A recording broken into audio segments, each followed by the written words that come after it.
All right, everyone, it is 5:30, so we're going to go ahead and call our meeting to order and get our board meeting started.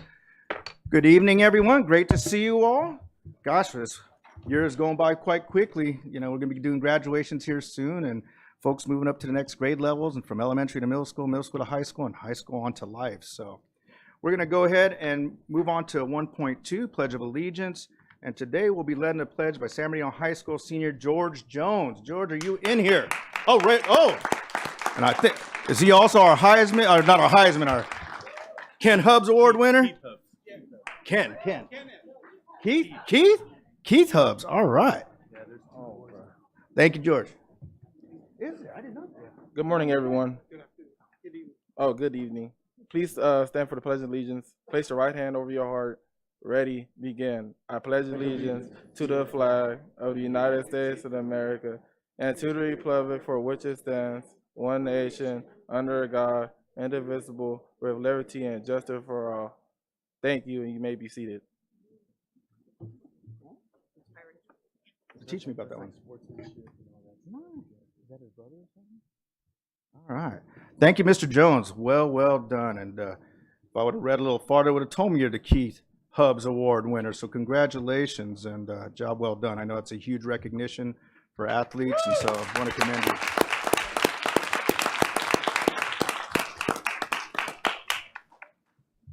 Okay, we will move on to 1.3, approval of the agenda. Moved. Second. It was moved by Vice President Tillman, second by Ms. Alexander. Any discussion or items to be pulled from the agenda? All right, hearing, seeing none, let's go ahead and vote as it's drafted.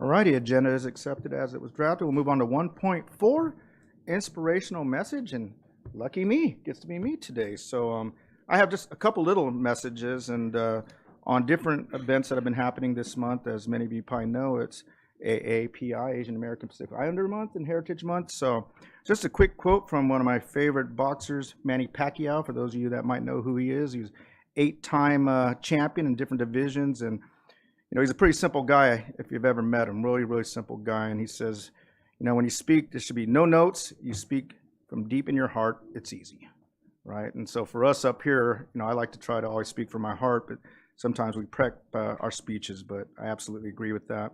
It is also National Police Week, so I want to honor, thank, and show my unwavering support for our brave officers from San Bernardino City Unified School District School Police Department, as well as our local law enforcement agencies. Now move on to my last thing, which is the graduate. We're going to have quite a few of those this year, thousands across our district, so looking forward to that. So a little bit about the graduate. No matter which road you choose, no matter how long it may seem, let your heart be your guide along the way. If you want to fulfill your dreams, no matter the detours, the roadblocks, or dark nights, continue your heart's desire. Lift up your torch and don't be afraid to set the world on fire. You are the light of a new day, shine for all to see, carry your knowledge from this day forward, blaze a trail for history. No one will ever be quite like you. Remember this important truth. We all have purpose in this life, and it begins in our youth. Who are you now and who you'll become is determined by your soul. And with your dreams in your heart to lead the way, you can conquer any goal. Congratulations to our graduates this year of 2023.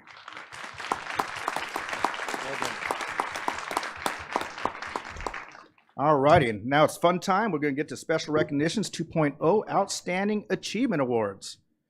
Oh, am I reading this one? I just want to make sure. All right, looks like I am reading this one. All right, the board is pleased to recognize and honor ThinkWise Credit Union with the Community Partner Award for their continued commitment to the students of our district. The Board of Education is honored to recognize students, parents, grandparents, guardians, volunteers, and employees from Kimbark and North Vermont Elementary Schools, Chavez Middle School, and Sierra High School. Students will be recognized for their hard work towards academic achievement. Parents, grandparents, guardians, and volunteers for their school involvement and positive impact on the lives of children and site employees, both certificated and classified, for their dedication and commitment to their schools and the students they teach and serve. Oh, wow, and here we go. I see ThinkWise already coming up. They are just absolutely amazing partners with us, so I'm not sure who's going to do the introduction or the... Maria? All right, Ms. Garcia. Thank you, Board President Wyatt and Board of Education. Now it is time to present the Outstanding Achievement Awards. My name is Maria Garcia, and I'm the district's communications officer. This evening, the Board of Education will honor students, parents, and staff from Kimbark Elementary School, North Vermont Elementary School, Chavez Middle School, and Sierra High School. The board recognizes outstanding students to build self-esteem and honor excellence in academics, athletics, fine arts, citizenship, and most improvement. The board also recognizes outstanding parents, volunteers, and employees, as well as an outstanding community partner. I ask that our esteemed Board of Education members and Superintendent Mr. Mauricio Arellano please make their way to the front to congratulate our honorees this evening. Superintendent Arellano, please stand at the marked center space, and board members, would you please stand at one of the remaining marked spaces near Superintendent Arellano? All of our school-level honorees will receive a certificate of appreciation and certificates from County Supervisor Joe Baca Jr. Our Outstanding Student Award winners will also receive free tickets to the San Bernardino Symphony, as well as a district bumper sticker and yard sign. And our Outstanding Community Partner Award winner will receive a special plaque made by Bing Wong Elementary School students. Now it's my pleasure to honor our long and productive partnership with ThinkWise Credit Union. ThinkWise Credit Union, formerly known as the San Bernardino School Employees Federal Credit Union, is an ardent district partner that has made many lasting contributions to the district and the local community. In addition to adopting schools and educating students, ThinkWise Credit Union employees actively participate in district events like Principal for a Day, the Community Gathering for Excellence, and the Superintendent's Century Club. In recent years, ThinkWise has donated more than $10,000 to support various district events like the Employee Gathering for Excellence. ThinkWise was also a sponsor helping to defray the Community Gathering for Excellence. In 2015, ThinkWise also supported an effort by San Bernardino City Unified Managers to raise money for student scholarships. The countless contributions that ThinkWise has made have had a substantial positive impact on the San Bernardino City Unified School District. ThinkWise Credit Union has adopted several district schools through the Adopt a Schools program, a partnership between the district and the San Bernardino Area Chamber of Commerce and the Highland Chamber of Commerce. Emerton and Henry Elementary Schools and Golden Valley Middle School all have benefited from the generosity of ThinkWise Credit Union. The contributions of ThinkWise and its employees have helped Henry Elementary students understand the value of forming community partnerships. ThinkWise CEO Eddie Garcia, who is not able to join us today, also has a passion for public education, and he serves as president of the board of directors of the Making Hope Happen Foundation, our district's educational nonprofit. ThinkWise is committed to the long-standing partnership with SBCUSD as a way to give back, because most of the credit union's 5,600 members are employees of San Bernardino City Unified School District. And credit union executives are committed to continue supporting the district and its students. For its long-standing support of the San Bernardino City Unified School District and our students, ThinkWise Credit Union is certainly worthy of the Outstanding Community Partner Award. I would now like to invite to the podium ThinkWise Business Development Manager, Mr. George St. Martin, to speak about this wonderful partnership. Please help me welcome Mr. San Martin to the podium.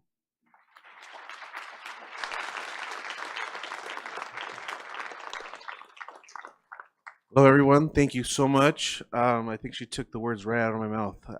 Everything I was going to say, she said. So, but really, thank you. I want to take a page out of Dr. Wyatt's opening intro of speaking from the heart, and I really do appreciate the opportunity to continue to work with the staff and the students in the district. I mean, we go far beyond what she had mentioned as far as providing financial literacy and financial education to the students, from elementary school at career days all the way to some of the local high schools with Vital Realities and some of the other fun things we get to do with them, including some micro internships.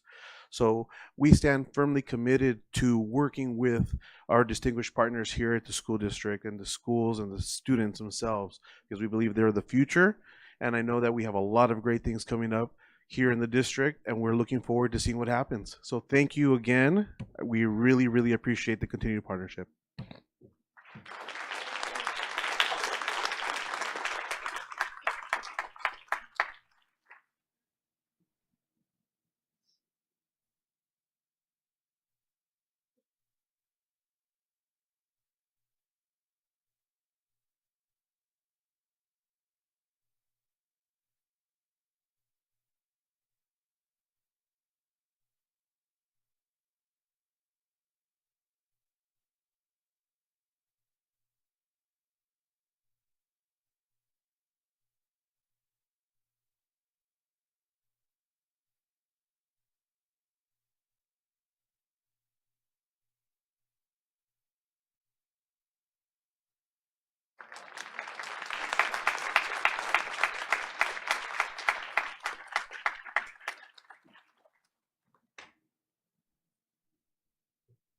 Good evening, everyone. My name is Carla Cross, and I have the pleasure of serving as manager on special assignment, internal communications within the district's communications department. And at this time, we'd like to take a moment to recognize one of the 125 employees who would begin their service to the district during the 1997-1998 school year. It is your hard work and devotion to our students and our school community that contributes to our mission to be a district of excellence. We appreciate you, and we are pleased to have this opportunity to recognize you tonight. Audience, please join me in a round of applause as we welcome Sandra Imbriani forward at this time to be greeted by the members of the Board of Education and Superintendent Ariano.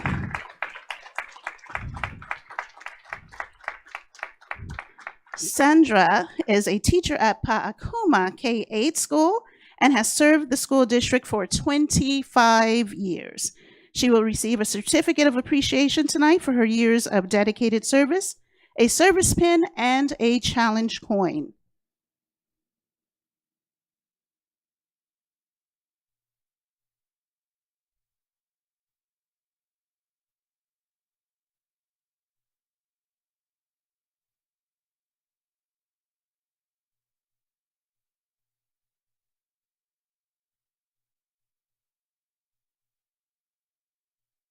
Sandra, thank you for your service to the district throughout the many years. Audience, let's give her one more round of applause.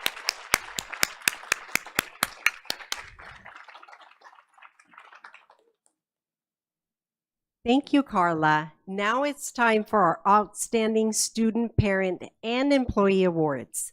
Honorees, when your name is called, would you and your family please come forward to accept your awards and have a photo taken with our Superintendent, Mr. Mauricio Arellano, the Board of Education, and your principal. Students, please be sure to pick up your yard sign before you leave tonight.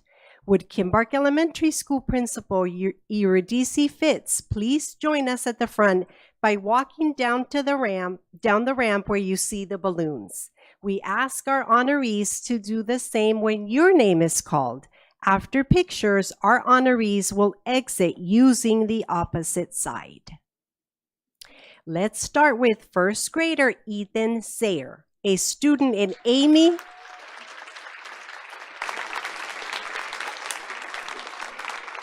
Ethan is a student in Amy Cejas and Ronald Collins's class. Ethan has consistently demonstrated a strong commitment to his academic progress. Sure, make your way down. Ethan has consistently demonstrated a strong commitment to his academic progress. Despite some obstacles, he has shown significant growth in his social and emotional learning and met most grade level standards. Ethan excels in reading, and his love of learning is evident in his passion for topics like sharks, the solar system, and cars. Ethan wants to become a scientist or an actor when he grows up. His parents, Raymond and April Sayer, must be very proud.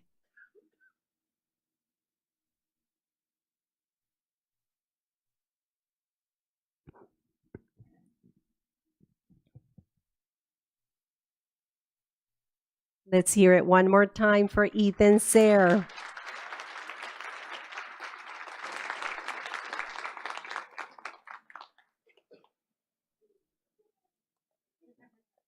Congratulations, Ethan, and kudos to the entire family.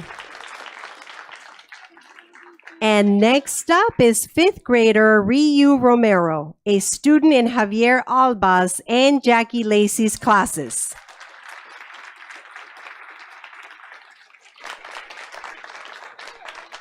Ryu's inquisitiveness, curiosity, and eagerness to learn, combined with his willingness to participate in hands-on activities, his love for gardening, and his dedication to helping others make him a true role model.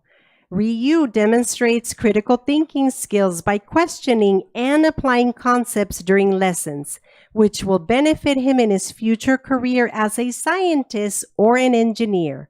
Ryu's mother, Andrea Romero, should be very proud of her son. Let's hear it one more time for Ryu.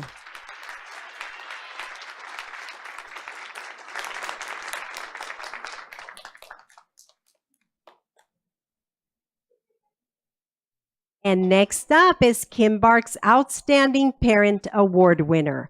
Would PTO President Paul Kirkland come forward to accept this award on behalf of himself and the entire Kimbark Parent-Teacher Organization? Under Paul's leadership, the PTO has become an integral part of the school community, investing countless hours in creating memorable experiences for students. From organizing fun-filled events to creating vibrant bulletin boards, Kimbark's PTO truly embodies community team collaboration and love. Let's give them a round of applause.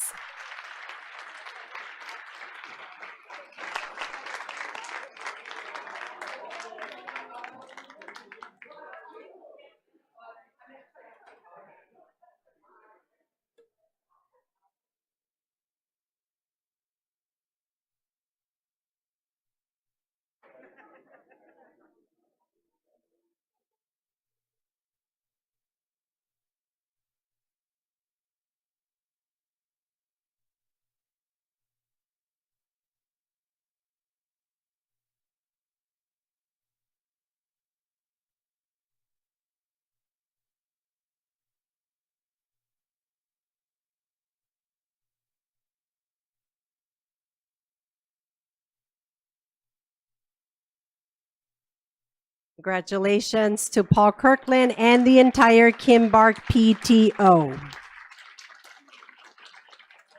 And now, lead recreational aide, Anacleta Toscano de Aguilar, is our outstanding classified employee. Ana approaches every task with enthusiasm, showing a willingness to go the extra mile to ensure that the needs of the students and teachers are met, and consistently demonstrating a friendly and approachable demeanor. Ana is proactive in finding solutions to problems, being responsive to feedback, and demonstrating a genuine interest in the well-being of those she serves. Let's give Ana a big round of applause.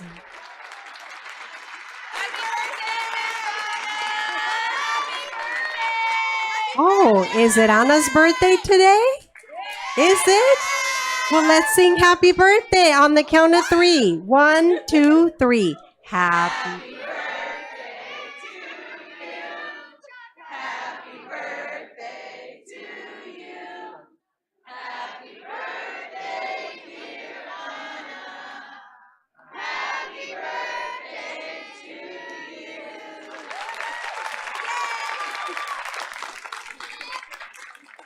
Thank you, audience, for going along with this surprise for Ana. Counselor Shana Johnson is an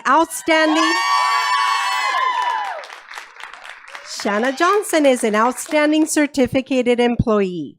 She exemplifies the basics for excellence in focusing on results by working collaboratively with colleagues to produce exemplary results for SBCUSD and her students. She demonstrates a strong work ethic and consistently goes above and beyond to ensure that the needs of our students are met and that they receive the support and guidance they require. Through her collaborative approach, Shana ensures that everyone is working toward a common goal and positive outcomes. Let's give her a round of applause.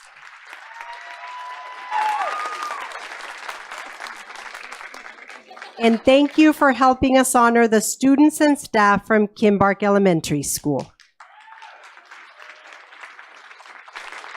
And now we're going to give a big round of applause to North Verdemont Elementary School and Principal Kimberly Roble.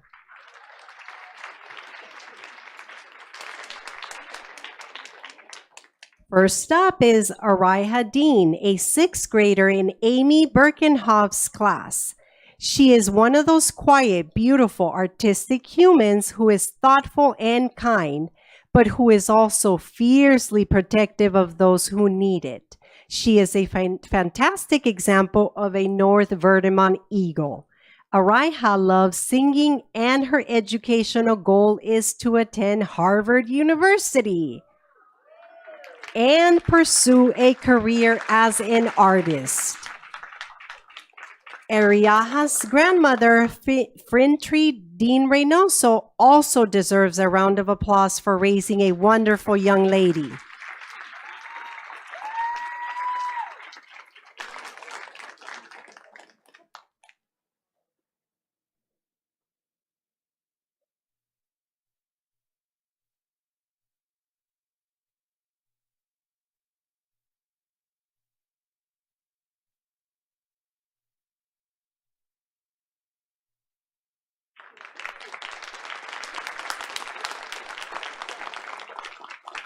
Our next honoree is Cece Toiloa, a 5th grader in Steve Belinsky's class.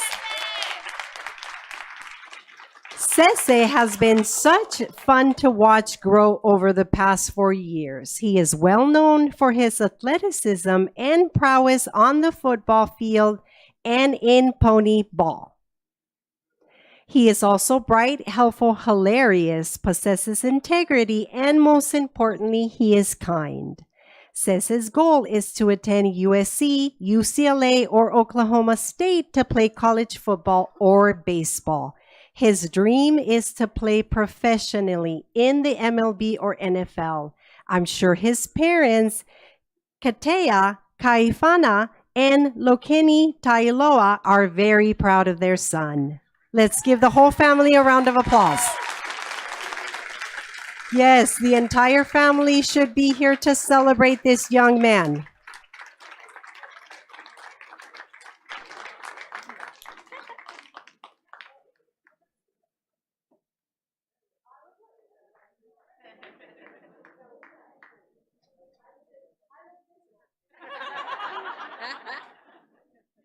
We have more family joining the group.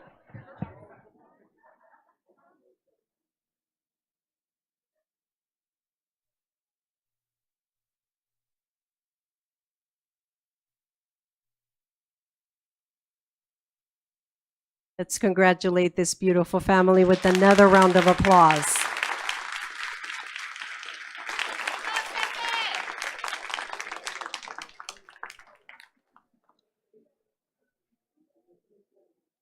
Now let's welcome Outstanding Parent Award winner Jennifer Corrigan.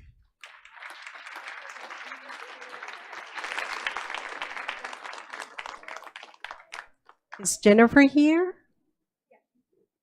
This ball of fire blew into North Vermont during virtual learning, and the staff had no idea the power of this petite human possesses. Aside from volunteering in one of the kinder classes regularly, Jennifer also tutors those in need and took on the demanding role of PTA president. Her creativity, effervescence, openness, organization, and commitment are hard to match. We are happy that Jennifer has joined the Eagles team. Let's give her a round of applause.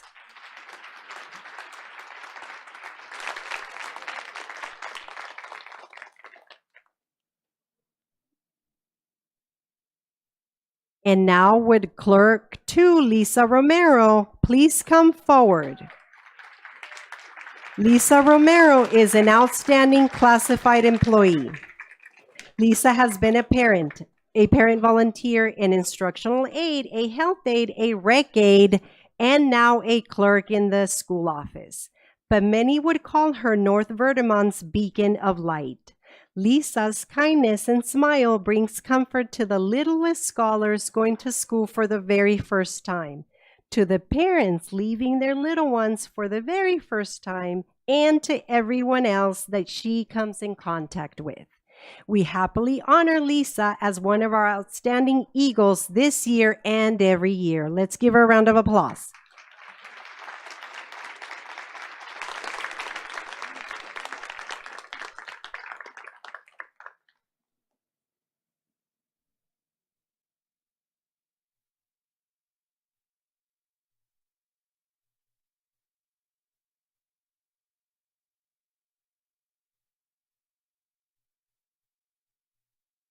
And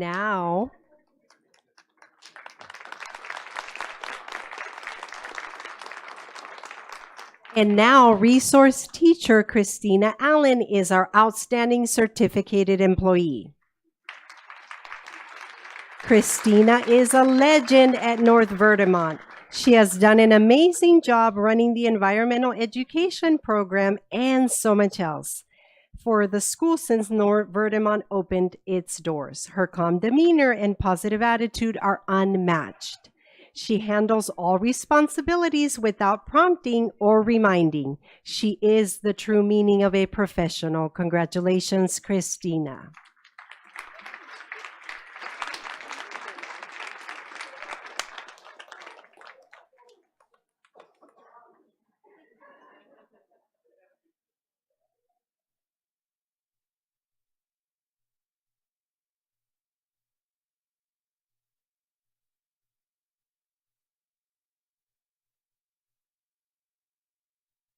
Audience, please join me in another round of applause.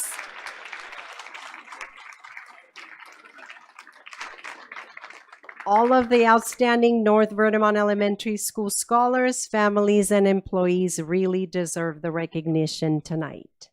And now I want to invite Dr. Robert Morales, the principal of Chavez Middle School, to join the board up front.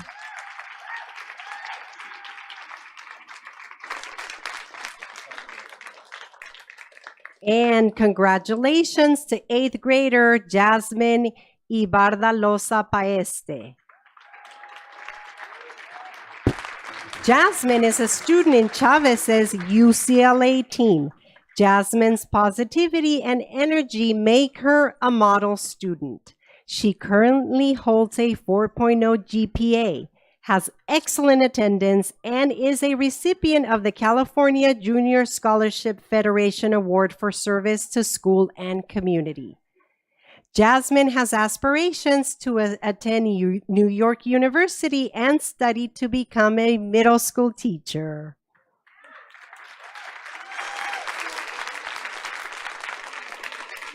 She gained inspiration from her avid teacher, Nuria Mansouri. I'm sure her guardians, Lucio Paesti and Jovi Galarza, are very proud.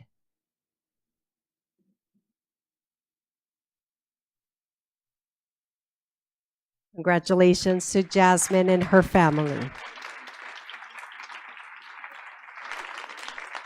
Up next is 8th grader and UC Irvine team member Kenneth Sermeno Perez.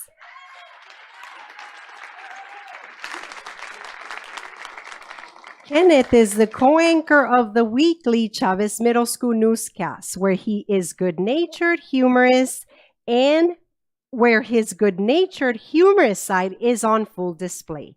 He made the honor roll and also earned the California Junior Scholastic Federation Award for School and Community Service. Kenneth is working toward a career where he can do what he enjoys most, and that is helping others. We are so proud of him, and we are sure that his parents, Vilmian Perez and Oscar Sermeno, are also very proud.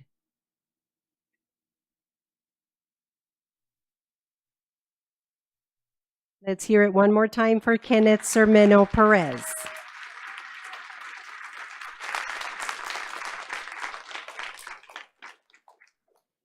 Maribel Soto is an outstanding parent.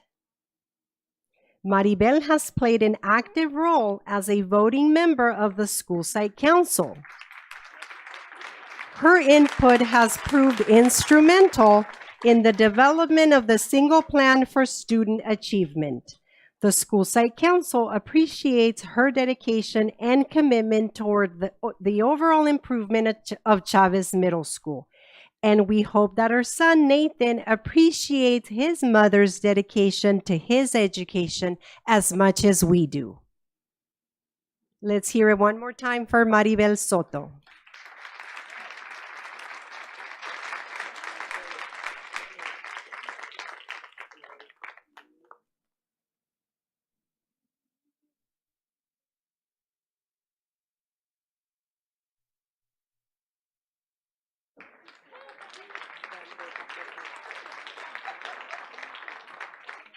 School accounting technician Joanna Agredano is an outstanding classified employee.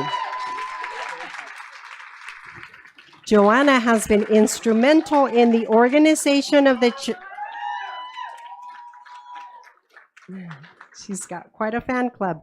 Joanna has been instrumental in the organization of the Chavez Middle School ASB. She is a real team player who stays until the job is done. She is approachable and service-minded, something that our students love. The school office functions at a high level through Joanna's professionalism and positive passion. She is definitely an asset to the school and the community. Thank you for your exceptional work, Joanna.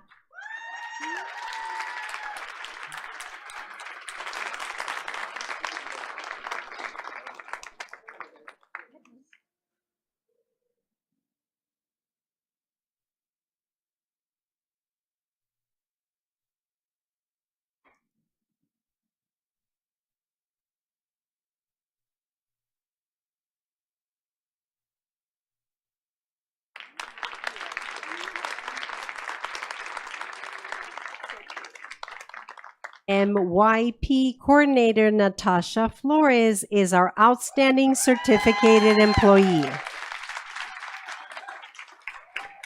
Natasha has exemplified the ideals of a true professional. She is service-minded and always willing to put students before anything else. She has an extremely positive attitude, which students and staff gravitate toward.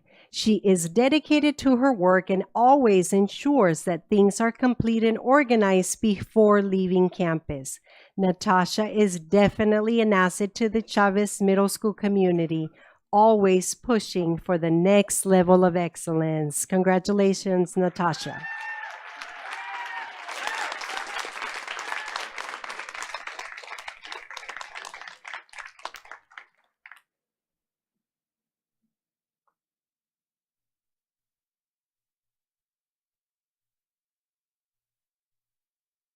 And congratulations to all of the Chavez Middle School Rattlers honored tonight.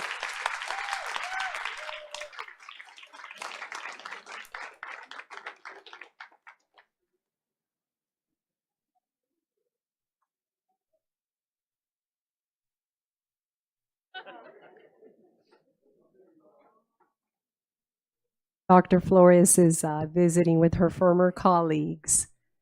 It's good to see her.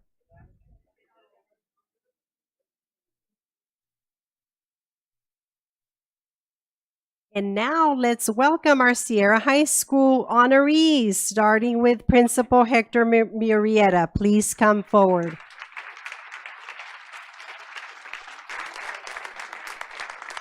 Congratulations to Senior Jonathan Shute, a student in Dr. Aaliyah Costin's class.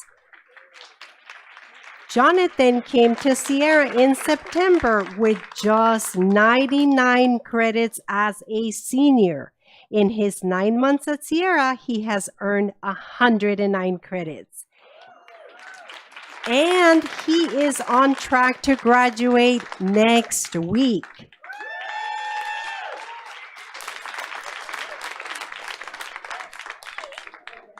Jonathan's dedication to his education didn't stop at just earning credits.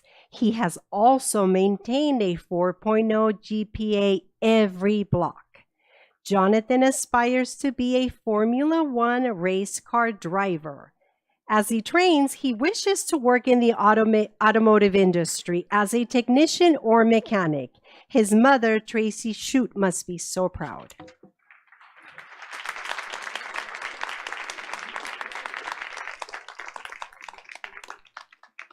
And our final outstanding student of the evening is Senior Brianna Perez Camacho.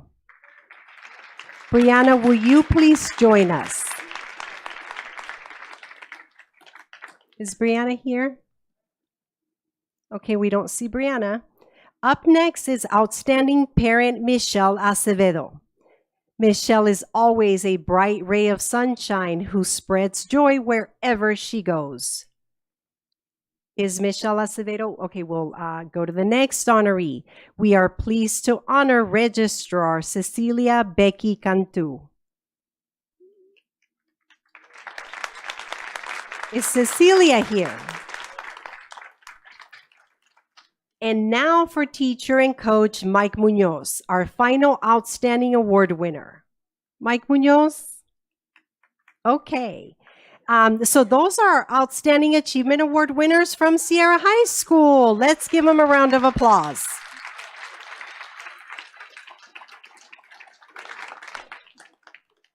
And thank you to all of our honorees for making hope happen in the district. Thank you, ladies and gentlemen of the Board of Education and Cabinet. You may now return to your seats. And a special thank you to 5th District San Bernardino County Supervisor Joe Baca Jr. and the San Bernardino Symphony Orchestra for their support of this evening's honorees. Audience, please give everyone a round of applause.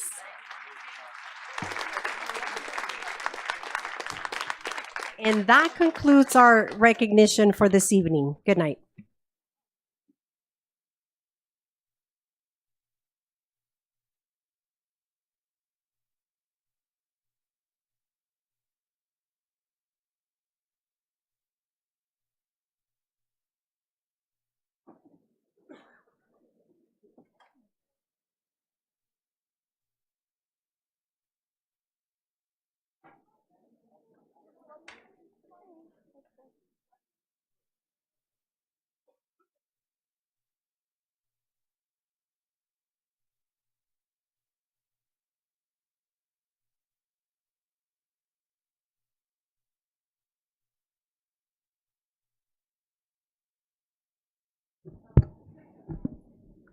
Alrighty, folks, and thank you again to all our amazing students and staff and family members. Amazing job to all of you. It's always great to see you and definitely celebrate you all. We will move on now to 2.2, Resolution in Recognition of LGBTQIA plus Pride Month, and we will have Miss Marion Grande reading today. Thank you. Whereas lesbian, gay, bisexual, transgender, queer/questioning, intersex, asexual, and other youth and adults who are exploring or expressing their sexual orientation and gender identity have the right to attend school in a safe environment free of harassment, bullying, and discrimination. And whereas LGBTQIA plus youth are more likely to experience mental health issues, to drop out of school, and to attempt suicide than their non-LGBTQIA plus peers. And whereas policies and programs that promote education and awareness of LGBTQIA plus issues can reduce incidents of harassment and bullying of LGBTQIA plus individuals and create an environment where every student can feel comfortable embracing and expressing their sexual orientation and gender identity.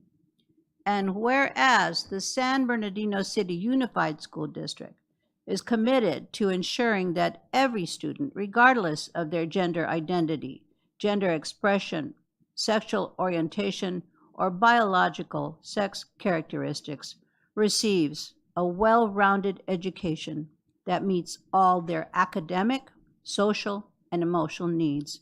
And whereas the LGBTQIA plus community has identified June as a time to come together in celebration of their diversity, inclusion, and impact within the greater world community and within the LGBTQIA plus community. Therefore, be it resolved that the Board of Education of the San Bernardino City Unified School District joins others around the state and nation in recognizing June 2023 as LGBTQIA plus Pride Month and encourages district teachers to promote learning activities that encourage students to reflect on the many notable contributions that LGBTQIA plus individuals have made to California and the United States. Moved. Second. It's been moved by Vice President Tillman, seconded by Ms. Rosas Medina. All right. Oh, and I see a light on. I was going to say, any comments, Yeah, discussion? no, I just wanted to say that not only does it pertain to our students, but our families, our staff, and we want to make sure that everyone feels safe to be who they are without having individuals bully them or treat them any less. So I'm so excited that we have many supporters here as well.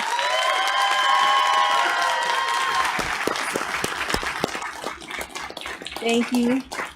Thank you all for joining us. And of course, there's an event coming up on the 20th at Indian Springs High School. So please join us if you would like to attend as well. Thank you so much for coming.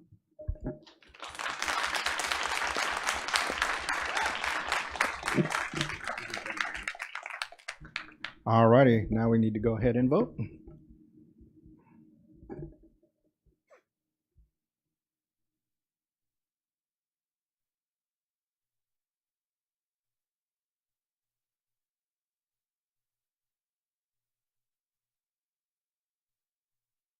I think I said June. It's May 20th, Saturday, May 20th. All right. Resolution motion carries. We'll move on to 3.0, public comments. 3.1, receive public comments. This is the only time the public will have an opportunity to address the board on items that are not on the agenda and within the board's subject matter jurisdiction, such as district policies, procedures, programs, services, or fiscal matters. Public comments are limited to 5 minutes per person. 6 or more people who wish to speak on one topic will be provided no more than 30 minutes total. Speakers are cautioned that under California law, no person is immune from liability for making intentionally false or defamatory comments regarding any person simply because these comments are made at a public meeting. All right, we'll move on to our first speaker. All right, we will welcome Officer Keith Cloak. Come on up, Mr. Cloakey.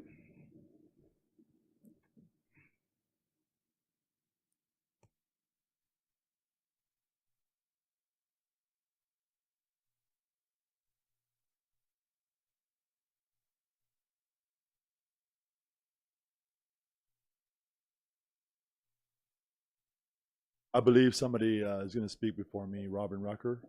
Mr. We're all in Cloak, the is there same- going to be more than one person on this? Yes, sir. There's 5 total? Okay. Yes, sir. So we'll be giving you 25 minutes. All right, if you want to determine get who in order. goes, Yeah. what order? Thank We have you. 5 slips here, but I see 6 people. Are all 6? All 6? 5? Okay. All right. We'll probably ask you by name. Let us know your name so we can check you off. Thank you. My name's Robin Rucker. Hi, Rob. Hello, board members and cabinet. Like I said, my name is Robin Rucker. I've been a campus security officer in the district for 15 years. School safety is always our #1 priority. However, it often feels as though our schools are becoming less and less safe. We are dealing with student behavior that seems to be getting worse. And in addition, sometimes our CSOs have been attacked by parents and or students. Sometimes the lack of consequences or consequences that don't seem to matter to students, I feel like are contributing to the problem. In addition, CSOs on campuses were always short-staffed. And it's pretty much daily robbing from Peter to pay Paul. We're constantly moving. In the morning, you get a call while you're on your campus. I need you to go to this campus. So that is, and I've been doing this for 15 years, and it's been that way since then. Because we're always short-staffed when it comes to security, it's very concerning to me that the district is considering having CSOs leave campus for lunch as a result of the schedule for late start. We understand that that may be discussed at a later date, but right now the information that we have is that CSOs, rather than having an inclusive lunch, and I'll explain that in a minute, we're going to go possibly to an exclusive lunch. So basically, we like to use the term for numbers, boots on the ground. How many CSOs do we actually have at a campus at any given time? And rather than looking at a piece of paper that says this is the number. Here's where we are now, prior to going into next school year. CSOs work a 7 to 3 schedule, and it's inclusive of lunch. This means that we're always on duty and always available to respond to anything that's going on the campus, including fights, disruptive students, unauthorized adults on campus, and non-students on campus. Anything that goes on, we're always available, always on call. We put our lunch, if we're at lunch, we put our lunch aside and we respond immediately to whatever the call is for service. That's how it is now. What the district is entertaining for late start in next school year is that the CSOs work a duty-free lunch, an exclusive lunch. This means that CSOs would turn their radios off and they can leave for lunch. And we know, as you'll hear some of the other CSOs speaking, there are a lot of campuses where, particularly middle schools, where there's 1 CSO, or high schools where there's 3 CSOs, maybe 4. We're assigned 5. Like I said, the paper would say 5, but actually people showing up at work, there may be 3 to 5 at a high school. So essentially, in our duty-free lunch, which the district is considering next year, in addition to that 5-minute lunch, because we have all of our gear and our uniform on, that 30-minute lunch, I'm sorry, because we have all of our gear and our uniform on, we're allowed 5 minutes to get undressed with our belt and vest and all that, and go to lunch for 30 minutes and then 5 minutes to get back. So a 40-minute time frame that we would be off the radio. Oh, I'm out of time. Let's see, campus security, campus safety is so important. The decision to intentionally leave our campuses with limited or no security for a limited time is not a risk that our district should take. It's not a matter of if something will happen, it's a matter of when something will happen, because we deal with it every day. Let's see, probably not going to be able to finish, but just as an example, one of my coworkers is going to talk about, she's been out since January on a workers' comp injury, breaking up a fight. Her partner is at Del Vallejo by himself. He's been there since January. So looking at next year's potential schedule, there would be nobody working security during that time. And since I'm out of time, I'm asking that the school board and the district not put our students and staff at risk by requiring CSOs to take a duty-free lunch. Thank you. Thank you, Officer Rucker. All right, our next speaker, Mr. Clokey. Officer Clokey, excuse me. Thank you. Good evening, Superintendent Ariano, board members, and everyone in attendance. My name is Keith Clokey, and I have been a CSO for almost 15 years. I have kids that attended school in the district, one of which currently works within the district. We thank you for this opportunity to speak. We are here this evening to discuss conditions as well as the safety and security within our district. Currently, I'm on bereavement, but because I feel so concerned about the current state we're in, I needed to speak. I'm speaking not only for myself, but for my fellow CSOs, but for the thousands of workers, children, parents that are concerned, threatened, injured, or bullied and left feeling hopeless or fear retaliation. In lieu of the issues and comments brought forward about a particular school in the last board meeting, it's unfortunate that this is not an isolated incident. Workers at all levels are pushed to their limits and burn the candle at both ends. Continuous turnover rate, as well as people having to navigate through 194 days at their very best, is difficult when you're understaffed and or your day-to-day work environment is barely tolerable at times. Many sites suffer due to the lack of experience and lack of team environment, meaning to value everyone's input and have mutual respect with a clear understanding of what everyone's role is. As far as the campus security officers, we are grossly understaffed across the entire district. Many sites only have one CSO every day. The ratio of CSOs versus students and or other staff is most of the time overwhelming. CSOs are questioned why they did what they did or why they didn't do enough. We have a turnover rate within CSOs just starting, still in their probation, because they felt either unsafe, overwhelmed, or they see how CSOs are treated. Some had other job offers in which they decided to take after seeing how conditions are. We deal with this too often without support. We are left with just trying to get through the best we can and hopefully go home safe. I say that because there are so many things happening in a given day that so many situations are not even being addressed. High schools have many students wandering around, hiding in bathrooms or various other places around campus and doing countless other things that are not conducive to a learning environment. At middle schools as well as high schools, violent behaviors escalating to uncontrollable levels also affect our learning environments. Many times, so many things can occur in a day that everyone can't keep track. Countless people work out of class to help with the workloads. Many times, people are staying after hours to try to stay afloat. Police officers are getting assaulted. CSOs and staff are getting assaulted. Drugs and electronic devices are a huge problem at many sites. All this being said, the saddest beneficiaries are the students the students that just want to attend and learn and be involved. When I ask supervisors or managers for answers to talk about solutions, I've heard that's public school system. Or worse yet, you care too much about the kids. Seriously? I was and am appalled at those comments. We all take anti-harassment, anti-bullying classes required every year, but these things happen too much without the ability to address all of it. In closing, we're about to end this school year and embark on a new year under a new late start law.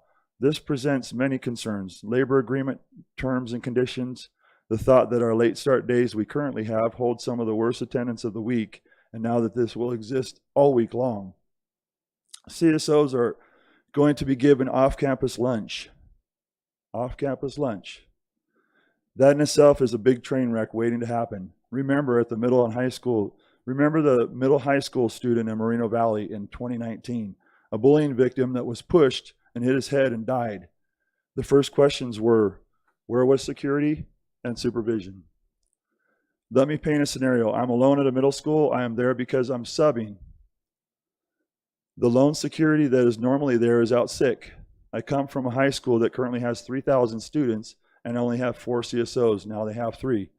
I'm the only security now on the campus, and I may or may not be familiar with. I am unaware of how they operate or will I even receive any knowledge about what may currently be going on? I may or may not get keys to help secure the facility. Starting the day, a couple fights break out. Myself and others try to control the situation. We get hit with objects flying into the crowd, but hopefully nobody is hurt, and hopefully it's controlled quickly without incidences. Nevertheless, there are always lingering tension and potential for further incidents. Currently, CSOs have duty lunch. I would grab a quick bite to reset while also being available for support. Next year, I will leave campus with a duty-free lunch and hope for the best for the campus. I get a flat tire and maybe I won't be able to return. I only had one more sentence. Go ahead and finish, Mr. Clokey. Thank you. Lastly, the schools and securities needed in caps currently to perform the overtime duty status. Next year, they want that to be put on our backs as well as straight time. They want that to be put in a situation where transitioning from overtime to overtime at different sites is going to be very difficult. One of which our governor and state is eroding our systems with knee-jerk blanket laws that put us in compromised conditions while holding funding over our heads. We respectfully encourage you to meet with us to discuss any specific details and suggestions we may offer to try and start better serving our customers and community.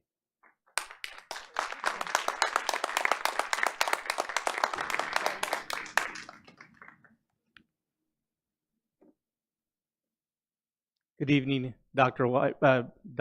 President Wyatt, Vice President Tillman, board members and cabinet. Sorry, I'm kind of nervous. Relax. I'm going to speak from the heart. I wrote notes, but I'm not going to. What's your name? Miguel Hernandez. Thank you. You're welcome. Sorry about that.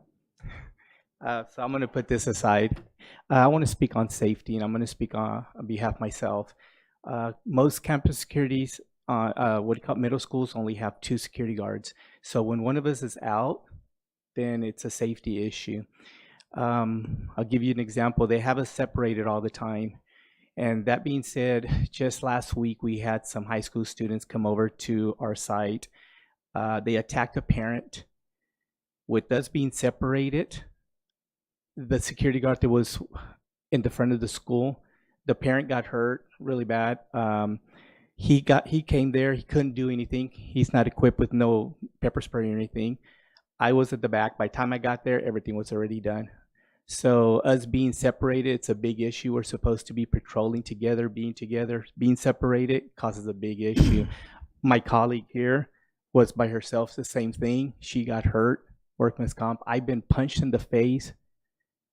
I've had surgery. Lots of things like that has happened. And I don't know if you guys even know that it's going on. A lot of the CSOs are getting hurt, and nobody knows, nobody says anything.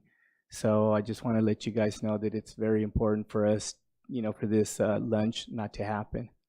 So thank you. Thank you, Officer Hernandez, and Vice President Tillman for him. Officer Hernandez. What school are you at? I'm at Arrowview Middle School. Thank you. Yes, you're welcome. Hi. Good evening, Board and Superintendent Ariano. Your name? Sabrina Duran. Thank you. Can you move the mic just a little bit down, please? There you go. Thank you. Good evening, Board and Superintendent Ariano. Thank you for being here and allowing me to speak before you. My name is Sabrina Duran, and I am a CSO1 that has been with the district for 6 years now. The reason for my presence here this evening is to bring to your attention the growing concern for safety and security on our campuses. Within my years working as a CSO, I have seen the increase of defiance, violence, and complete lack of respect by students and sadly some parents, worse than year after year at a concerning rate. I bring this to your attention because in just a couple of months, our new mandated start times and hours will be changing. CSOs will now have a duty-free lunch, and as great as that may sound, many of us, if not all, are upset and quite frankly concerned with this decision. High school campuses will now only have 2 or 3 CSOs working during these lunch breaks, and that's on a good day when all 5 are on site and no one has called out, taken vacation, or been moved to sub at another site. Middle schools will not be pulled down to 1 CSO. 1 CSO to deal with an array of calls and issues. This is unacceptable. CSOs have been stretched so thin this year due to coverage issues that many of us have already been forced to work alone or down to the bare minimum. Officers have been assaulted when trying to break up fights, pepper sprayed by parents and students, and threatened on a daily basis. Let me paint this picture for you. A CSO is working alone and breaks up a fight. Parents are called, and upon one showing up, she is irate, uncooperative, and shoves her way into the office without checking in to get to where her child is being held. The CSO tries to intervene and calm the parent down and get her to go back to the office to check in and wait until they call her back. The parent pepper sprays the officer for simply doing their job. Now the CSO is unable to control any situation because they've just been the victim of assault and can't breathe or even see clearly for at least a few minutes. This not only jeopardizes the safety of the officer, but the staff and students most of all, should anything else occur. Or when a fight breaks out and a crowd is so big that your only other responding officer can't get through to assist you, resulting in an injury where a CSO broke her arm trying to gain control over the two students fighting. This year, we have had a huge problem with parents coming on campus after school and during sports to fight with students and each other. Imagine being in the middle of all this chaos, trying to gain some type of control and order only to have your radio fail. Equipment issues have also been another huge safety issue. Radios will daily lose signal, turn off, or go in and out of transmission. This causes lack of awareness, response, and poses a huge safety concern for both staff and students. One of our only line of defenses is pepper spray, should we need to deploy as a last resort, and yet we have CSOs on campus working without it. No CSO should have to work on campus without all the proper and necessary equipment, nor should we have anxiety about going to work in fear of working alone. The number of fights, drugs, and weapons on campus is at an all-time high, and yet there seems to be a lack of concern toward it. As a CSO and more a parent to two children whom go to school in this district, I'm highly concerned. I worry every day my kids go to school and pray for their safety, especially for my high schooler who attends Cajon High School. Because I know and have seen firsthand the things that go on and happen and are brought on campus daily. With many of our campuses overpopulated and understaffed for safety, I not just ask but beg that you hire more CSOs. 6 to 7 for high school campuses, 3 for middle schools and continuation schools, and hire more subs. This would be just a minor solution in helping with some, not all, of the safety concerns when people take time off, need coverage at other sites, and will give chaotic situations the extra help and attention they need. At what point is our safety important? We are all human and have lives and families outside of our sites. At what point is my safety important that I make it home to my kids every day? I'll leave you with this thought. A good friend of mine is a nurse. I always tell her, friend, I could never do your job because I hate needles. She laughs and says, friend, I couldn't do your job either because I'd be fired already. My husband has made the same comment about my job. This led me to tell my kids in conversation one day that not every job is made for every person. It takes a special kind of person to do a special kind of job.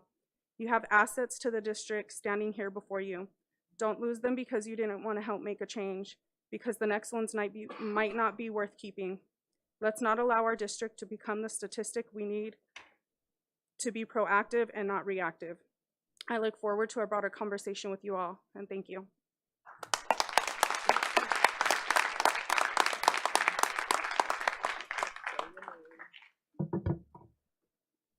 Hello, Superintendent Arellano, board members and community members, and my fellow principal, Sandra Rodriguez. My name is Marilyn Armijo. I'm a Campus Security Officer 1 here within the district. I am here in hopes of bringing attention to a growing concern for safety, security within the district. I have been assigned to two different sites since I got hired in 2019. I have gotten injured at each of these sites.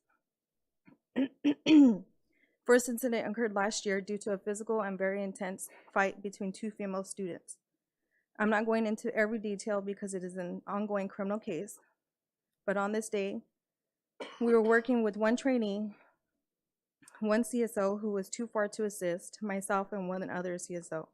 I got injured due to one student digging her nails into my skin to avoid being restrained, then struck in my face with her closed fist with cuffs on.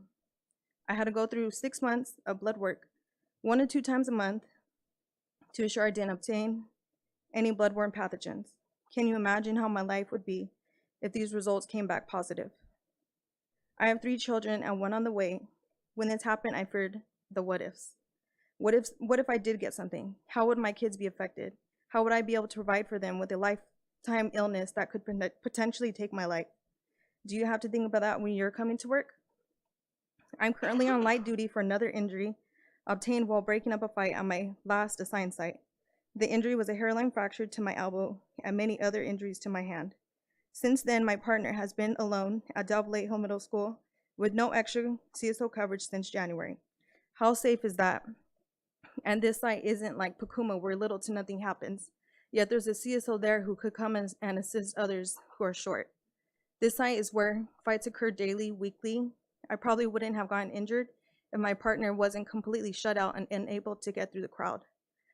At every fight, we have dozens and dozens of students trying to get in the mix, record, and catch a glimpse of today's fight. Instead of going away from the situation, they're coming in crowds, causing CSOs, students, and staff to be placed in a more dangerous situation. In many instances, when this happens, students who have no business being there get injured or get pepper sprayed. Then we have angry parents mad at our CSOs for pepper spraying their kid. Some of you need to see the videos of fights that occur on our campuses.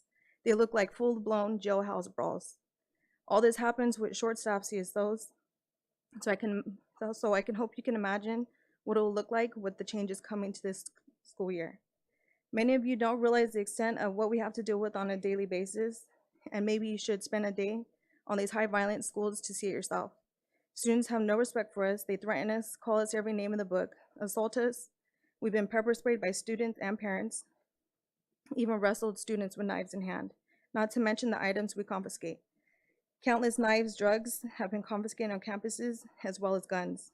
Unfortunately, we don't have the luxury of having 9 CSOs on a campus, plus a Redlands police officer like Sitges Valley, with only 2,072 students enrolled. 7 CSOs and 1 Redlands police officer at Redlands High. Or Fontana High, 5 to 6 CSOs plus a supervisor and 1 SRO with 2,500 students enrolled. Instead, we are lucky to have 3 or 4 on a high school, 1 to 2 on a middle school, and that's on a good day. These schools I mentioned might deal with some of the things we do, but they have more CSOs on campus to ensure a safe and secure campus. Just like you, we have families get sick, have deaths in the families, vacations, all of which cause us to be out. That unfortunately results in our campuses being monitored by fewer CSOs. If you haven't noticed, we are severely short-staffed. That includes police officers as well. That means when a CSO is alone or calls for assistance, an officer might not be able to arrive for 5, 10, 15 minutes or more. CSOs are the first line of defense on your campuses. Some of these campuses, your kids, grandkids may attend. If this new schedule for CSOs go through, that means in some situations that could mean 1 CSO or none on middle school and 2 and 3 on high school, leaving our partners to deal with 2,500 plus students. A duty-free lunch puts CSOs, staff, and students in a very unsafe situation. Every high school should have 7 plus CSOs, and middle school should have 3. With all the violence on our campuses, we need more assistance to make our schools safer. Superintendent Ariano, we need fences to look like the district you just came from. My daughter who attends RHS has to be buzzed into her campus when walking back and forth to each campus, and this is because it is securely locked. Yet we have broken, open, chain link fences giving criminals the opportunity. Thank you. Thank you, Officer Neal.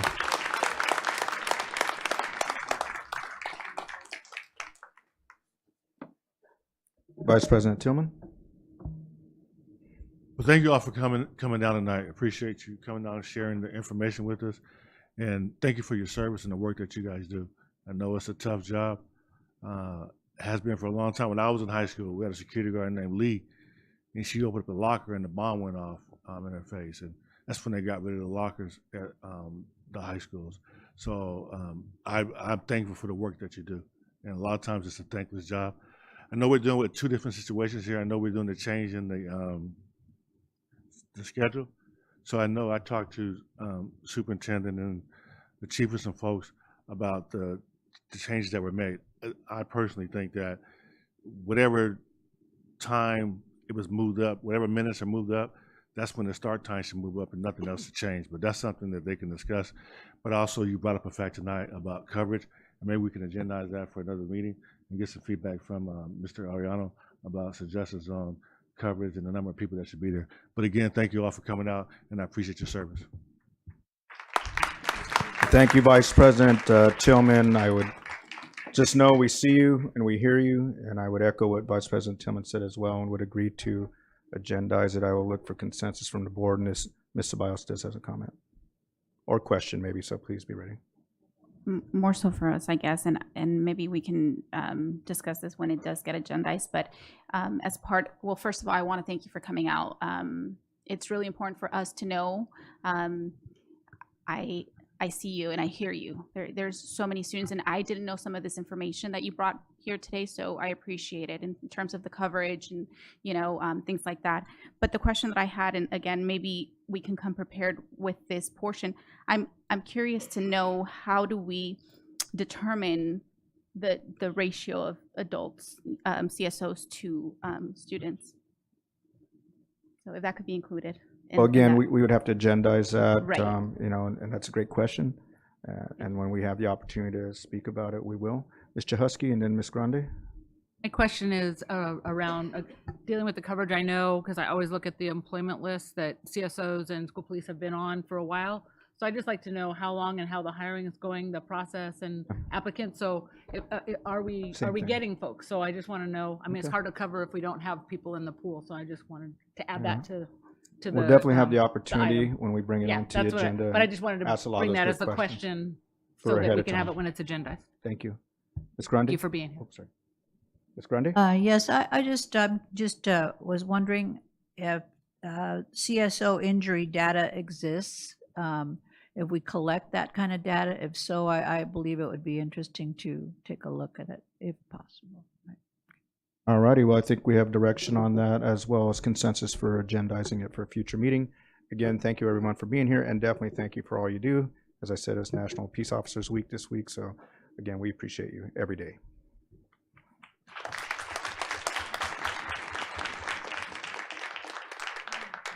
All right, our next public speaker is Brenda Freshwater. Welcome, Brenda.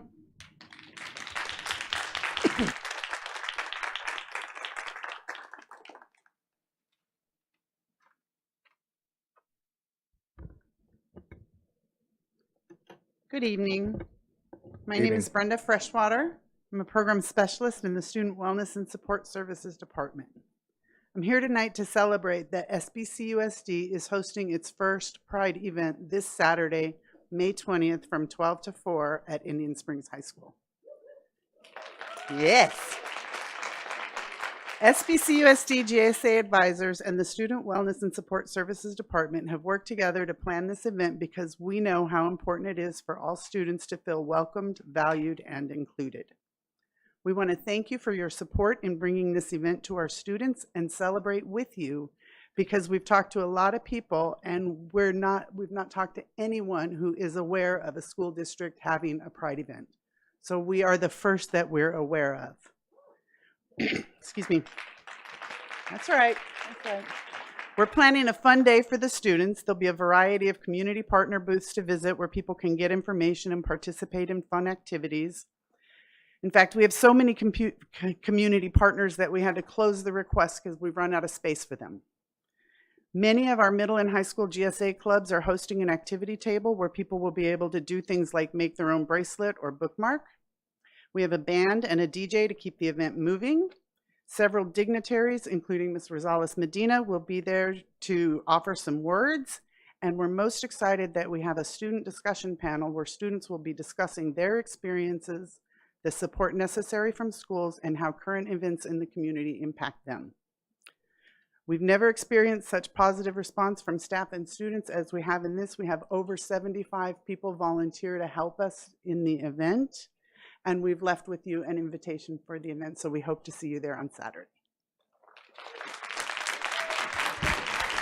Thank you, Ms. Freshwater. Our next public speaker is Krista Kay. Welcome, Krista.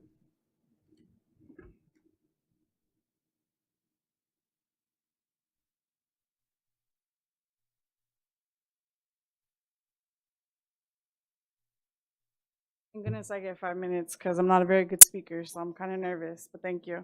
My name is Krista Kay. I'm a member of Teamsters Local 1932 here in San Bernardino City.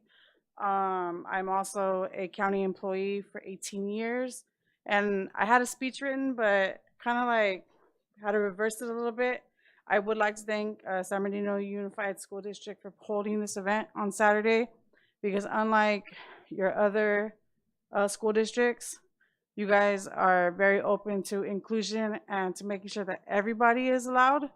And I was at another school district and they're not very positive on anything like that. So, but I just want to say thank you. And thank you for putting on this event. Thank you for being open with it. As a member of the community, the LGBTQ community, I also feel like it's a very important space for people to actually be themselves. But just remember that all groups are wanted, all groups want to be wanted, and not just one particular group. As it goes for this event on Saturday, there's 12 months in a year, so I'm pretty sure there's some club or some dignitary or something that goes on each month of the year. But I do appreciate you guys including June as a Pride Month for the whole community. Thank you. Thank you, Krista. Our next public speaker is Erica Ruiz. Welcome.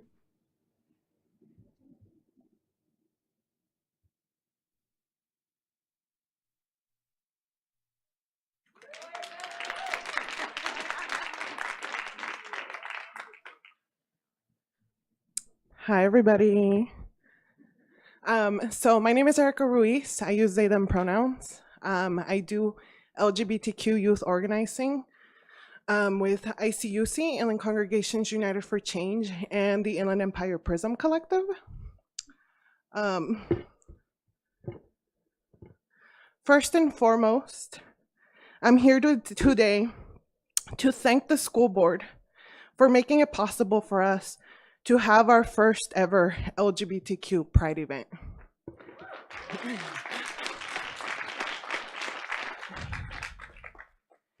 In the midst of our current political climate, when the rights of LGBTQ people are being threatened across the nation, it is imperative to be active allies to the LGBTQ youth in our community. As safe adults, community partners, educators, and parents, it is our responsibility to ensure LGBTQ youth feel like they can safely be their authentic selves wherever they choose to exist. School should be a safe haven where youth can safely come into their identities without feeling ostracized, belittled, or othered. What SBCUSD is doing by putting on this event is life-saving. The current legislative attacks against LGBTQ people are intentionally targeting LGBTQ youth because they are a vulnerable population who are perceived as being easily scapegoated. It is our responsibility to prove this wrong. I want to thank everyone in this room who has ensured the safety of our youth. I want to especially thank school board member Abigail Medina for her continuous support and bravery, including all of the SBCUSD teachers, staff, administrators, and school board members who have ensured that LGBTQ students have a strong voice in this district. To truly walk alongside LGBTQ youth in the struggle for their rights, it is necessary to loudly and unapologetically be supportive of LGBTQ rights. We don't have the luxury of sitting on the sidelines and watching the safety of our youth be threatened. The best protest against those who try to get rid of us is to celebrate the joys of being part of the LGBTQ community.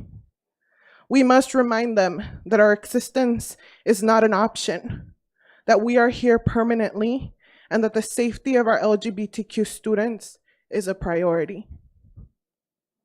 I hope that this event is simply one of many steps in the continuation of the intentional journey to truly embody LGBTQ safe schools.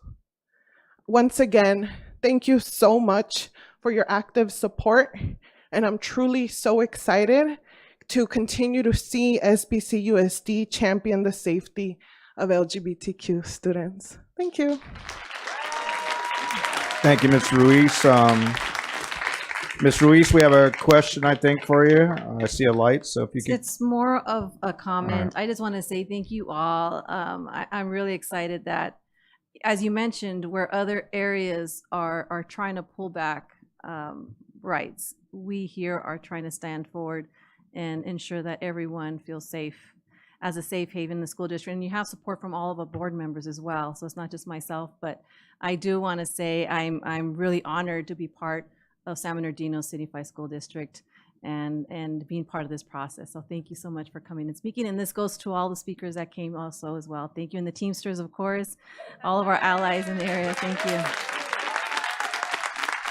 Thank you, Ms. Rosales Medina. We'll move on, and our next public speaker is Kathleen, and I can't read your name, B? Brennan. All right, Kathleen Brennan, welcome. Sorry about that. I knew you'd fix it for me. Good to see you. We've been in negotiations all day, so I'm tired. Yeah, you too. Right? First of all, thank you all for allowing me to speak tonight. And my name is Kathleen Brennan. I am the president of Teamsters Local 1932 and a proud county employee. I want to come here tonight and thank you all for what you're doing. This is the first ever that I think anyone knows of event of its kind. And it's quite brave. And in the time right now that we're facing with all these, attacks against the LGBTQ plus community, for you guys to stand up and do this really says a lot about each one of you. Unfortunately tonight, a lot of my brothers and sisters couldn't be here because when we were kids growing up, we did not have GSA groups. We didn't have an identifiable safe place on campus. In fact, most of the time all we heard were the voices of the loud minority telling us that we shouldn't exist, that we were disgusting, that we were groomers, we were pedophiles, etc. A lot of these people that I grew up with unalive themselves. A lot of us tried to unalive ourselves. A lot of us turned to substance abuse. And some of us were able to get out of that and go on to lead very successful lives, albeit in our 30s, 40s, and 50s. I like seeing these GSA groups because what that tells me is that there's this beacon of hope for this younger generation coming up, that they don't have to wait until they're in their 30s, 40s, and 50s to go on and lead wonderful lives and accept themselves for who they are. Life is so short. We don't have time to waste on hating one another, especially not hating ourselves. So with that, I just want to applaud you guys and thank you guys for what you're doing. And who knows how many lives you guys might save by doing so. But on my behalf and my committee, I'm the chair of our LGBTQ plus committee. I just want to thank you all for what you're doing. Thank you very, very much. Thank you, Ms. Brennan. And Ms. Brennan, we have looks like a light on, so I don't know if that's a question or comment by Vice President Tillman. I just want to thank you all for coming out tonight. I have a daughter, and she came out about 4 or 5 years ago, and it wasn't easy for her, and I saw her get some negative backlash from some of her close family. So I watched her go through the struggle, but she had a discussion with me about how important it was to come out and not have to hide and to be yourself, and how empowering that is, and how much trauma is involved in not being able to be yourself. Right. And so we've had a discussion. She lives in New York right now, and so I just want you to know I'm a champion for the LGBTQ. It's hard to keep it, Alphabet Mafia, yeah. But and I know that our board members are. So if there's anything we can do, just let us know. But thank you very much for coming out. Thank you for sharing that. And you guys are saving lives. So I appreciate you standing up, because everybody doesn't have the courage to do it. A lot of people can't do it. Right. But you're not only benefiting yourselves, as you know, but so many others that don't have the courage and can't do what you're doing tonight. So thank you so much. Thank you, guys. Thank you, Vice President Tillman. Ms. Chahusky. I also wanted to give my thanks. My daughter came out when she was 12. She was fortunate enough to have role models in community that she didn't know that it wasn't safe for her to come out, and it was unintentional that we did that for her. That's awesome. But it also made me understand the impact that some of my friends had gone through as we were growing up, that are my age, and then also some of her friends who didn't have family members who were supportive, that sort of reached out to us to be their supports. I unfortunately cannot be there, and when I heard that we were having a Pride event, I was so excited. I went to Abigail and I was like, oh my God, I'm so excited, but I got elected as a CSB delegate and I have to be in Sacramento for that. So I cried. Next year. But Next year. I'm like, that was my next thing is y'all have to have more. This can't be the last. It's gonna be the first, but it's the last. And we need to make sure that we can keep that community connection. I think that's really important, and I appreciate that the Teamsters are here today with our other here tomorrow, Union next year, Strong the year members after. out there to represent. So thank you very much as a community member for stepping up and supporting our students, because that is also important. It's not, the family is larger than just our school district, and it's really important that we keep all the kids in our community safe. So thank you to all of you tonight. Thank you. Thank you, Ms. Chahusky. Ms. Ceballos? Also, I don't have a question. I just also wanted to comment and, say thank you for coming out. I think it's really important to be inclusive of all people, regardless. And, this particular group is not the exception.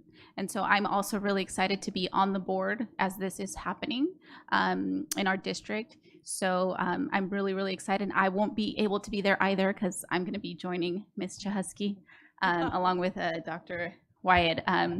But definitely next year, I look forward to it. So thank you so much. Thank you. Thank you, Ms. Ceballos. Ms. Grande?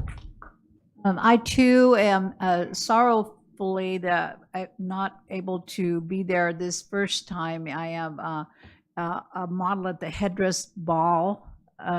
So it is for Assistance League. But other than that, I so would have been there. As a teacher, I was privileged to have been part of the NEA RA, and that was like I believe the largest teachers organization in the country. Well, we would meet, and they had the best LGBTQI plus caucuses you've ever seen in your life, and I was privileged to have joined that this last year. And I still continue to get all of the information. I've been given an opportunity to sign up again. And if you were to see that, it's just glorious to see thousands and thousands of teachers all supporting each other in this important work. Right. And it's very timely, and it's exciting to be here at this moment in time for us to support you, all of us. Thank you. Thank you very much. Thank you for your service. Thank you, Ms. Grande. We're still going there, Ms. Brennan. Ms. Alexander?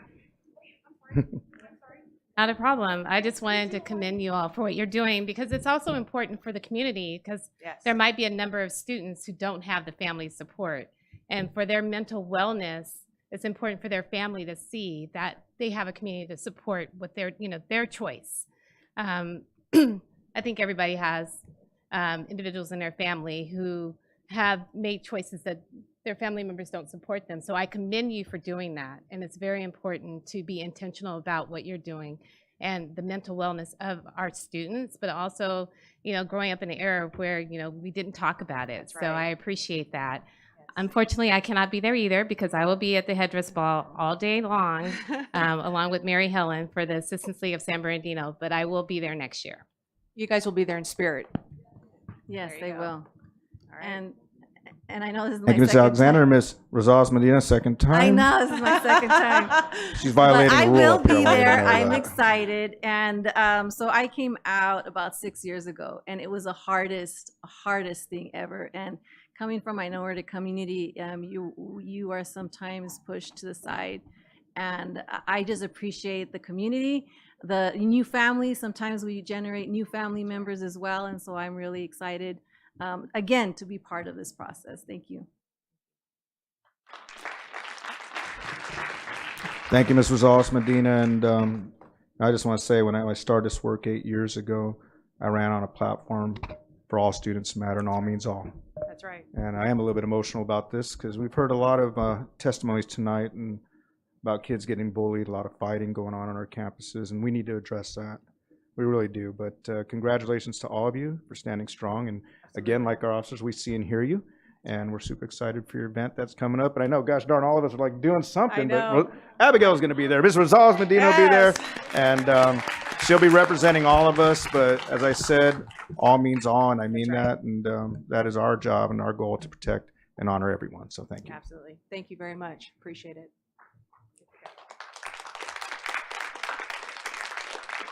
All righty, moving forward, let's welcome our SBTA president, Ashley Alcala. Welcome.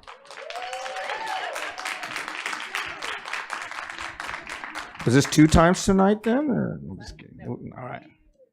Welcome. No, just one. Okay. Get home early. Good evening, President Wyatt, Vice President Tillman, Superintendent Ariano, and Cabinet.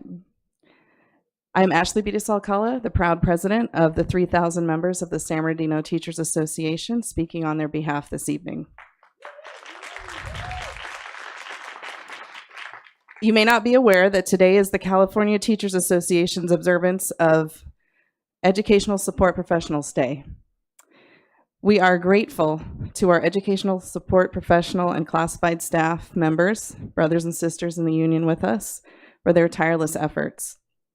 Our classified brothers and sisters are the front line of public education with us each and every day. And it begins with that first school bus ride in the morning, and it ends when those custodians turn off the lights and leave the buildings way after everyone else has left. We want to acknowledge and appreciate our classified brothers and sisters today and every day, and we want to thank them for all they do to help support our schools, our students, and their families, and they are families in our community too who attend our schools as well. Every employee within our educational community is important and plays a part in impacting our students so they're able to thrive and learn in our schools. And it's also very important for our district to recognize our LGBTQ employees and respect them and provide safe places for them as well. And so we too are participating in Saturday's event to support our entire community.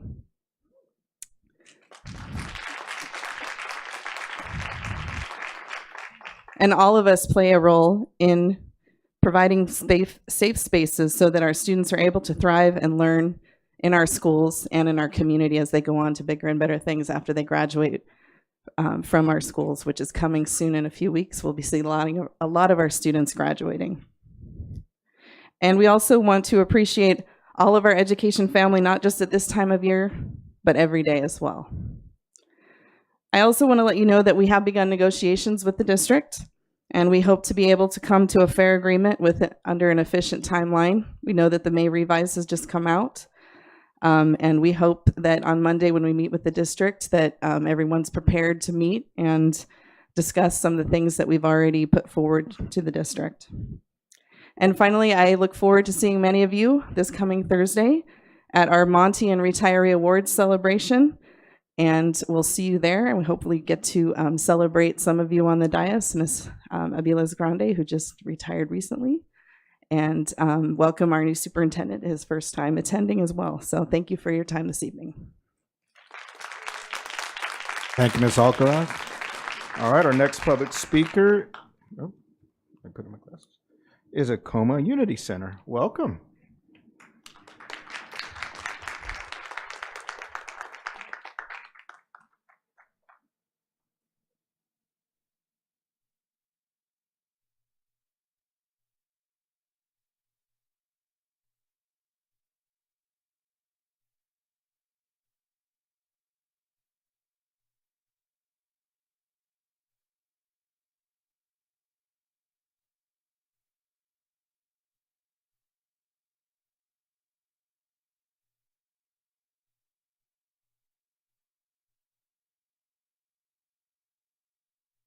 All right. Good evening, Superintendent Ariano, Board President Wyatt, VP Tillman, Board and Cabinet. My name is Jennifer Sakara, and I'm the Operations Manager at Acoma Unity Center. First, I'd like to thank you all and the community for allowing us to present our first cohort water education program known as the DRIP Squad. And yes, right. In collaboration with the People's Collective for Environmental Justice, UC Riverside, and CAPS Expanded Learning. We are truly grateful to Dr. Rodriguez, CAPS Expanded Learning Director, and Pearson for their continued support and ensuring that we had the supplies and tools needed for this program to thrive. For example, these beautiful lab clothes our scholars are wearing. This program exemplifies the true meaning of expanded learning programs. These scholars are learning science, technology, engineering, math concepts with hands-on learning, and they are also addressing real-world issues and working together with community to come up with real solutions and action. So again, thank you so much for your continued support. And tonight you're going to hear from each of our scholars and our community partners.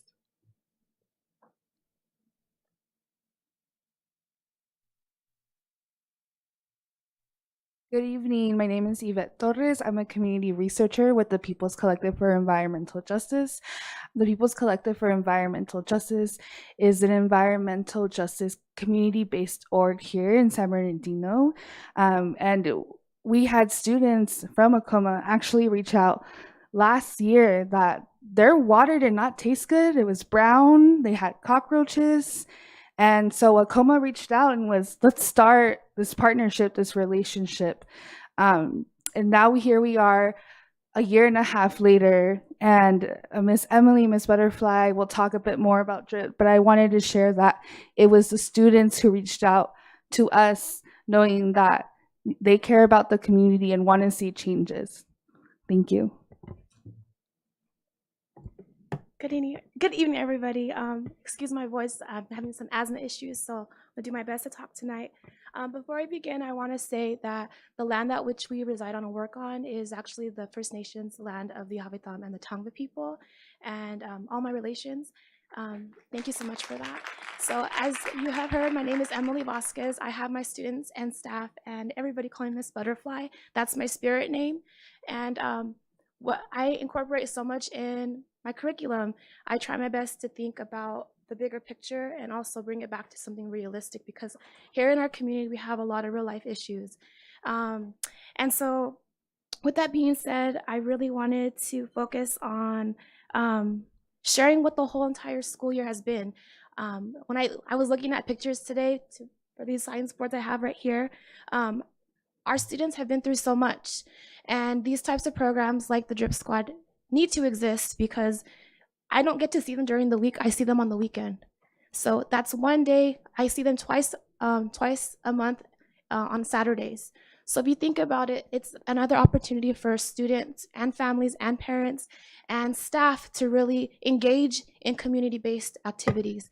And so I would like to, if possible, put these science boards out just so you could see the progression of where we started this last school year and then where we're at now and where we're going to be heading in, because I think pictures can really give you the sensation of what it's like to be in my classroom. And really, it's not my classroom, it's our classroom. I try my best to make sure that the hierarchy isn't really there in our classroom, because I'm just a community member just like them. And that's something that I always try my best to instill in everything we talk about. So the first board is called the DRIP program. And in that science board, there's a bunch of pictures of the first session. The first session essentially is where I go to Acoma and I'm sharing what the DRIP Squad is going to entail. I'm sharing with families and staff and parents who I am, what I was doing before DRIP, and where I plan to go with this program. So just to give you a little taste of that, before I was ever a teacher with the DRIP Squad, I'm an organizer. And so my brain, organizer brain, is always thinking like, how can I make this real for my students when there's so much realness in the streets? There's so much realness at schools. You know, all of that together encompasses so much. And so I wrote some notes. Give me 1 second. Having this opportunity to be able to teach my scholars is really beautiful because I'm also learning from them. I get to hear their experiences and their stories, and it makes me think, wow, is this really going on for youth? How can I make sure that they're healing and they're starting now so that when they become also adults in our community, they know where to go. They know how to deal with their issues. They know how to file complaints. They know who to go to make sure that their needs are being met. I try my best to have solutions for them, right? On one of these boards right here, you can see that we actually did a recreation of water. That was our very first session. I recreated water for them. and they got to see and feel what that was like. Because if you think about it, we come into this world through water, right? We're born, we're housed in a big belly full of water. And so I felt like the curriculum was so important to start there, because if you look at the board, now we're in a place to really understand what that means for us. It's not just about the water, it's about the air, it's about the land, it's about the policies and things that people are voting on in office, right, in government. And there's a lot going on in that too. We talk about those real things. We talk and we have really hard conversations. And these students, these scholars have so much to say. And that's one thing that they often say too, is I wish other people could hear us, right? I feel like my voice isn't being heard. And so my job as a role model in this specific program is to offer them that, to give them that, because that's what they deserve. And I'm so proud of my scholars. It's an honor to be able to come on Saturdays and get to know their parents, get to know the staff members. I get so excited when I have everybody in my classroom. It feels like a family reunion. I love each and every one of you. I'm so proud of you. And thank you so much for having me.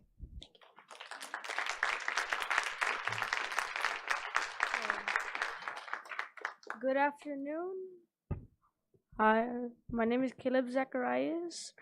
I live in San Bernardino. I joined Drip Squad. Drip Squad is a community group that teaches us how to protect our water and use it and not contaminated water and our air. When semi-trucks factories are running, there's smoke. Smokes get into our air, eventually goes into our water system. What I want to change for our community is for our community to have less damaging industries, also less shipping trucks, and more fresh water for schools in San Bernardino. Thank you.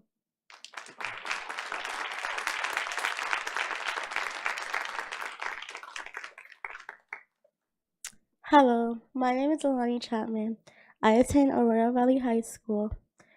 I joined Drip Squad because it seemed really fun and I wanted to know more about the program.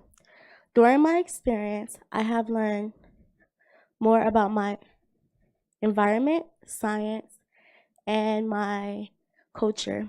For example, how water connects to dance and how to honor our environment.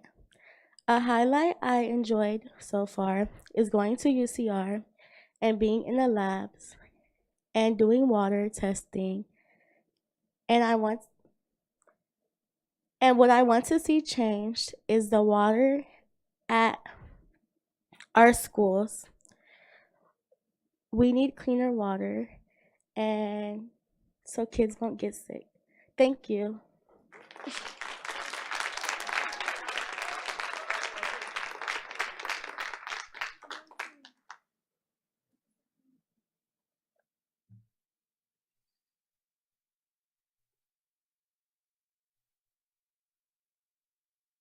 Hello. Hello, my name's Alan Campo. I live in San Bernardino. I joined Drip Squad because I care for my environment and I want to better my community. And one change I would like in my school is cleaner water.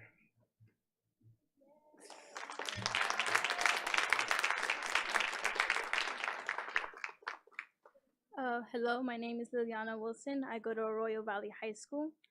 And why I joined Drip Squad was to learn more about it since I didn't know anything about it. And I learned a lot about how we can make change about our water and how the conditions in our water at our school is affecting us.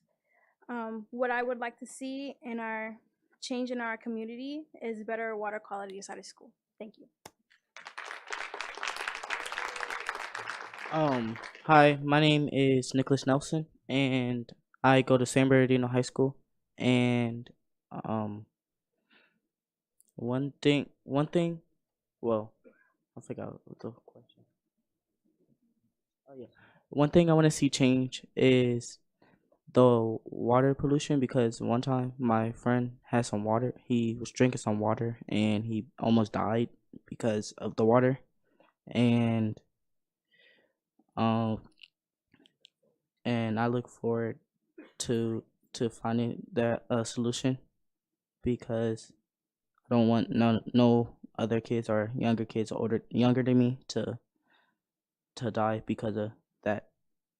Thank you.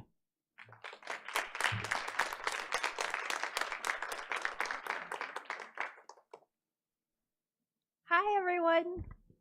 My name is Sam Ying. I'm an assistant professor at UC Riverside in the Department of Environmental Science. Thank you so much for letting me speak here today.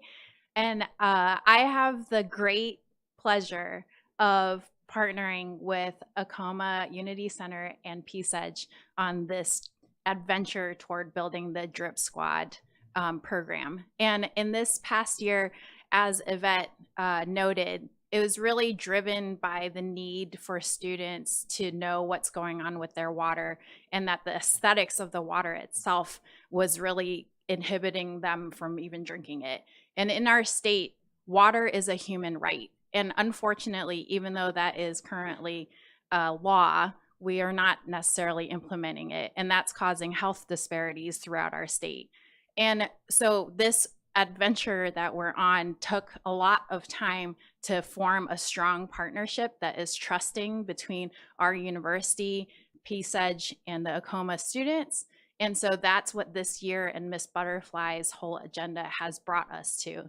And so what we're very thankful for is all of the resources that your board has provided for us to build that foundation, and hopefully what can continue, because water and training our scholars to understand how water quality and treatment and distribution and safe, affordable, and reliable water resources for everyone is a lifetime's worth of training. And this is where we're starting. So what we're hoping is that in the following year, we can build essentially a long-term monitoring program that is really run by the students, where they regularly take samples and understand how sampling works, and then partner with our university and even EPA certified labs to run the samples for water quality data at TAP, which is not a very available data set usually. So with all of those foundations that we've built this year, we're hoping that the board will be supportive of us continuing this program so we can build this as a year-on-year program for all of the students to come, and eventually bring them into the water sector and have them become leaders to speak holistically about what safe, affordable, and reliable water is. Thank you. Good evening, school board members. I am Darcel Kennedy, and I'm senior advisor at Acoma, AKA Mama Darcel. So I'm an elder, and I love to be esteemed as such.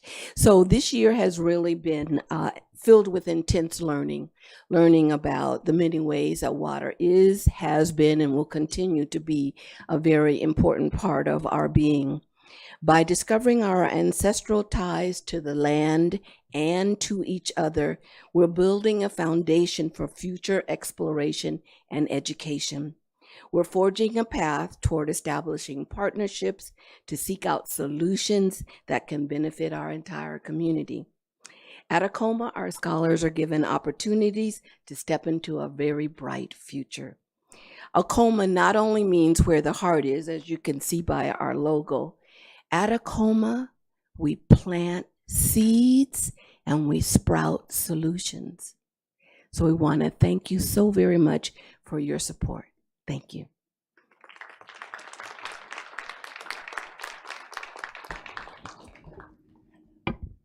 So again, thank you so much for your continued support. We are forging career pathways in water. These are our future biogeochemists and water experts. So again, thank you for investing in the youth and their future. We have invited you all to our graduation and pinning ceremony on Saturday, June 3rd from 2 p.m. to 5 p.m. So you can RSVP by responding to our email. So yes, we hope you all can join us and the families to celebrate them. Thanks. All righty, thank you. And we do have a few lights on. I'll start with Miss Alexander. I'd like to first say thank you for the presentation. How long has the program been around? I know it was inspired by students identifying, I heard that the water was dirty, they were advocates and showed some interest, but how long has the program been around? Since August. So all that was produced since August So of 2022? the program, yes, has started since August 22, planning for it long before. So these are concerns and issues that many of our scholars have brought up in previous years. Awesome.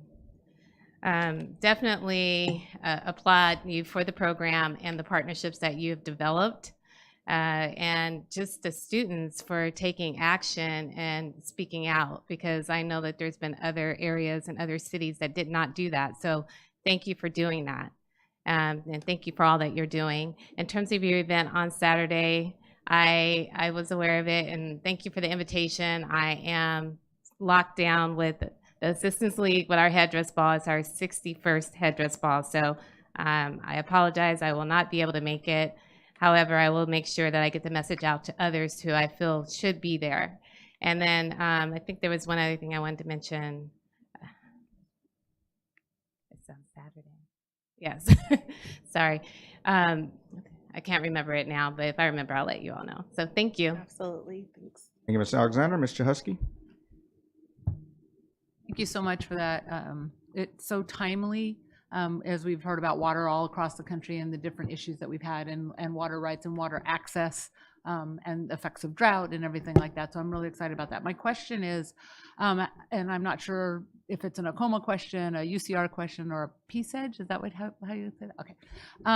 But have you reached out to the San Bernardino Water District, and are they going to be partner as a community partner in this program? Most definitely. Thank you for asking. Yes, we have, and we're working in partnership with them as well. They have come and presented to the students as well, and we're looking at working closely with them as well as Valley College, because they do have a program for people going into the water field. So we're looking at grooming our young people, getting them ready for a career in water. That's a great articulation, and it's much needed. So don't forget that. And then my last question, where are your results going? Are they going to the school site? Are they going to Miss Pearson? Or are they going to Mr. Right now, we're in the middle of still gathering them. Okay. So once we get samples that we think are going to be comprehensive enough, then we'll share them. But right now, this first year was just really helping the students, the scholars, go through that process so that they can understand what it entails. Look forward to the entire arc, and the results. So thank you so much. Thank you, Ms. Chahusky. Ms. Biles? Just really quickly, I also wanted to say thank you for coming out. Scholars, you guys did a great job speaking up there. I'm really proud of you. Yes. It's never easy, but you did great. Thank you for asking that question, because I did have a similar question. So I'm really excited to hear that, you are working with Valley College and also with the Municipal Water District as well, because I know that there are a lot of careers out there, and it's a growing, need. I just had one question, just out of curiosity for the students. Do you guys attend, or do you guys belong or are part of at your school sites of any clubs or any programs or anything like that? How many are? Can you just raise your hand? All of you? Okay, good. And if you did not have this program, what would a Saturday look like? Just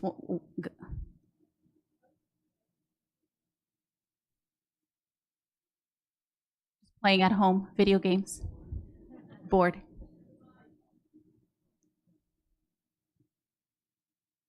My normal Saturday, if I didn't have this class, I would just be playing games outside, just doing something, not learning.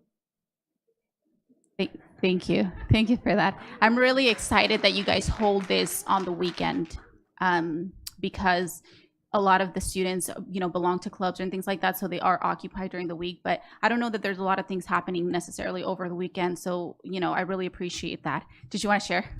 For me, most likely, what I'll be doing on the weekend, I don't even know. I'll probably be really bored just at home. Thank you so much for sharing. Thank you, Ms. Biles. Ms. Grande? I think it's just incredible. You know, every year we have elections and people are always running for water board, and I always wonder what do they do, you know.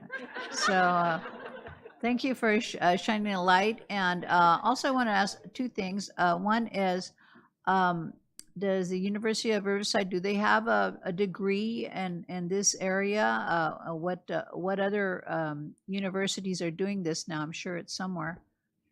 We have a number of majors that are water related, and environmental science has an actual emphasis that is on soil and water, including water chemistry.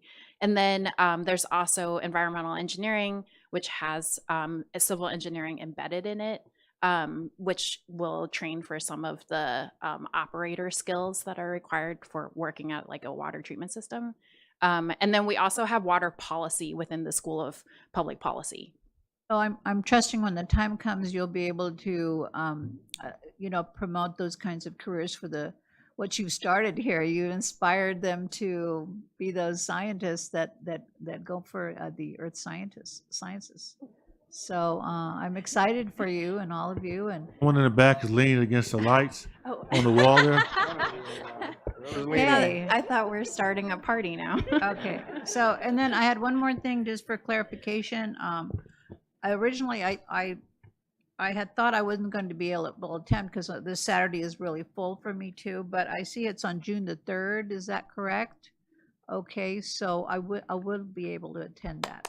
Yes, thank you. Awesome. Thank you so much. Thank you, Mr. Grande. Vice President Tillman. Thank you very much for coming out, good information, great program. I do want to make sure you know we did a robust testing of water in the district. So, you know, I heard some statements about the water here, but the water here is safe, and you can get the data that we did because we had a real concern about it. So every site was tested, every faucet was tested, the parts per billion, whatever it's supposed to be, are where they're supposed to be. So. If you don't want to run the test all over again, we have the data already. Thank you. Thank you, Vice President Tillman. Thank you. We would appreciate you sharing that data with us so that we can inform the students further. Really, this is about exploration. It's about helping the students understand that if you find a problem, let's look at how we can go about seeking solutions that serve all of us. So thank you, President Tillman. Ms. Alexander. One point of clarification, the initial invitation was May 20th, and then my colleagues told me that it was, because I hadn't looked at our invitation, so I will be there. So I see the new date. So thank you, and good luck to all the future biogeochemists. Great job. Thank you, Ms. Alexander, and just want to say fantastic presentation to all our students and our staff as well over there at Coma. Just so you know, we do have a career pathway here in this city that works directly. I think it's with the East Valley Water District, right? Ms. Applegate, you probably could tell us a little bit about it. We were just there last week for a wonderful gala, and I was talking to some people over there, and they said that we do have students, I believe, already involved in that, and quite a career. If you know anything about water in East Valley Water District, it's a heck of a career. Dune Springs High School does have a pathway in partnership with San Bernardino Valley College. So definitely we want to make sure to channel our students into that pathway and expand it to other high schools as well. So we'll be waiting for you guys. Thank you very much. All right, our next public speaker is Ms. Negretti. Welcome, Ms. Negretti.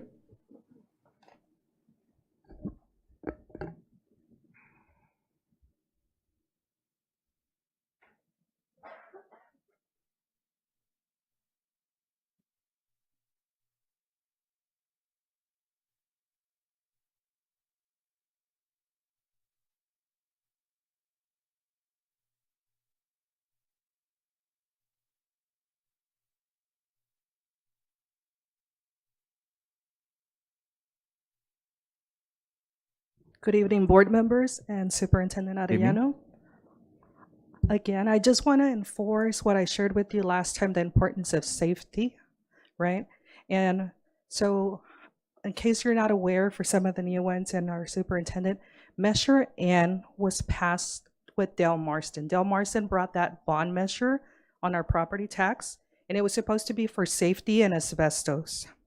And of course, years back, I had proposed that they would put one security officer at the elementary schools, and it pretty much went in one ear and out the other. One of the barriers that I encounter as a parent here was Danny Tillman stating that how much it was going to cost. However, over the years, I have seen additional positions such as the director positions, assistant director positions. So how do you balance safety versus additional positions? Another position was, of course, as I shared last time, the assistant chief of police. This is not a gigantic, school police area. There are positions that can be cut. And I ask you, board members, that you don't look at your personal familiarity with some of these employees, that you actually look at the position, whether or not that director or assistant director is needed, right? Because I know that some of you have shared, the staff for a long time, and it somewhat seems that you make it personal because you like the person that position is needed and not necessarily. So I ask you that you revisit, go back and look at what positions have been added and are truly needed, and then you just begin to put safety first. I'm going to share with you that at Arroyo, right, now since we're saying, let's not go ahead, let's not have everyone be off duty, right? So one of the things that happened at Arroyo, one of the CSOs was on lunch. CSOs are familiar with what kids belong to that school and what kids don't. They happened to see 2 non-students from that campus. And this CSO was on their lunch. And so out of the waistband of one, something looked odd. I don't know how many of you own firearms, but if you own one, you know what it looks like. And so the CSO from their lunch went ahead and shared, you know what, I see 2 non-students on this campus. The CSO left their food, went out there and tried to make contact, and they left. The CSO called for someone else for assistance, and within 15 minutes, they apprehended both of these non-AVHS students. Thanks to this, they were able to find the loaded firearm that one of them had. What you're proposing would take that away. And you're proposing this again, not you, but of course your assistant superintendents who are the ones that do the negotiations. I'm bringing this up to you. It's being proposed for savings, correct? And I see that on tonight's agenda. There needs to be borrowing somewhere in there. There's borrowing between, different budgets. So go back again and look at Measure N, right? The bond measure for safety and asbestos. Can we have that? Could you revisit how many positions have been created that are really just inflated positions? When Del Marcin came in, he acknowledged that this district was top heavy. When this district is top heavy, as a matter of fact, he had said he had 1 too many assistant superintendents compared to other districts. Could you revisit the information that's already there so you could see where the budget can find the funding to have additional CSOs, right? Put the safety of students first. Additional CSOs not only for the high schools, but also at least 1 at the elementary schools. So please stay focused on safety of students, the benefits of having all CSOs hands on deck, right? Don't nickel and dime just because the late start is coming. And let's keep everyone there because you're here for our kids. You're here for every single student. Let's not be one of those that says, you know what, we could have prevented. We wish we would have had the staff and it didn't happen. Thank you so much. Thank you, Ms. Negretti. Our next public speaker and hopefully is Romel Fuller. Welcome. Hopefully I pronounced that right. Romel Fuller, if you're here, it's your opportunity to speak. All right. Looks like she may have left. All right. We do have some no more in-person comments. Looks like we have 2 virtual comments, and Reverend Benita Ramsey will be our first one, I believe. Actually, we have 3, excuse me. Okay. Welcome. Thank you. My screen's a little dark, but I just wanted to come on. My name is Benita Ramsey. I'm the Executive Director of Rainbow Pride Youth Alliance, and I also wanted to echo my gratitude and thanks for the board for standing up for LGBTQ youth. teachers and staff of the LGBTQ community by supporting the Pride celebration, and also for your support through the resolution. It is a very important statement that goes a long way to saying to our youth that they belong, they matter, and believe it or not, you're saving lives, right? And so that's so important to this work. And so I just wanted to really stand up on behalf of Rainbow Pride Youth Alliance and all the youth that we serve in the district through our work with the GSAs, to just say thank you. And we look forward to continue to partner with you. We thank you for the leadership of the board. Your standing up for us means more than you'll ever know. And so that's all I really wanted to stay on. I wasn't able to be there in person because I had another meeting, but I wanted to chime in with our gratitude and thanks on behalf of our students and our staff. Thank you again. All right, thank you. Okay, our next virtual speaker looks like Dr. Anthony Leonardi.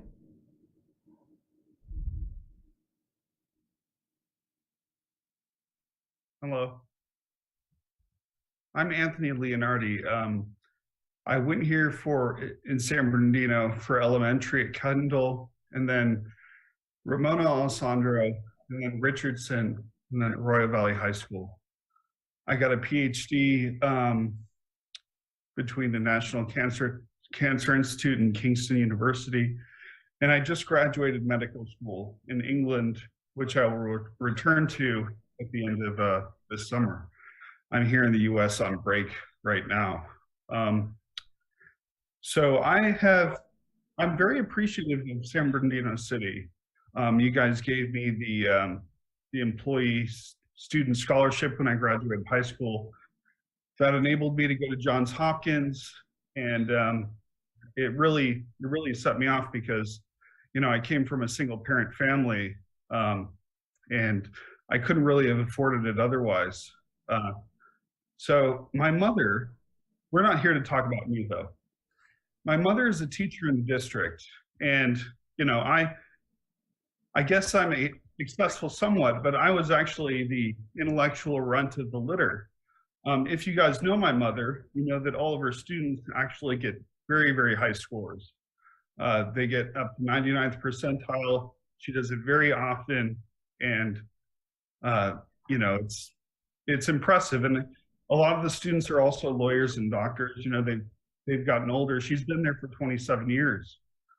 So I'm speaking today because, you know, she's very close to retirement at age 60, and she's teaching in virtual academy, you know, for her health and safety. She has a few conditions, and it's just better for her. And she's still able to deliver great teaching in virtual academy. But unfortunately, a few of the policies have gone to in-person things, like an in-person teacher appreciation meeting. I know they ended the COVID emergency, but it's not necessarily over. And, you know, a teacher appreciation in person, you know, in a big room with a bunch of people, I wouldn't recommend her do such things. You know, I say this as her son, as a scientist, and as now a physician. And what I hear from her is that the teachers in the virtual academy may have to do in-person teaching, you know, all in some sort of room with a bunch of cubicles and things. I think it would just be, you know, it would be well delivered from the settings that they've done it before. And I know that there are space constraints as well with the district. I've told her maybe she can do it in a portable, but apparently there are not many classrooms or portables available. So I would just like you guys to consider, you know, keeping virtual academy, you know, delivered in the similar way that it was before. And that way, you know, my mother can keep teaching your students, and they've all done very well, you know, how she's been able to build up a work ethic, because it's not all about intellect. A lot of it is work ethic, and that'll still bring you up to very high scores. Okay. But anyway, thank you all very much. And I hope you have a great evening. Thank you, Dr. Leonardi. I believe that's it for virtual and public comments. Is that correct? All right, we will move on to 7.15 closed session, or excuse me, 4.0. That was the time. 4.0 would have been the time. Let me rephrase that. 4.1 closed session public comments. This is the time that members of the public will be provided an opportunity to directly address the board about any item described under the closed session. Comments are limited to 5 minutes or less. Are there any public comments? Yes, we have one. LaToya Smith. All righty, welcome, Ms. Smith.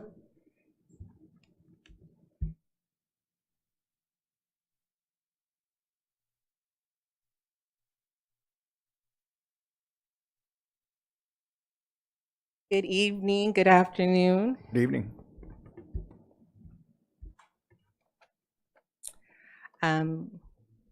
Good evening, Dr. Wyatt, President, board members, our new superintendent, and all those in attendance. My name is LaToya Smith. I am the chief steward and also the chief negotiator for CSEA Chapter 183. I came here because I want to formally introduce myself to those I haven't met already, especially the superintendent and the new board members that you guys have been here for a while. I've just seen you at meetings and other events, but haven't been able to formally introduce myself. So I wanted to come here to do that, and I look forward to working with you guys in the future. Right now, CSEA is currently working on the sunshine to submit for the reopener for the 23-24 school year. We're excited to begin those negotiations and to submit that information to the district and to the district as well as the board. Now, one thing I do want to bring to attention today, you guys have heard a lot about it, is the safety of our CSOs. Currently, there are a lot of vacancies, but the other problem is the understaffing and the numerous hours of overtime that our members are being forced to work due to poor planning or simply adding last minute and after school meetings and events. On top of that, the scheduled events and meetings and sports that CSAs have already signed up to work in advance for that overtime.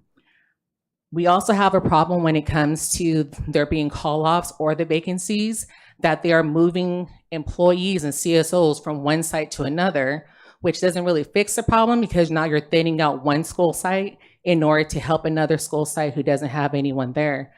And then on top of that, say that they were scheduled to have overtime at their regular school site. If they are forced to move to a new school site to help for that day, they are responsible to find out someone who will cover that overtime at their own school. So we're concerned with the expectations that are being put on the CSOs, considering all the hard work that they're trying to do right now to protect our students, staff, and our properties. The other thing we would like to note is that in addition to last school year and this school year, there's been 1,000 phone calls for fights at the school sites. And our CSOs are the ones who are at the property and on our campuses to be able to help these students. So what we're asking is for you guys to think outside the box. Find a different way or better ways to be able to hire more CSOs a lot faster. If you look at the process, it is very long. If you look at the qualifications, it's a lot of qualifications. So with the amount of qualifications that you guys are expecting, and also the amount of background checks and everything else that happen, they're treated almost like police officers a little bit when it comes to that position. So what we're asking is that you guys look into ways to be able to maybe work with the PC to find ways to increase that particular position. Now, one last thing we would like to do is that next week is Classified School Employee Appreciation. So we're not gonna have a board meeting next week, but we wanna make sure we're shouting out all the employees and members who work so hard every day and are helping not only our admin staff, but keeping things running. And we know that no one position is more important than the other, and that they are all greatly appreciated because they all make a difference. I wanna thank you as usual for giving me the opportunity to speak to you guys tonight, and it was nice seeing your faces. Thank you. Good seeing you as well. Oh, I'm sorry. It looks like we have one board member question from Ms. Ceballos. It's one quick question. I want to make sure I heard correctly. So when a CSO is asked to cover at a different site, it is the CSO that has been asked to cover somewhere else, their responsibility to fill the vacancy that they're leaving at the other school? They're being asked to do. They're being asked to do that. What happens if you can't fill it? It may not be covered, but they're still asked. Okay, thank you. All righty. Thank you again, All right, Ms. Smith. thank Good you. to see you. Good night. Okay, Ms. Cunningham, is that it for virtual comments? All right, we will go ahead and move forward into 4.2 and recess the closed session. We'll be reporting out after.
English for you.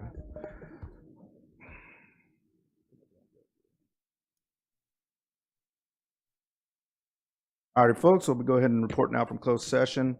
Move on to 5.1, approval of high school vice principals. We have approval of 2 high school vice principals. Let me see here. Be it resolved, the Board of Education approves the appointments of the following employees: Jenna Jinks and Ryan Ramey, high school vice principals. School sites, effective dates, work year, and salary to be determined. Funding source 035. So moved. Second. It's moved by Ms. Ceballos, second by Vice President Tillman. Any discussion? Seeing and hearing none, let's go ahead and vote.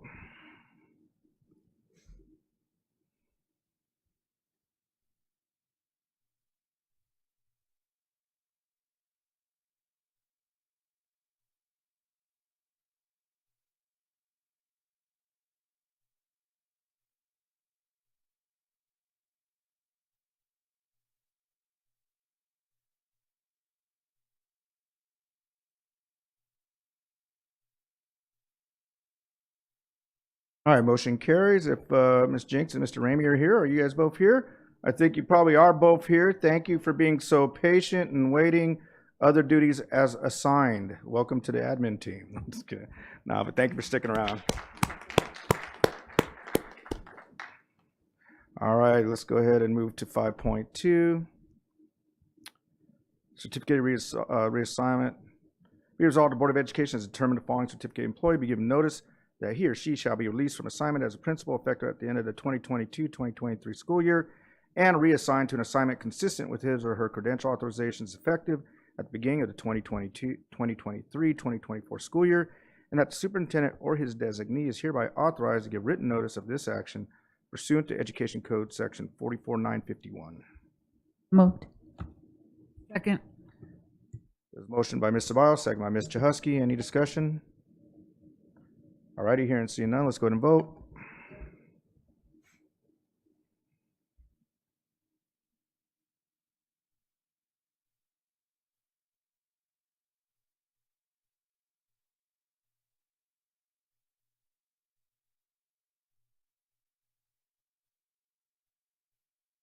Okay, motion carries. Moving on to 5.3. Be it resolved, the Board of Education accepts and adopts the recommendation and findings of the hearing panel based on a review of the panel's findings of facts and recommendations and orders the expulsion of the following students with identification numbers as listed below in accordance with the board rules and regulations and in compliance with Education Code Section 48900. So moved. Second. Moved by Ms. Alexander, second by Ms. Rosales Medina. Any discussion? All right, hearing and seeing none, let's go ahead and vote.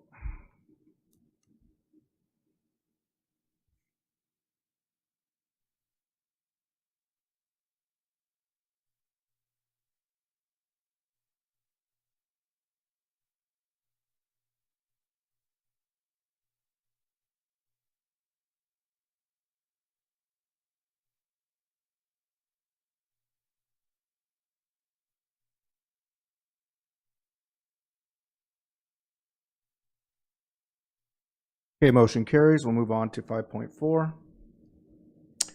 Be it resolved, the Board of Education accepts and adopts the recommendation and findings of facts of positive development or suspension or expulsion of the following students with identification numbers as listed below in accordance with the board rules and regulations in compliance with Education Code Section 48900. So moved.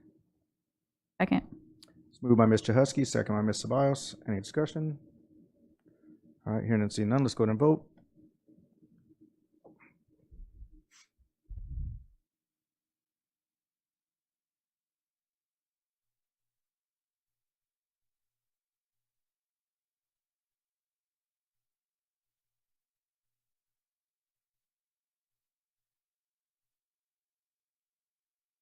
Okay, motion carries. Moving on to 5.6. Be it resolved, the Board of Education approves and accepts the following students who are recommended for expulsion, but expulsion is deemed inappropriate based on due process errors, insufficient evidence, and or the availability of other means of correction in compliance with Education Code Section 48900. Therefore, although they were recommended for expulsion, expulsion is not granted. Moved. Second. It is moved by Ms. Chahusky, second by Ms. Ceballos. Any discussion? All right, let's go ahead and vote.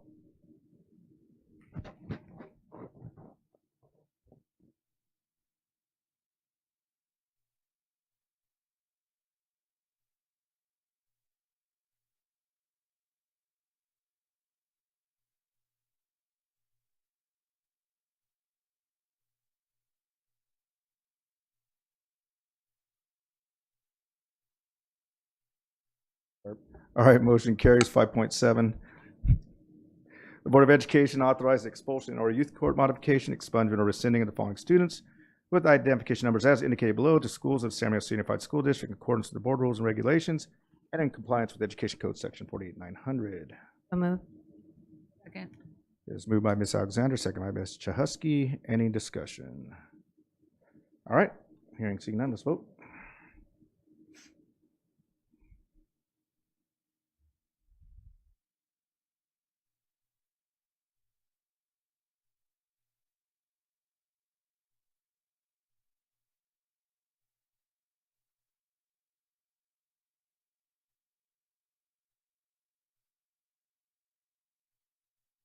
All right, motion carries. Move to 5.7. Pre-Education Code 48918A, subsection 1, the pupil is entitled to at least one postponement of an expulsion hearing for a period not more than 30 calendar days. Any additional postponement may be granted at the discretion of the governing board of school district. So moved. Second. It's moved by Ms. Ceballos, second by Ms. Chahusky. Any discussion? All right, hearing seeing none, let's vote.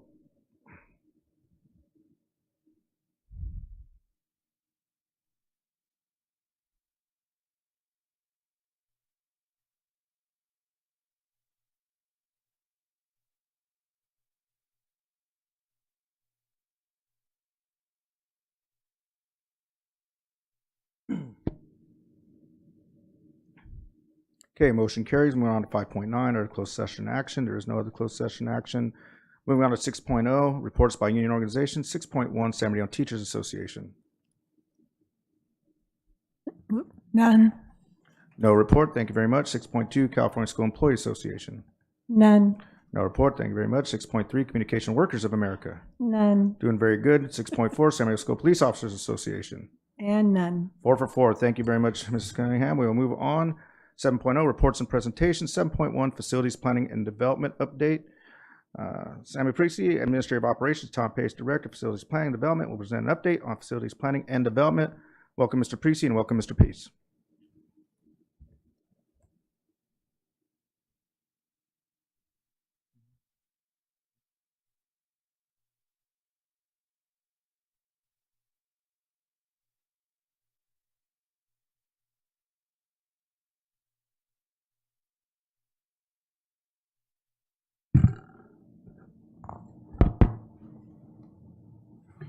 Good evening, Board, President Dr. Wyatt, Board Vice President Mr. Tillman, board members, and Cabinet, as well as San Bernardino City Unified Community that are watching us this evening. My name is Sam Priest, Administrative Operations, and with me is Tom Pace, our Director of Facilities Planning and Development. And we are both very excited, as well as our team in facilities, with bringing you this information this evening regarding a facility update. What you'll hear this evening is going to be in line with our Board Top 10, priority number 1. And that's going to be your social and emotional learning, wellness gardens, and wellness clinics. We'll also cover the district's overarching goals with student wellness and social emotional learning, as well as the health and safety goals for the district. As a housekeeping, each one of you will be receiving this document here. So the first 13 pages is really the slide deck for this evening's presentation. And then the second 13 pages will be examples of what all the different projects and work that we're going to be performing at each of the different school sites. And that's going to be items that have already been completed recently, items that are currently under construction, items that are in the planning phase, as well as future projects. And as an example, you can take a look at Emberton, and you can see that we have an HVAC replacement project that's currently undergoing. We have a Green Schoolyards Cal Fire grant, which is exciting. You'll hear about those projects later this evening. We have ground mount solar, exterior paint, as well as modernization phase 2. So you can pick the school of your choice, or if someone's asking you, what are we doing at this particular school site, you can use this document as that reference guide as far as what facility work is going to be performed and in what phase it is. So typically, if it's in the planning phase, you're going to be looking like it's going to be a project that's probably in the next 12 to 2 years out. Items in construction takes a little while because we have what's called Department of State Architect, and it has to go through the applicable reviews, as well as go through SECA process, as well as the actual construction of the facility. So those will typically be about anywhere between 12 to 24 months out. And then items that are in current construction, obviously, will be in that phase. And then for future, those are going to be a little bit farther out past the 2-year mark. All right, so next slide. Some of the department highlights is we're going to be touching 66 school sites. So it's a large number of schools that we currently have, and this is items that we already have funding set aside for, so we're not looking for additional funding for these items. So 66 school sites, 70 plus current projects. One thing that Mr. Pace and his team is super excited about is winning 2 design awards from the American Institute of Architects, and that's going to be for both from CASH as well as the state AIA, and that's going to be for our early child care center over at San Bernardino High School. We have, as you heard earlier this year, a clean, unmodified audit regarding our financial and performance review. We also have a planning grant on a project that's really exciting. You're going to hear about that here in a little bit. But we have a $500,000 planning grant from Kaiser Permanente, who's also very excited about us moving forward with this particular project. So they definitely put their money where their mouth is. Next slide, please. Also with this sheet, that we're talking about, that second set of 13, listing all the different school sites and the projects, you'll also see below the school's name, the age of the school. So you'll see how many were built in the 1940s, 1950s, and so forth. But our average age for all of our 75 school sites is 1967. And we also have 10 administrative sites, and that's all your support, logistics, as well as administrative locations. Current replacement value you see on that slide is $4 billion. To kind of give you an idea of what that is, for all of San Bernardino City, that's coming in just around $22 billion. So we have almost a quarter of the entire city's net worth in our facilities and property. Our district boundary is 110 square miles, and definitely a huge responsibility for our departments, both from a maintenance and operation and facilities as far as maintenance. Next slide, please. I'll turn it over to Tom. Since the start of COVID, we have completed nearly 30 projects with varying foci that have included career technical education, construction of new kindergarten classrooms, green building initiatives, the creation of specialized spaces like animatronics classrooms at Chavez and Del Vallejo. Many of them are depicted here on this slide. And I know many of you have been out on the We Built This City tour, and these are images from that. We currently have 16 projects in progress with similar foci. We are focused on athletic improvements at our high schools. We're focused on the residential housing growth that is occurring on the north end by adding additional classrooms at Pacuma Middle School. And you can see we're adding a specialized classroom at Indian Springs, which is a black box. You may be wondering what a black box is. That is the technical space where students learn theater. Board, you may remember in 2017, you adopted the facility long-range facility master plan. That master plan had 3 main foci. We're going to highlight several of those today and kind of update you on the progress of those focuses. To kind of remind you where the focus was, it was in the investment in many of our older campuses like Warm Springs, Del Rosa, and Pacific. But tonight we wanted to highlight a few of the other schools that we had mentioned, starting with San Bernardino High School. As you can see, over the past 5 years, we've made quite a bit of investment in San Bernardino High School. We'd like to highlight some of those, including the additional solar panels that were added to the campus. We replaced several classrooms at the old M Wing, and that is the Cardinal Way. You can see at the top of those slides. Coming this summer, we're going to repaint the campus, and that is a rendering of what potentially that scheme will look like. We're currently under construction for several items, including the rehabilitation of its historic theater, as well as we are working on additional athletic improvements by adding artificial turf to our softball and baseball fields. We're also planning a wellness garden, and you can see in the lower left-hand corner for San Bernardino High School. So although Superintendent Arellano may think that we are doing all of this work for his new arrival, I want to point out that a lot of this has been occurring for the past 5 to 7 years. Another one of the focuses of the facility long-range master plan was the Welcoming Resource Center. I know that's been a topic, an ongoing topic for several years now, and we kind of wanted to update you on its progress and where we're going. Many of you will see the changes behind the Board of Education on E Street. We have fencing up, the contractor has moved in, and tonight you have the first of many contracts for consideration for the structural steel only for the Welcoming Resource Center. Its completion is anticipated for December of 2024. It is a multi-level building that will house a wellness center and all of student services, transportation, and IT. In addition to centralizing all of our student support structures, we're providing event space. We're providing room for our parents. This was a promise made to our parents in 2017 that we would provide them a space unto themselves.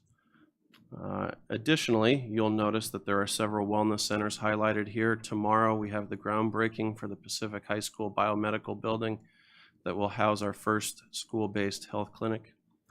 We are in design for Sierra High School's Wellness Center. Its construction will start this fall. We're very excited by the transformation that will occur at Sierra High School. And later in 2024, we're going to look at building a wellness center at Indian Springs High School. On this next slide, you'll notice the existing green space in San Bernardino. It's those areas that are highlighted in green, and there's not a whole lot there. The urban area of San Bernardino is probably one of the most depressed areas within the nation for green space, basically parks and recreation areas for our community. So next slide, please. What is San Bernardino City Unified going to be doing? Well, we're working with County Supervisor Joe Baca Jr. And on the top right on the screen, he has a generous donation, as you guys were aware, earlier this year of $2.2 million. And the district is also investing an additional $1.5 million into that site in order to improve that school grounds and create a community location where they can actually go and have a good time. So we have a futsal court, outdoor learning space, amphitheater style seating, artificial turf. We also have a natural playground surfaces as well as a resurfaced basketball court. So it's going to be a place where the community can go and enjoy their local school. We also have that same type of concept that's going to be going at 17 of our school sites. So you kind of see on the big picture on the far left, that is the Rio Vista. That's going to be our first school that we're going to be participating in the CAL FIRE grant. It's a $30 million investment into our 15 elementary school sites. We're going to be having walking trails and the playground services, pocket forests, outdoor learning environments, amphitheater style seating, community gardens. We're going to have also bioswales.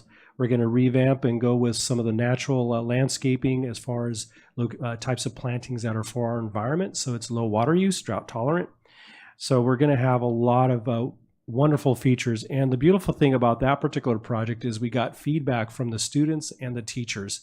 So of those 15 school sites, we found out what would be interesting for them. What do they want to see coming onto their school site if we were to do a green schoolyards campaign on their campus? And we actually got this huge spreadsheet filled with different ideas. And what we did is we forward all that information over to a certified arborist and our landscape architect, and we developed a plan that would be beneficial and included those features that each of the students and staff requested. In addition to those Del Rosa site, Tom just mentioned San Bernardino High School. We're also going to be redoing the entire landscaping across the entire front of E Street.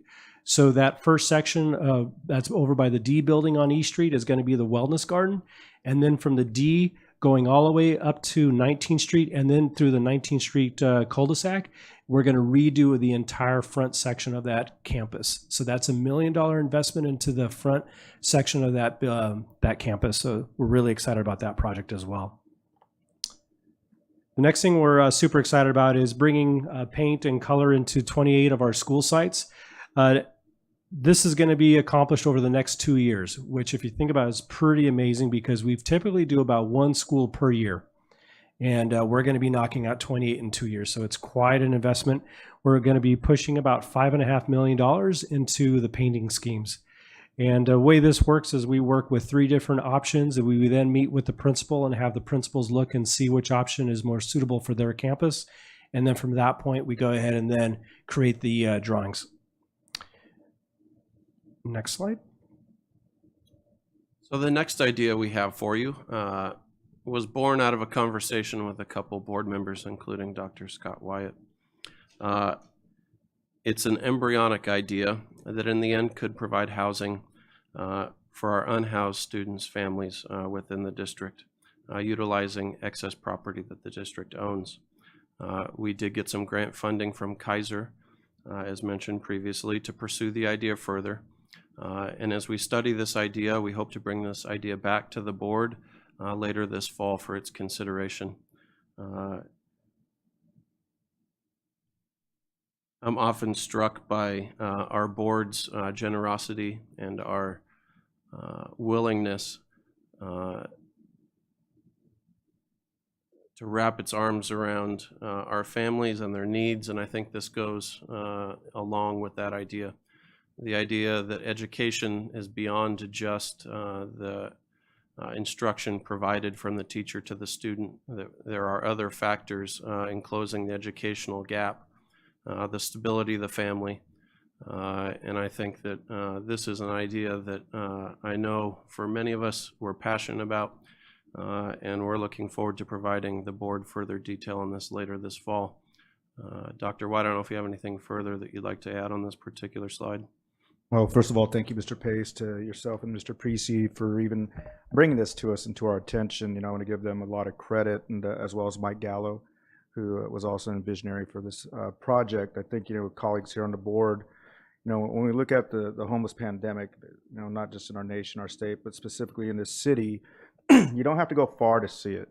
Literally, when we drive out of here today, we're going to see it within a block or two. We see it on our off ramps, our on ramps, and our freeways, all over our malls and our shopping centers. And we talk about solutions all the time, but are we really acting on that? Are we really committing to, you know, creating a solution to combating this? And, you know, one thing that Mr. Galley's talked about, and I don't like taking his word, so I give him credit, is going from poverty to prosperity. Right? Some of you may remember when he used to say that. And this is truly a golden opportunity for us to provide such opportunity for our students and their families that are homeless. You may or may not know what the unsheltered number is for kids in this city. I thought it was somewhere around 5,000 or 8,000, 5,000. All right, I was on the money. 5,000 unsheltered kids in this family. If you know what that means they don't have a home to go to. Like, they're living in a car, they're living underneath a bridge, they're living, you know, somewhere, hotel room, motel room. That's not even double, tripled up. Unsheltered is different than sheltered. That's how many kids we have in this city right now, today, that are suffering. If you look at the renderings here, you see some that's just, I mean, it's absolutely remarkable. It's something that you will not see probably anywhere in this country. There's a gentleman, I think his name's Phil Manganu or something. Help me out there, Tom. Am I right on that? Right. Who is a philanthropist as well, national philanthropist on homelessness. I've already pitched this idea, spoke to the mayor about it, our County Board of Supervisor, Joe Baca Jr. I've also talked to our state representatives, and I believe Mr. Pace and maybe Mr. Precy, I'm not sure if it was you two, met with the governor on this as well, when the governor was here not too long ago. So this idea has been already sold to folks throughout the state. I'm sure that our congressman here as well, Mr. Aguilar, and I'll reach out to him, hopefully he's listening and knows his name's being talked about, would use your help too, Congressman, because if we all leverage our resources together, this is something that could easily be funded right here in this city. We own the land right across from Indian Springs High School. So there's no reason why this project should not happen. It will make significant change for generations to come. When we talk about generational change, this is our opportunity. This is our legacy here for not just us, but for our city. So thank you, gentlemen. Several years ago, when I started coaching water polo for the district at San Gregorio High School, I asked a few of the students why they planned on joining the team. What was the reason they chose water polo? And the two students told me it provided them a consistent shower on a daily basis. And I think that's a reality for many of our residents within the city. You may ask why there's a picture of a swallow at the top. The swallows, when they came from Argentina to San Juan Capistrano, the story goes that they flew the 2,000 miles from Argentina to find a home. They came to San Juan Capistrano, and one morning the padre at the where they made the swallows came out and the local neighborhood was beating back the homes that they had made with brooms, saying that they weren't allowed there, that they were messing up the place. And he quickly stopped them and said we needed to provide them a home, which is why they, as the story goes, go back to San Juan Capistrano on a yearly basis. Our upcoming projects, you have 25 projects in planning that touch on various things that we've talked about today, from athletic improvements, the complete replacement of gym bleachers for the majority of our high schools, continued investments in VAPA and music. And another idea that we're very excited about is how do we create, and I think we've talked a lot about tonight, how we can make our campuses attractions to the community. And that is the idea of urban soccer. If you're not familiar with urban soccer, it's called futsal. They're like pickleball courts. It's one of the fastest growing sports in the country. And we're going to be adding that to many of our schools so that our students have a place to go play the games that they love so much after school. And we're hoping that our parents and others get the same usage. And so with that, I think we have concluded the presentation, and we're here to offer any answers to any questions that you may have. All right, I miss my compadre here to my left, so forgive me if I get the order wrong. We will start with Ms. Rosales Medina. Thank you. This has been a great presentation because I know that sometimes there's pushback, but honestly, just the amount of work that we're doing, the amount of work that we completed, I mean, I'm just in awe, and I'm so glad that we do have an update because, you know, there's different things going on, and it just shows us we are definitely on track to doing good things. One of my questions was, I know you mentioned the 17 sites and for the green space renewal, and I do see the map that has the different green spots. How are these sites selected? Because I know we have, is it 56 elementary schools? So we have 49 elementary. 49. Mm-hmm. So, you know, of course, the idea is we can't do all of the sites, but is this something that we're planning to do all the sites eventually, but we're doing them in phases? Or is this 17 is just for the whole project? Maybe you can we would love to do this same project at all 75 of our campuses, really, including our high schools and middle schools, because we definitely do some of this work. The reason we chose these first school sites is because all these particular schools that we're picking, they had their greenery space removed years past, and they put asphalt in place. So those school sites, these first 15, lost their ability to have green space. So all they have is asphalt, and we call them an asphalt farm. But we're working on those first 15 school sites. Like I said, we would love to do the same project moving forward. What we're looking at doing is maximizing this California CAL FIRE grant. It's a $30 million maximum grant to any particular school district. We're actually going for the full $30 million. And we're looking at the max is $2.5 million per site, but we're going to be going at $2 million per site as far as a budget cap. Some of these may be coming in a little bit lower than that, but we're going to be shooting for trying to maximize the amount of grants. This is something that came across our desk, I want to say, late February? And when we saw this, we latched onto this and said, we have to capitalize. We have to be able to get this money back into our school sites. And we worked with some folks up in Sacramento. We worked with some nonprofits here locally in order to fast track this. And then we got all of our partners in play, and then we pushed this. And again, Linda may be here, or maybe she's not here, but her team participated in this fantastic as well. Mr. James Johnson, he was wonderful with this. A couple things on that too. So we looked at several metrics. We looked at the lack of green space, location within the city. We tried to spread our schools out from the north end to the west end to the south end. And really the idea, there's several benefits there. By planting more trees, it helps with air quality. We have some of the worst air quality in the country. And the other idea is really that our educational, outside educational offerings have to be more than just tetherball, basketball, and a rusty backboard, that there's more to education than just tetherball. No, and I appreciate that because at the end of the day, how can we expand this? And I'm glad that you're looking at other opportunities to do so. I know that with the Welcoming Center, I've always, it's like, we're going to build a school police, and I got clarification that they're not going to place it there. Can you clarify what's going to happen with the space? And I've seen that there's several drawing pictures in here. Are any of these pictures on slide 7 renderings for the welcoming center, or is this? Yes, ma'am. Let me back up to that slide real quick, and we can walk through it. So if you look at the left-hand side, the two left-hand pictures and the two pictures in the middle on the top are all renderings, the actual renderings of the Welcoming Resource Center. The Welcoming Resource Center is going to be placed directly behind the Board of Education, adjacent to the Sturgis Center. It's going to be 3 levels. The lower left-hand corner, you'll notice the lower portion of the building. That is the Wellness Center and Parent Meeting Space area.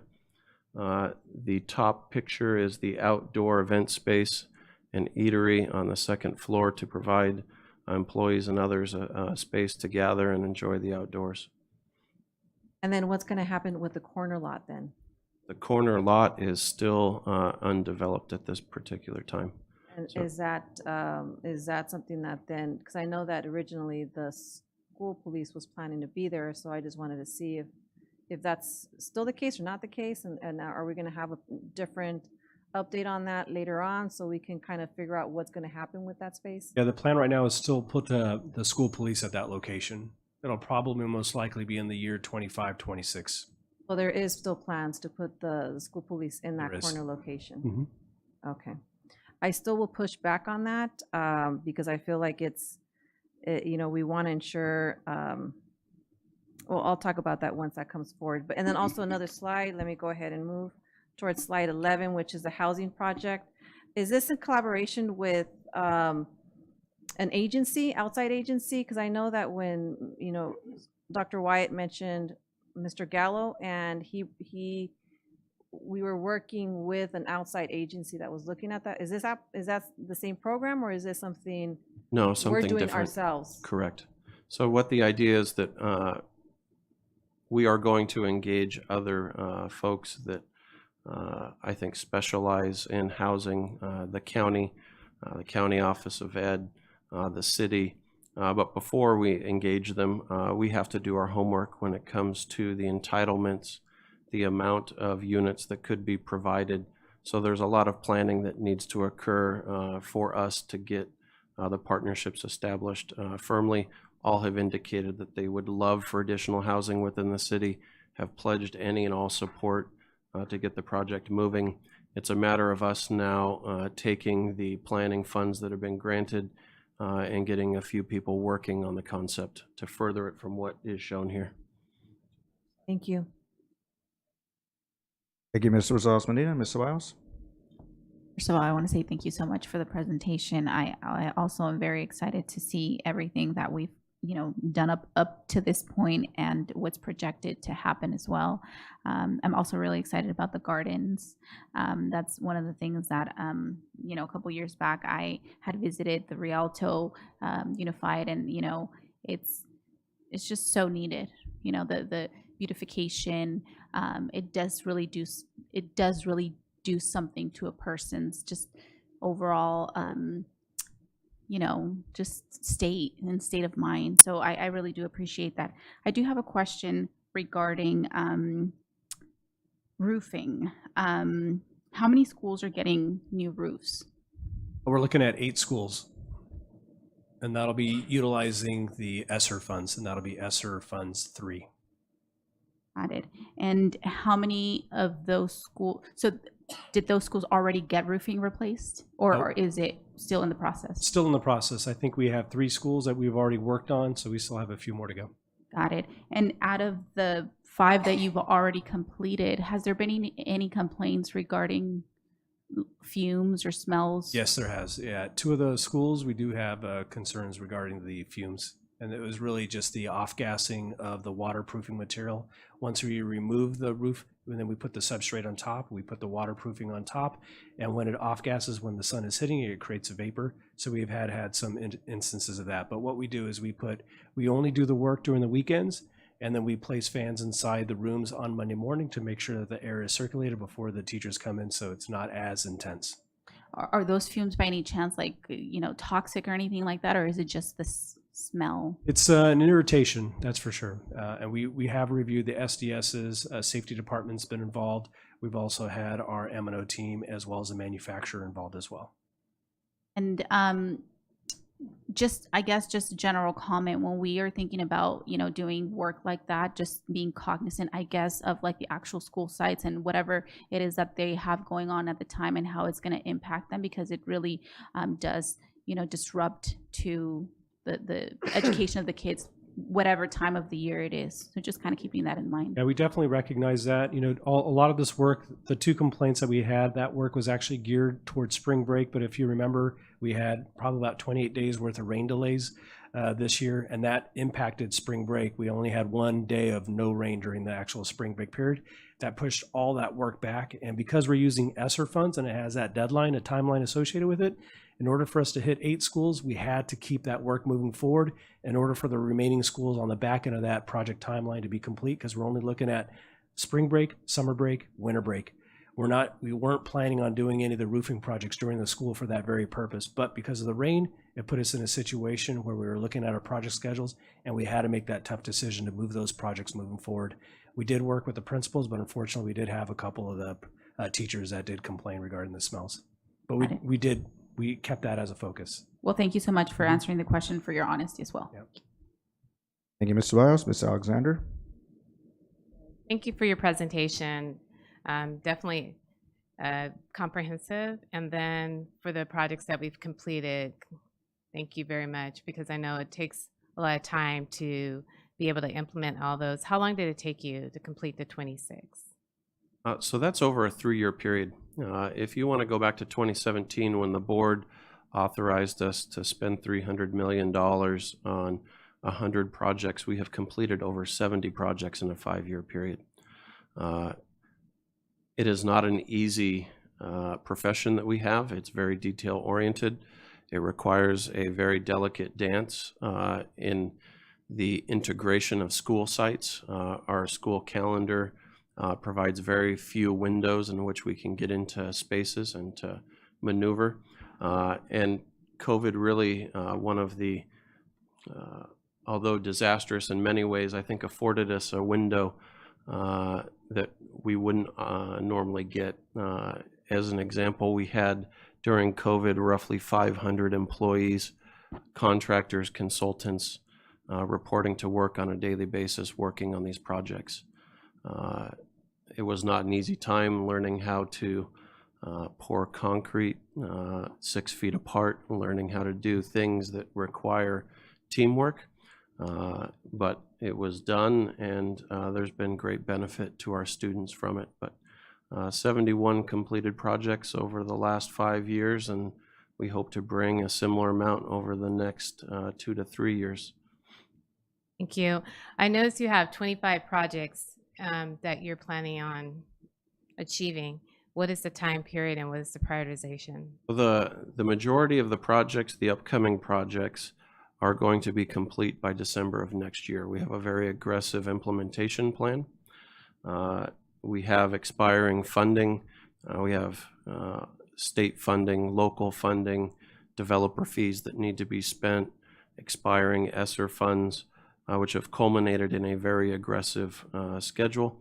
But we anticipate the majority of the projects you're looking at there being complete by the end of next year. Is it possible maybe to find out what the priorities are? Because I see that there's some, when you listed the goals, were a part of that, and then some of these are additional ones, I believe. Yes, that are put on that list. What we can do is we can provide the original board-approved projects. Right. We can provide a status update on each one of those items, as well as some of these additional items that have come about over the last few years and the implementation of those items. Okay, and then 2 more questions and I'm done. Your modernization project, help me understand that before I ask my question.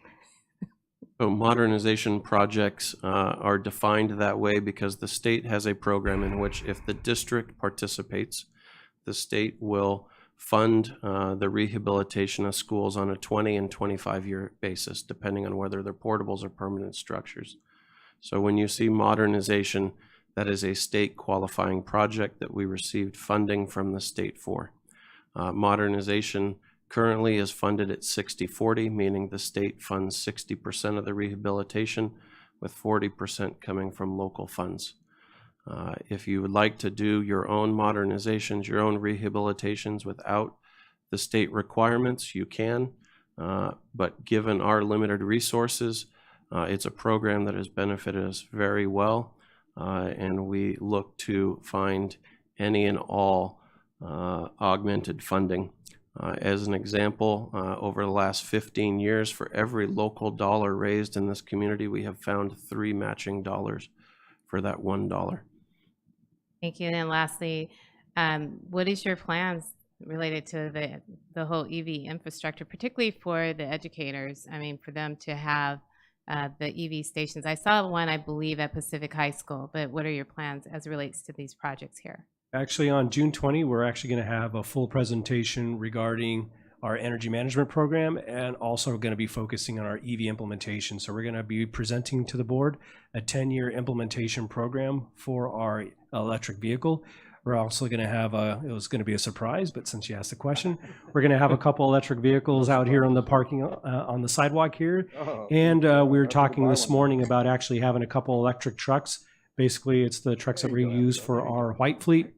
We were going to have a couple set aside in the event that the board members wanted to take a little spin before the beginning of the board meeting. We're going to share this in the mid-June, but surprise, we're going to have the electric vehicle discussion that's going to be on the June 20th board meeting.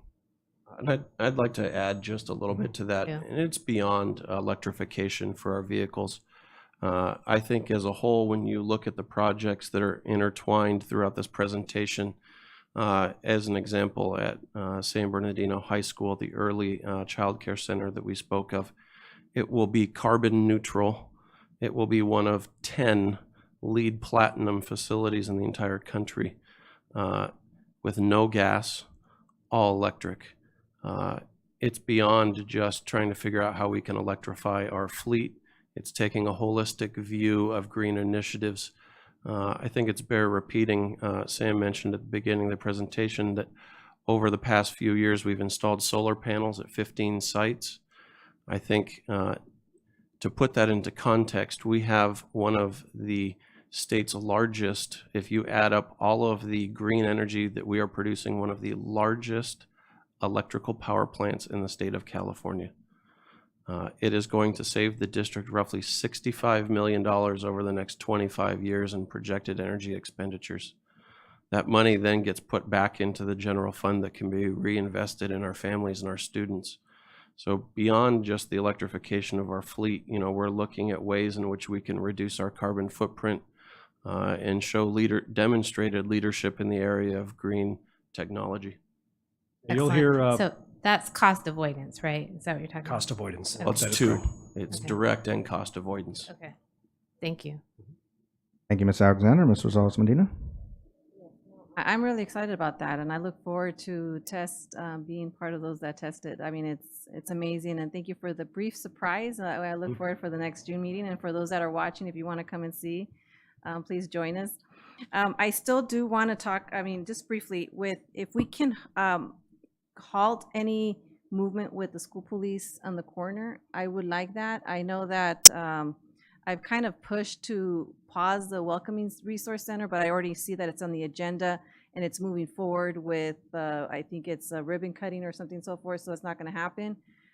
And then what I can at least do is have the board see the current, the previous school board approval of what they're planning to implement within that corner, within this corner right here. And so I really do not want it where it's all of a sudden the districts keep moving forward, and well, oops, we're already having the ribbon cutting. I really do want this current board to really look at it and then make suggestions on what can happen with that corner lot. So I am requesting that the district, you know, put a halt until we get a presentation of what that corner lot will look like. And maybe look for another location for the school police department as well. So just pushing that forward. Thank you. Thank you, Ms. Rosales-Medina. And gentlemen, thank you always for the presentation and the excellent work that you guys are doing and your crews as well. for our district and our city and our community. I always say that San Diego City Unified School District, let me clarify that, leads the way with really turning this city around. And some of these projects that you presented today are absolutely amazing. I would ask my colleagues, if you haven't seen some of the full renderings of them, to stop by and visit Mr. Pace and Mr. Precy. I was just telling Mr. Ariano over here about the one with Cajon. I know Mr. Pace shared that with me, and I was like, oh my gosh, that's amazing. So, I mean, when you look at these projects, and even right here, our welcoming center right behind the BOE, it revitalizes this area. I mean, and when we look at it, I mean, there's no building like that right here in this area, and it'll draw attention and good attention, and hopefully folks will want to invest around, this area. So I'm looking forward to that. Obviously, I'm looking forward to the Swallow project, that coming to fruition. My next question is, we see a lot of these great projects and things that we want to do. How are we looking for funding? You probably know where I'm going. I with would that. probably defer to Mohammed or to Mr. Ariano for that answer. Do you mind repeat, or what do you? But no, a lot of these projects we have right now, I know they've been funded, right? They're already encumbered off of our last bond, I imagine. Correct. And then, so how about some of these other visionary projects like the Cajon? I don't think that one's been budgeted for, right? So, what are we looking at for funding? I heard some of the funding from the state, but I believe that was like 40%. And how would we come up with additional funds is what I'm Thank you asking. for asking. This is perhaps you saw my quick board Friday update, and I gave you just last Friday. So part of our plan, as you know, the funding drive the project. Without funding, you're going to build. We may have a plan, we may have a dream, we have everything we like to do. What's the best for our community, for our school? At the end of the day, where is the money? I call show me the money. The fact of the matter, we are referring to perhaps the board, we like to bring a proposal to consideration for future bond. We're talking about November 2024. But keep in mind, as you heard from modernization, the state only pay 60%, and the district has to come up 40% match. If we don't have 40%, then the project cannot, we cannot build a project. So we cannot just sit tight. So we are, as my Friday update I gave you on last Friday, please, I refer to that I give you a quick timeline to consideration, board consideration, and moving forward. We have an existing unissued and authorized bond currently available, which we also like to bring to the agenda of coming soon for your approval to solve the remaining balance of the measure and the bond we authorized but is unissued. Those also going to build some of the project we call unfunded. That's part of the bond money, existing bond. So I'm talking about two part of the funding source: existing bond, available funding for your approval, and the future bond for build. Those are 100% unfunded project on our list. I hope I answer you what you're referring to. You did. Thank you very much. Thank you.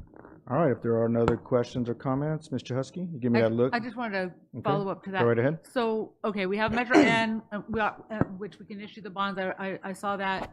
My question is, if we go for the next bond, can we also just see what we would need to require on our part, like what you're thinking about in the Measure N, or the new bond, plus what our liability would be, and how we would be funding that? Would it be existing or COP?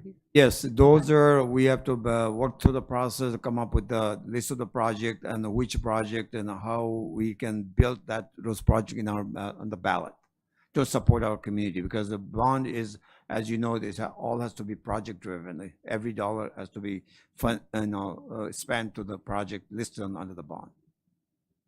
Thank you. I believe we've done some of that legwork already, right? Surveying and looking throughout and approximately how much money we would need and the percentages and everything else, right?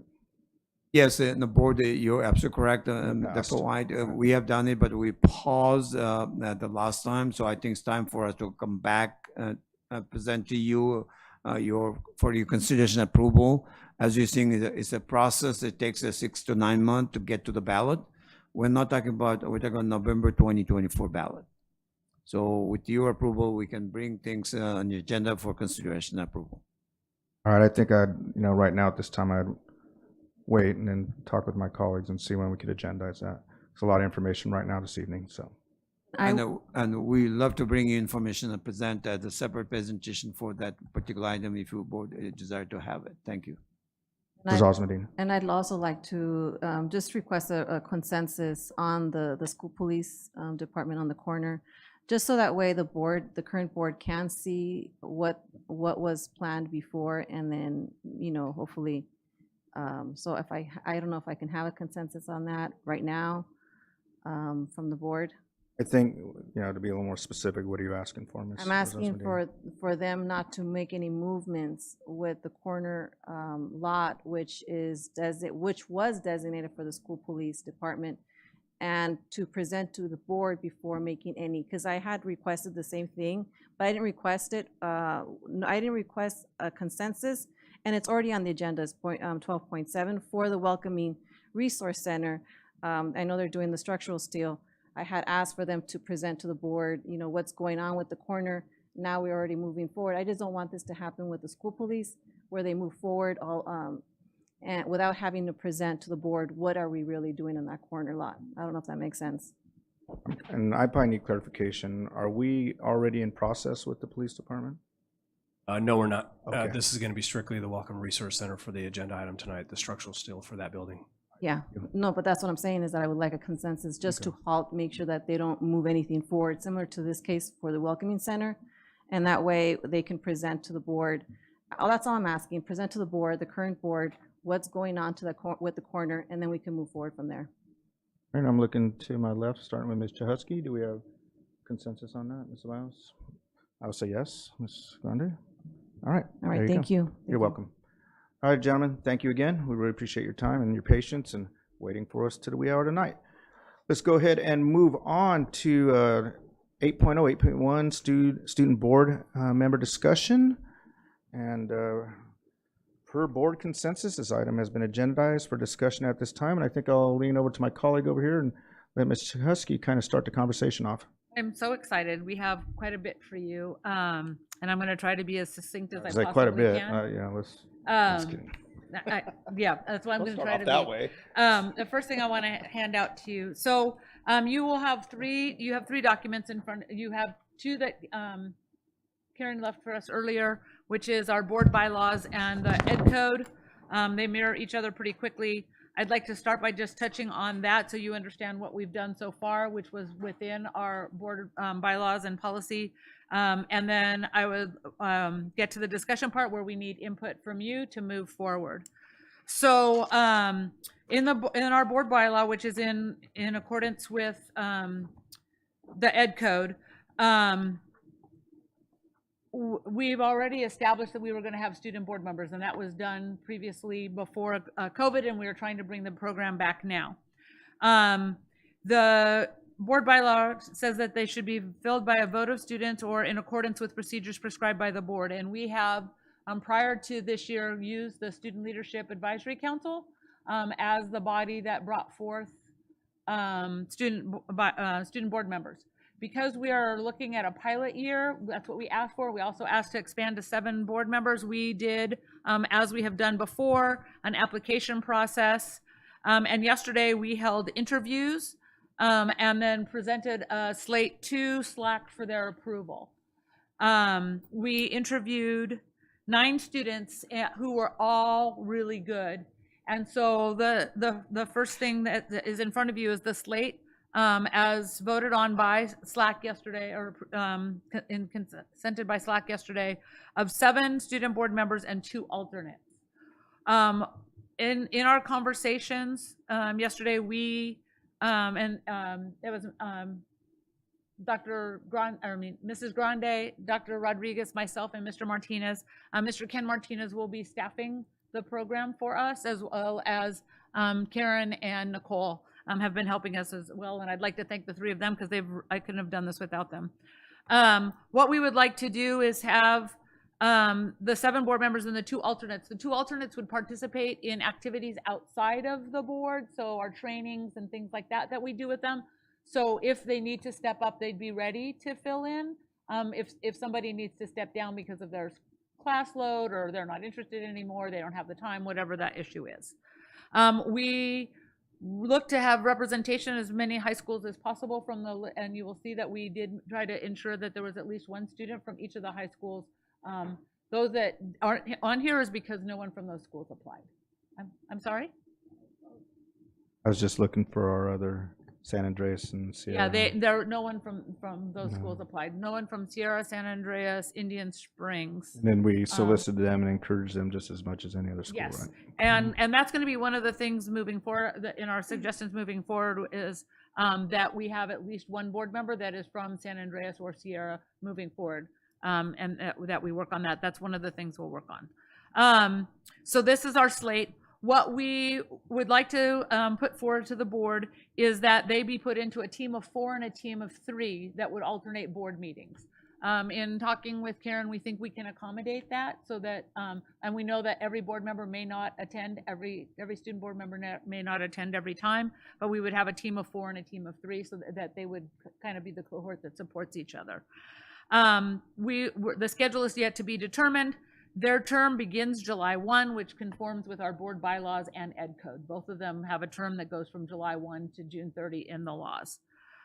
We would like to host a reception and a swearing in for these students, and we sort of gave them a heads up yesterday on July 11th, which would be the first board meeting after their term begins on July 11th. We will also invite the alternates to be there and be introduced, but obviously they would not be sworn in because at this point in time they are not board members. We would also like to host a retreat for them on it's basically the teacher work days, coming back work days. The 27th would be just the student board members so that we could do work with them. And then the 28th would be a joint board retreat on the 28th, Friday the 28th. One of the reasons that we chose Mr. Martinez for the program is he is also working, and I think I've mentioned this to you before, with the city on their city council program. And we see this as an avenue to greater coordination and participation with the city and looking at some collaboration with the 2 boards moving forward. All 9 will automatically become members of SLAC next year so that we also have that voice and that coordination with them. This year is going to be a pilot year. We want the program the design to be driven by the students with our support, input, and approval. But we would like them to have if we're gonna have student voice, we'd like to have them have actual voice on what this program looks like. But we will have input like moving forward, one slot needs to be saved like for San Andreas and, on that. So I have some things that, and we want the student board members to be a team. So we have some things for discussion. Some of these things are just generic that we need, and some of these are driven by the bylaws and ed code. So things that I'd like for our discussion tonight, and that might actually lead to some of the things you're already thinking about, is we'd like to know what some of the expectations for the program for you are, what you would like to see in the program as we move forward with the students. We'd like to know how would you individually like to interact with these student board members outside of them sitting on the dais with us. Those are the things. The other thing is the board bylaws and education code 35012, which I submitted to you, states that they shall be allowed to cast preferential votes, be recognized and participate fully in all except closed sessions. So that means that we need to talk about the agenda and how the agenda will reflect this participation beginning July 11th. How could we reorder the agenda to accommodate this? There might be some things we might need to update in our board bylaws at a later date. One of the things that are probably going to have to be updated is there is a current Assembly Bill 275 by Assembly Member Ward, which would compensate student board members effective January 1st, 2024. It was passed out of the Assembly on a 67-0 vote. It's had its first reading in the Senate and is currently in Senate Ed and Senate Appropriation. Senate Ed, I think it's in Senate Ed. So that's all on my presentation for now, but those are the things that I needed discussion and input on so that we can move forward. We're going to be meeting to plan the 27th. We need input on the 28th because what you all have to say will drive what we do with the students moving forward. Well, Ms. Chahusky, first of all, thank you for doing all that work. That was a significant amount of work and time on your part, so it is appreciated and giving us some direction I think we're actually going to get there now. I'll go ahead and start with Ms. Alexander, and then any other lights and comments, discussion. This is a good topic. Thank you. Thank you for all your work. That's awesome. Did you explain what the alternates, will they be sworn in too, or what would their position be? They will not be sworn in. They will be here and introduced. We would like them to go be at the retreat and the retaining, get all the training. They won't be sitting on the dais and participating because they weren't unless one of the 7 steps out, then they would step into their position. And steps, what you mean by step They out? resign as a board member. Resign, not. Sorry, You're resign right. as a board member. Yeah, no worries. And I guess my other request is I'll be on the Freedom Tour that time period, so I won't be getting back until July 11th. I'm going after you. So is there a way to look at another swearing date, maybe last week in June? It's July 27 and 28. I thought you said July 11th for their swearing in. July 11th is the board meeting because that's the first board meeting of their term. They start July 1, so we need to swear them in at the first board meeting in July. Okay, no worries. Sorry about that. I'll send you a picture. Yeah, and we'll send you a picture. Okay, all right. Thank you, Ms. Alexander. Ms. Grande?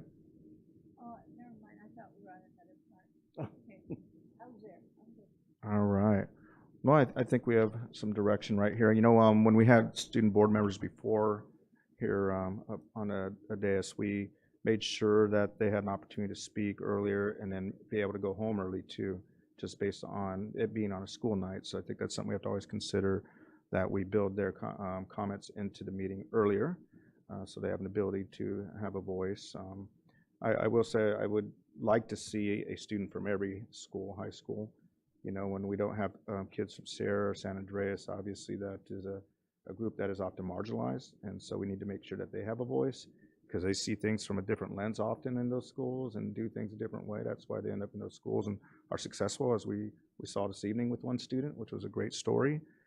So I think we need to make a concerted effort there. We have one high school that has 3, another high school that has 2, and I would expect that for those schools, but at the same time, we need to be equitable in our selection process. So that would be my one concern, in that also in regards to the representation demographic of our student body as well, our board members. So, and how were they elected again, just so I know? So if I may, the students, not all these students are A students. I'm not going to. There are students who are yeah. There are students who have struggled and are not struggling, but are not as academically proficient as others. They do represent a fairly wide, even if they're not at Sierra and San Andreas. We sent out emails to all of the Slack students, which every high school is supposed to have 5 to 7 students on Slack. And Dr. Moss did the recruitment on there. Then we also sent out invitations to some of the ICUC students in addition to that. I do have something on. And so that's kind of how the request went out. We have traditionally used Slack. That's what, prior to the pandemic, that's where the board recruited their students from. And so we did that for this pilot year. The students may make some other suggestions, but we also may have to think about how we're going to recruit if we don't get from those schools. We have more high schools than slots because we said 7, so that was another issue that we had. Well, with the alternatives, we could accommodate. And then to your agenda, I hear what you're saying. The ed code, if you look at the ed code, it's I think it's it may be a discussion even for another day, but it is they're supposed to have preferential voting and conversation on each of the items. So if they're not here, I don't know how they do preferential voting. Preferential voting basically says it's a means of a formal expression of opinion that is recorded in the minutes and cast before the official vote of the governing board of the school district. A preferential vote shall not serve in determining the final numerical outcome of the vote. No preferential vote shall be solicited on matters subject to closed session discussion. So they're supposed to, before we vote, they're supposed to be able to have their preferential vote. So that's what that's why I was kind of saying, I know that in the past we've sort of had them and just kind of do a report and go, but that's not what Ed Code says. So, Well, I think this is an opportunity for us to improve the process as well, right? And I just have a comment. I did have something on my mind as well, but go ahead, Ms. Grande. All right, Hopefully thank I'll you. remember. Well, we were concerned about how are they going to reach students in other high schools. And so one of the questions that we did ask them was, how will you communicate to every student, not just in your own high school? Remember, we had that big question? And I think some of them said social media, but all of them agreed that the best way to do it is in person. So it sounded to me like we were pretty confident that even though they were not at San Andreas, that they would make sure they would make a point to get over there and do an event, give away free food or do some way. So they're very sharp kids. They were really very sharp kids. So I have confidence. Thank you, Ms. Grande. And then I do remember what I was going to say. You know, I know one of the parts I was looking at was that we'd be able to mentor or coach one of the board members or multiple board members, you know, that we would be able to work with them and hopefully show them examples of good governance that we need to work on as well. So maybe just working with them can help us understand the process and teach them about Brown Act and things like that, maybe even have workshops for them so they actually become very formalized in the process, and who knows what they'll become one day. So that would be my ask. So thank you. I know that our time is all different. Some of us, you know, don't work near San Bernardino, but I know we also have days that we can use. I just want to know what like expectations or what activities, like what board members are willing to do, because I don't want like because we did talk about the mentoring, but if, you know, some folks may be able to spend lots of time, some may not be able to spend as many. So I just really want to kind of have a gauge of what the board's expectation of what our role will be with them outside of board meetings, and if any, and what activities you would like to see. Like I know we've talked about like the coordination with city council, you know, a number of times, but what the bridge committee and such, but what else, how, like just some input so we can design a program that meets the board's needs. We don't want to design something and you guys go, yeah, I don't have time for that. I'll keep going here because everybody else is quiet, so I'll talk a lot now. No, I think it'd be great for them to participate in some of the civic events that we attend, you know, and definitely get them out there. And you know, just like we have received our board members' shirts, the district shirts, they should have them as well, so we can market them and let folks know what we're doing, and then work with city council. And I'll just, you know, go on the limb and be a little cocky here and show them how to do it. So that'll be really nice. We can set the path for them and work together with them. That's my expectation. All right, we do it very well, but I would expect them to be at some of the civic engagement events that we go to. You know, we go to some galas. You know, I know that might be late for them during the weeknight, so we'd have to obviously run that by them and their parents. But the events that we go to, I wouldn't expect them to go as many as some of our board members here, which go to a lot. But I don't know. We got almost everybody here goes to board events. So, but it would be nice to have them there. You know, if we're there, to have them there, and again, to show them what it's like to actually, as I would say, sit in a chair, right? Because it's tremendous responsibility that comes along with it. Ms. Ceballos. Yeah, so I just want to just kind of agree to that. I think having them come along to events, and they don't have to stay as long as we do. If it's an event in the evening, they could just come for a couple hours and, you know, leave after that. And then also I really like the idea of like workshops for them to learn about, you know, the Brown Act and things like that. So yeah, any opportunity that we have open to us, I think extending it to them, I would support. All righty, well, it looks like it for discussion. Thank you again, Ms. Chahusky. Great job. And for everybody else that was involved, Ms. Martinez, I believe you were as well, so great job out there. I'm sorry, Dr. White. So is July 28th okay for the joint board training with them? I'll be honest, I haven't even looked at my calendar, so I'd have to look. Yeah. We just like to be able to start giving them some dates and some time so they know, like, at least the beginning expectation. So if we could just get some, even if it's just not right tonight, folks aren't always great at emailing back, but I just I'm available. I'm available as well.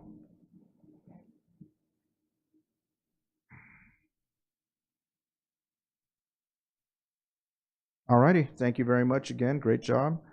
Let's go ahead and move on to 9.0, board policies. 9.1, revisions to board policy 5125, student records. The board will review revisions to BP 5125, student records, as reviewed by the policy subcommittee. If additional revisions are required, they will be made and submitted to the final board for approval at an upcoming board meeting. If no changes are required, the board is agreement on BP 5125, student records can be adopted without a second reading. So let's open this up to discussion.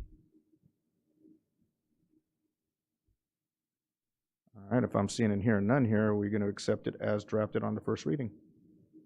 All right, then I'll ask for a motion. A motion. Second. All right, it's been motioned by Ms. Rosales Medina, seconded by Ms. Chahusky. She was louder than Ms. Ceballos, so. You didn't? Okay, Ms. Ceballos didn't second it. Thank you, Ms. Ceballos. Let's go ahead and vote then.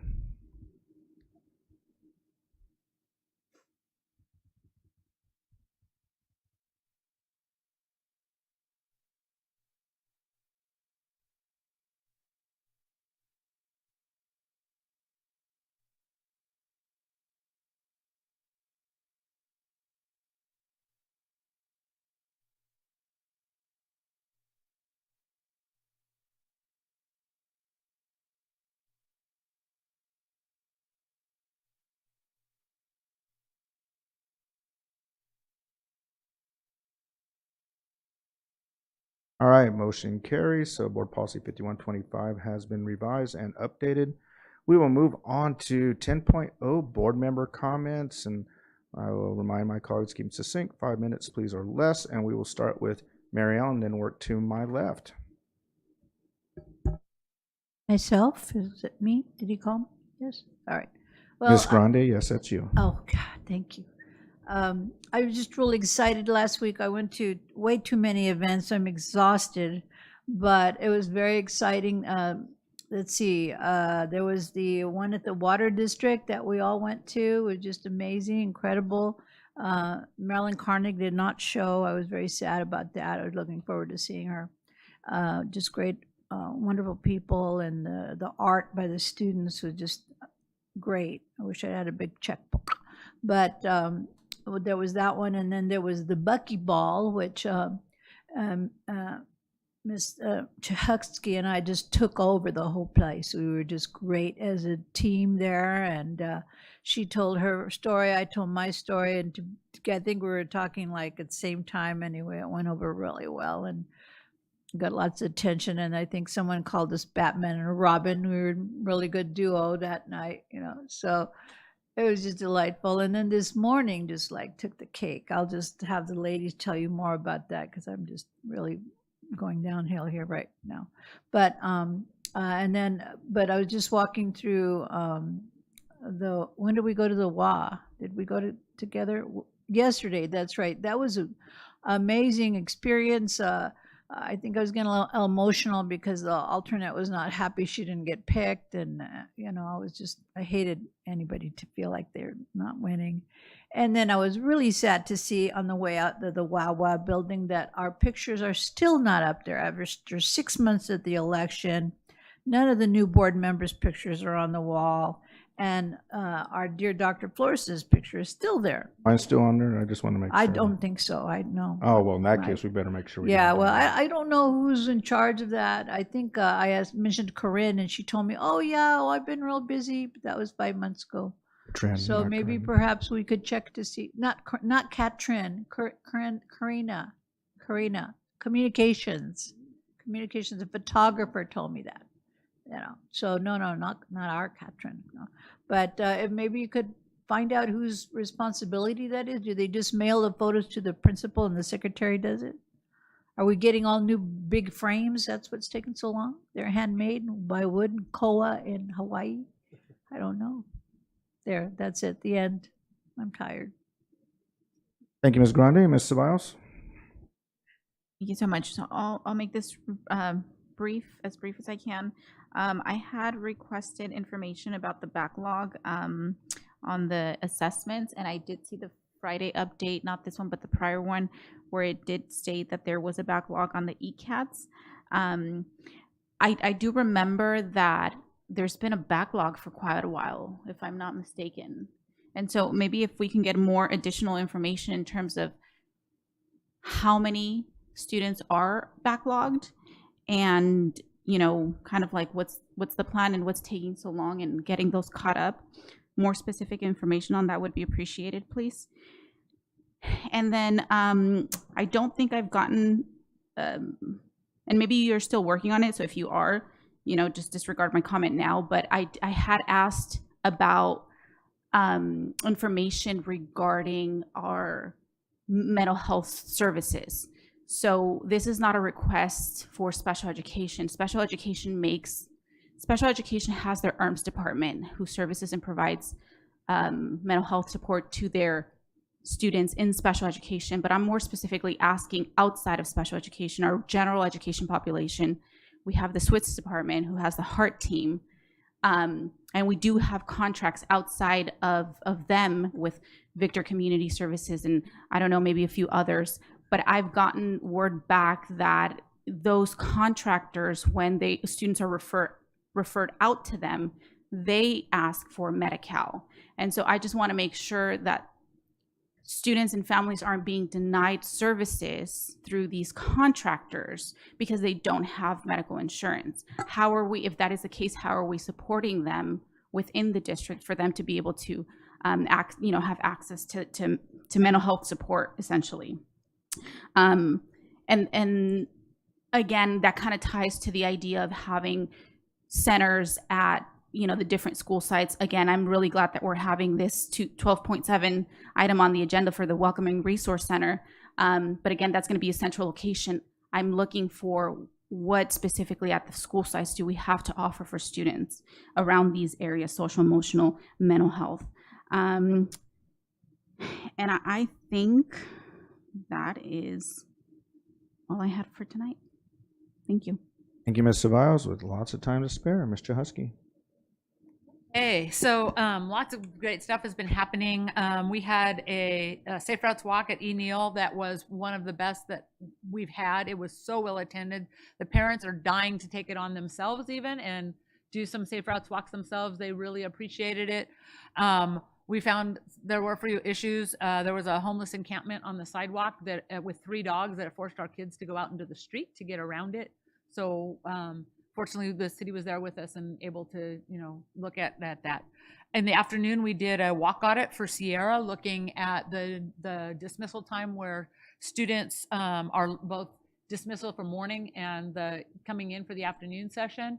And there was some craziness around the entry and exit of the parking driveway, because you have cars coming out of the back parking lot. You had a school bus and schools. So we were really looking at Doug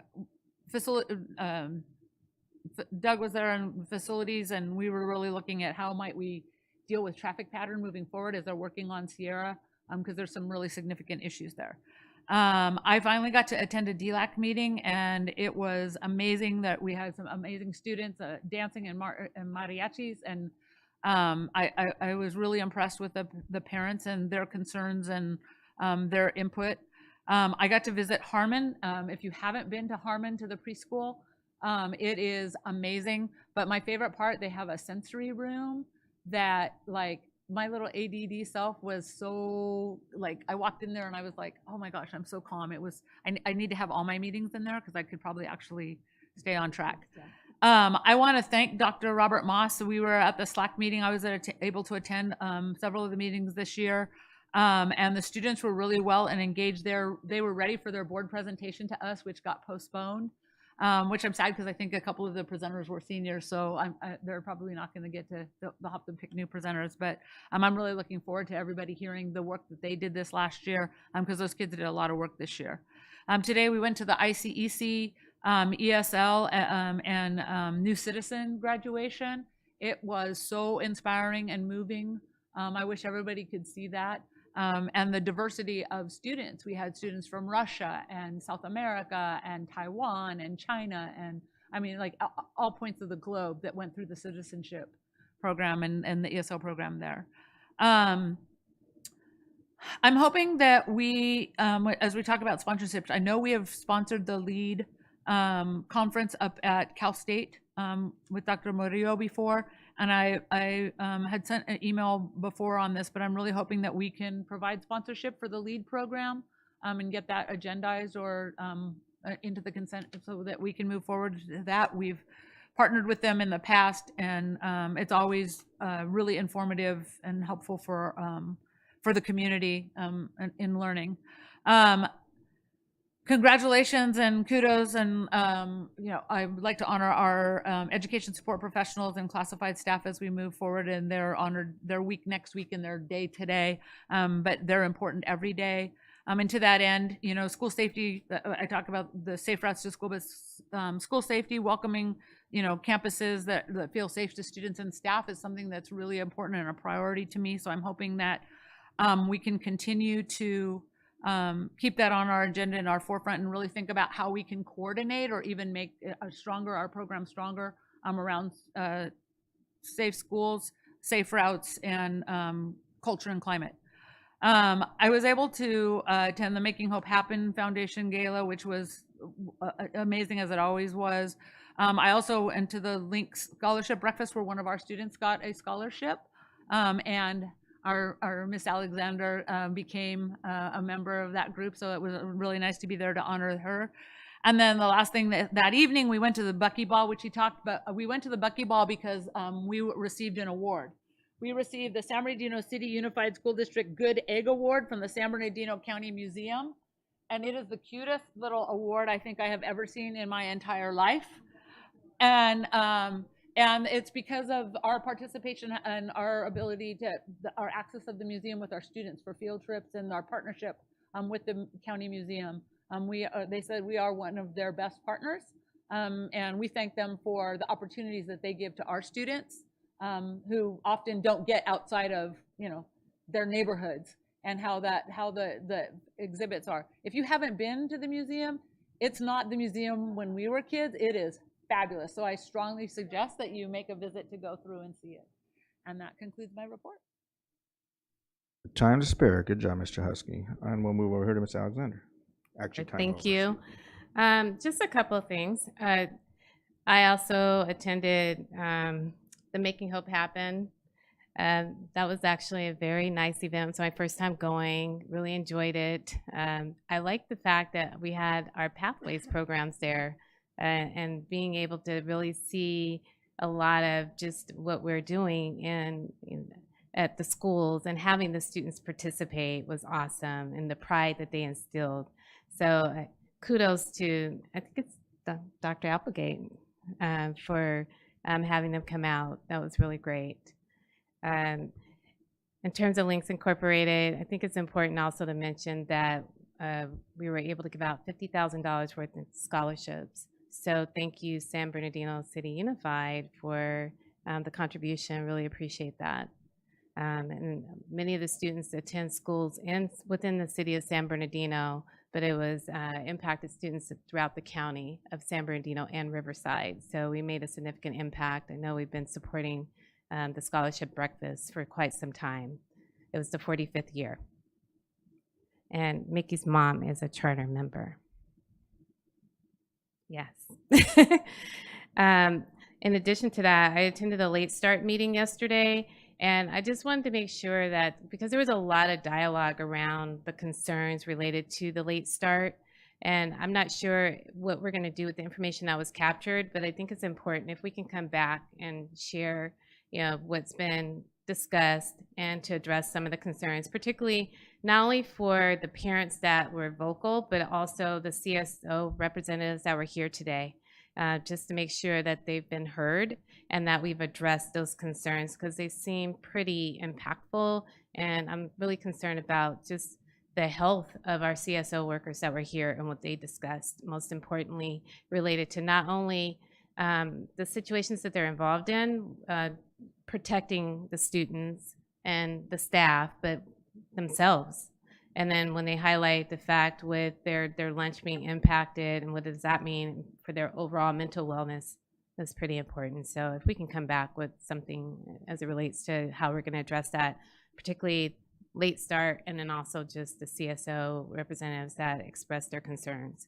And then the last item that I wanted to talk about was in reference to the HR recruitment. So I think it was about a month ago I brought it up, and I did read the Friday write-up, and I want to say thank you to Dr. Ponchos. I did read it, and we did talk about it. Great write-up in terms of our recruitment, what we're doing to go ahead and recruit outside of our confines, because I did look at it in terms of just like the schools we partnered with, also the information that's in there related to just our statistical data in terms of, I think it's the number of recruitment for both classified and non-classified. I did make a couple of recommendations, but they're just more cosmetic than anything else, and then maybe an opportunity for us to kind of think outside the box when it comes to our recruitment effort to maybe outside of California.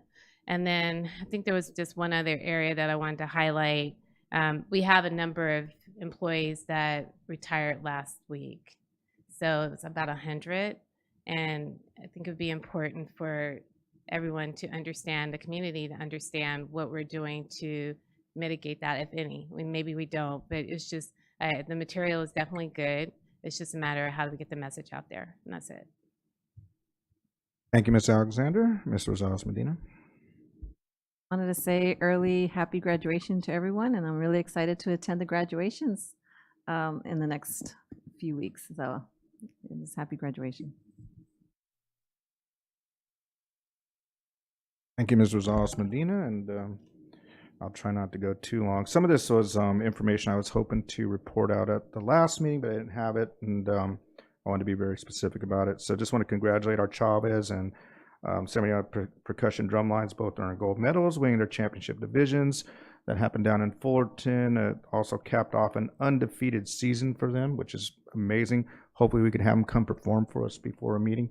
I love drumline.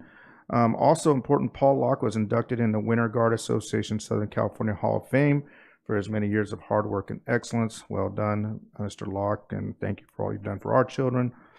Congressman Pete Aguilar had his 33rd annual congressional art competition where we had a number of students win at the Garcia Art Center. High school senior Jana Parafina, who I think we all know here, won first place. She won a $3,500 scholarship and a trip to Washington, D.C. Wow, pretty amazing. So congratulations to her. And our inaugural VAPA Awards was held on May 4th at Indian Springs as well. 79 students were selected by the VAPA teachers to be recognized. We also recognized some of our teachers as Amy Hitchings at elementary music, Todd Montemayor, middle school music, and Robin Holt, high school art, were selected as the VAPA Teachers of the Year. Dr. Janice Gordon and Dr. Robert Morales were selected as VAPA Administrators of the Year. So great job to them. As we mentioned earlier, we did have our retiree recognitions, which was a very fun event. 25, 30, 35, and 40 years of folks that have served our district, with distinguished service. And then, of course, our retirees. Great recognition for them. Also at the Making Hope Happen Gala, we heard about that. I see Erin Brinker, our Director of Programs and Development for the Making Hope Happen Foundation. She's the only person left in the crowd, so I want to make sure we acknowledge her for being here. I'm wondering why you're still here, but I'm glad to see you. But no, thank you for all your work that you do on the foundation. It was a great event. As you probably know, I spent most of my time in the student arts section. I was very fortunate. I want to thank Keith Brocky and the students. I think most of them were probably from Arroyo Valley High School. I was able to get 3 pieces of art, so I keep my streak going. It's really great to get their work and to display it, in many different places. So congratulations to our students and our staff for the amazing work that they did and raising funds at the gala. And those are my comments. Thank you. So we'll move over to 10.2. Superintendent Ariano. Yeah, thank you, President Wyatt, and distinguished members of the board, and one member of the audience, and the folks watching in. So, first of all, I just want to say a big thank you to Sam and Tom. What an excellent presentation today, and I'm so very pleased to see that the board is excited about the work that they've done. So thank you so much for your compliments of them. They have put in a lot of work, and it's making a big difference in our community and for our kids and for our staff. So I appreciate Sam and Tom, all their work. Congratulations to everybody at the Make Hope Happen. The gala was just beautiful. That Sterling Natural Resource Center, I'd never been there. Beautiful location. Everybody looked dapper and just a wonderful event. And please extend my Congratulations to Executive Director Nikki Detman for just a great event. It was a wonderful moment, and Soul Point is my favorite band. You know, our kids, you know, they're now my favorite band. I follow them like a groupie now. So thank you to them. Board, I wanted you to know that I had the great honor of being the keynote speaker at the Cal State San Bernardino School of Education credential graduation ceremony. So it was really nice to represent our school district and be able to say a few words to the graduates. Many of them were San Bernardino City employees who were earning either a master's degree or an additional credential. So it was nice to represent all of you at that event, and I thank the School of Education for that opportunity. I had the opportunity also to throw out the first pitch at the San Manuel 66ers Stadium for the Extended Learning Day program day there. And just for the record, Danny Tillman was putting pressure on me. He was saying, man, don't embarrass me. Don't embarrass the board and throw the ball over or bounce it. Sandro is my witness. I threw an 85-mile-an-hour fastball right down the middle, right? I made that glove pop, right, Sandro? 85.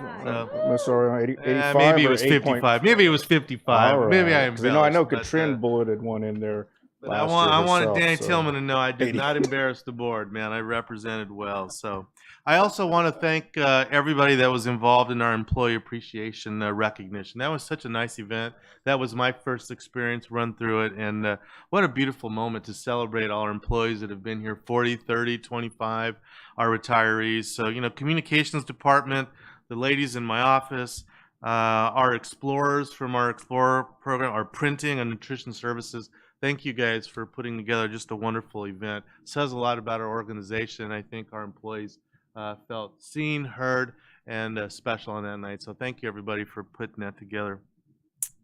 A big shout out to Scott Nelson and his team for our first annual VAPA Awards that was mentioned today. That was also a great event where we got to celebrate kids and staff. And I think it's more symbolic for the community to know that we believe in a well-rounded education for students. It's not just about math, science, reading. That's important as well, but also the arts, performance, and self-esteem is just a wonderful message that we're sending out. So Scott, congratulations on a great first event.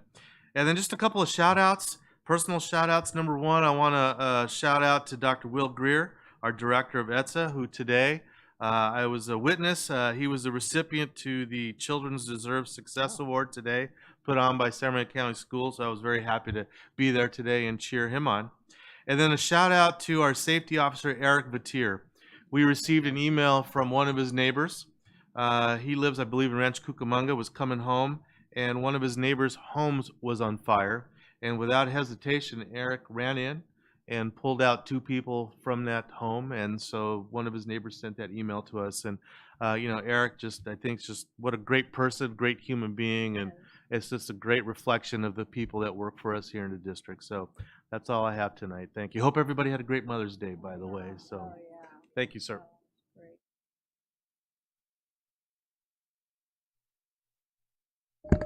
Waking me up there. Thank you, boss. We'll move on to 11.0.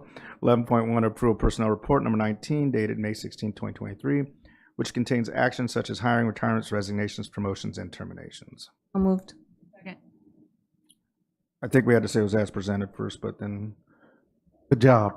All right. As presented. Thank you, boss. And I have no idea who motioned second that. I motioned first. All right, Ms. Rosales Medina Second. and Ms. Jahusky second after Dr. Funches. Thank you very much. Any discussion? All right, let's vote.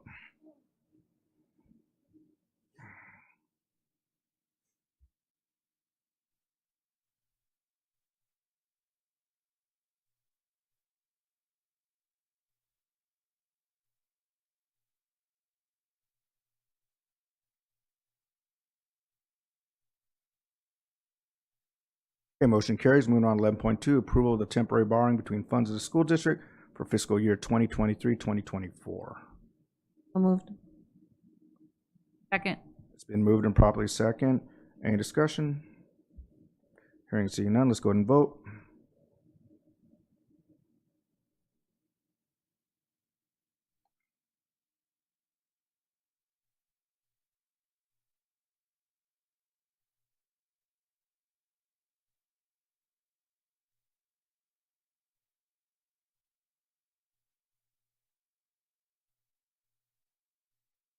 Motion carries. Moving on to 11.3, resolution to approve to provide full-day kindergarten facilities and file grant program applications.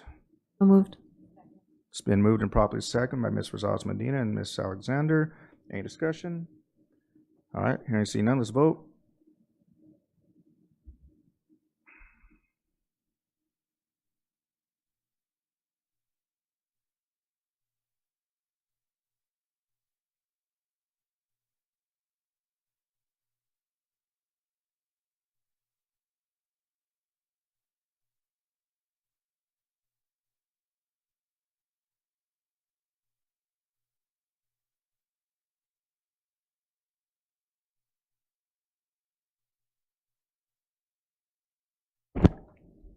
Okay, motion carries. We're going to go ahead and move on to, it's 12.0 consent consent items. 12.1 approval of consent item agenda.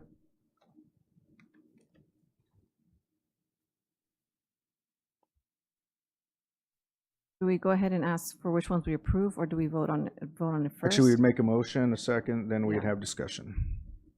Okay, so I'll motion. Okay. It's been moved by Ms. Rosales and seconded by Ms. Ceballos. Any discussion or items to be pulled? Pull 12.7 for 12.7. discussion. Any others? All right, and I will be abstaining on 12.27, so I'd like to pull that, please.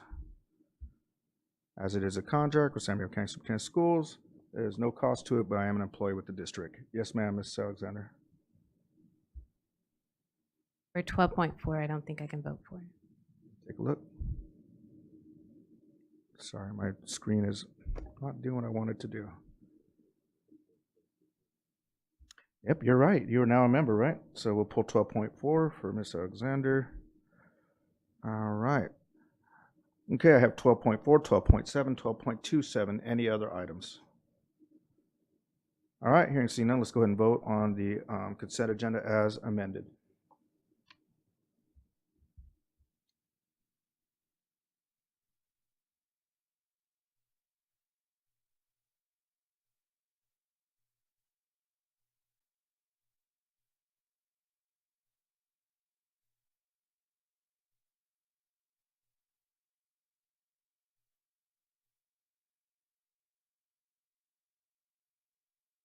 All right, motion carries. We'll go ahead and move on to 12.4. And usually on this one, Ms. Alexander, you could either remove yourself from the room or abstain or recuse yourself. Okay. So we'll go ahead and wait for you. We'll go ahead and I'll go over 12.4 once she leaves the room.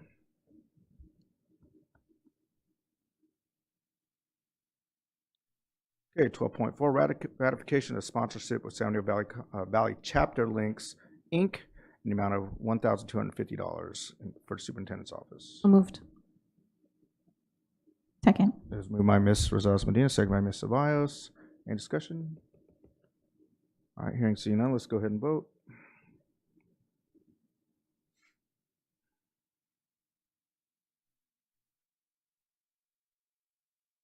Almost there, folks. Almost there. Hang in there. Hang in there. We're getting close. We actually made up a lot of time.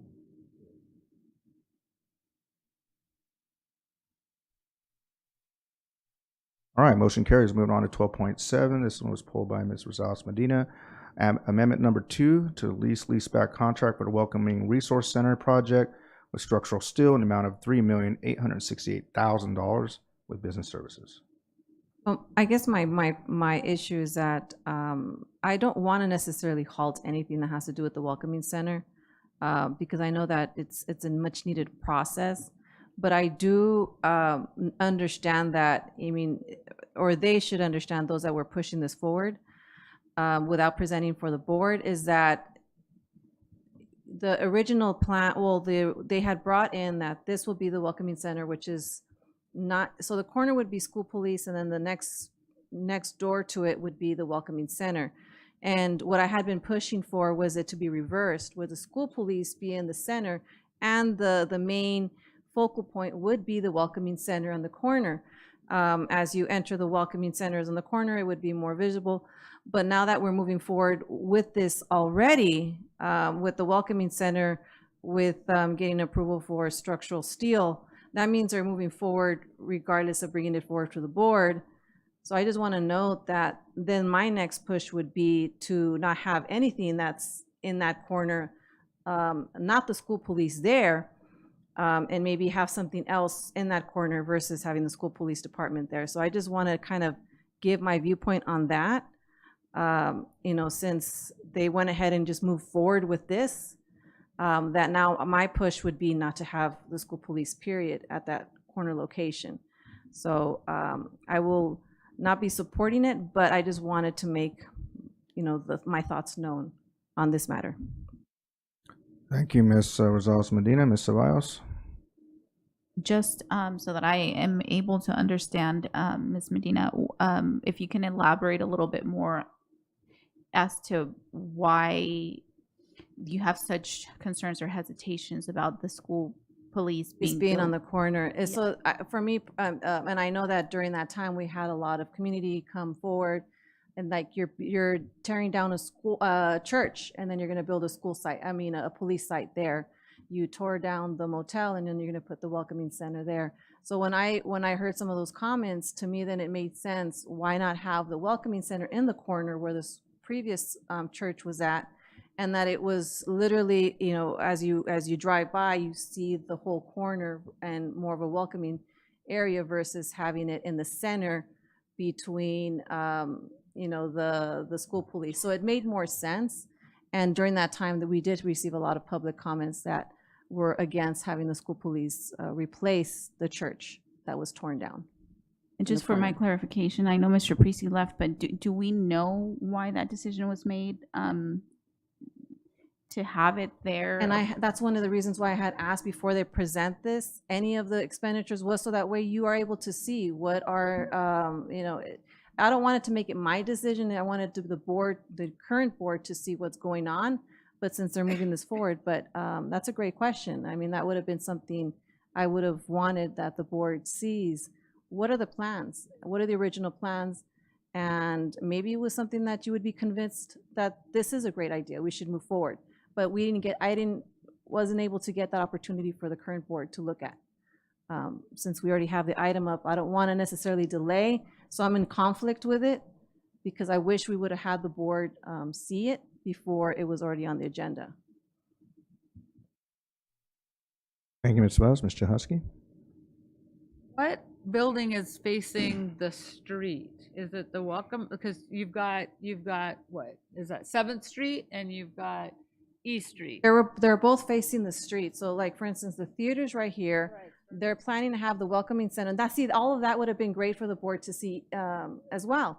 So the welcoming center would be in the center, and then the corner would be the school police. So the welcoming center would be in between the theater and the school police. And behind, like no, like they're all on East Street, facing East Street. Yes, and so. And that, like I said, that would have been great for you to see before now we're already moving forward with the next process. Well, I have a quick question. If they have already decided that that's how it's going to be, I'm assuming that they have the information readily available. Yes, they do. They have the drawings. They have everything. Yeah. Could we not just postpone this item for the next board meeting? Could. I would suggest we do have that. It presented. And then have it where at least, even if they don't necessarily present, but at least provide what they gave us. They had a booklet with information on the drawings and what they're proposing. I can jump in here. I'm going to have to defer either to President Wyatt or my colleagues here, because I was not here when these plans were first initiated. I'm sure it's dating back a year or more than that. So I don't know the history. So maybe either. Go ahead. You know, and I definitely respect what Ms. Rosales Medina is saying and her concerns about it as well.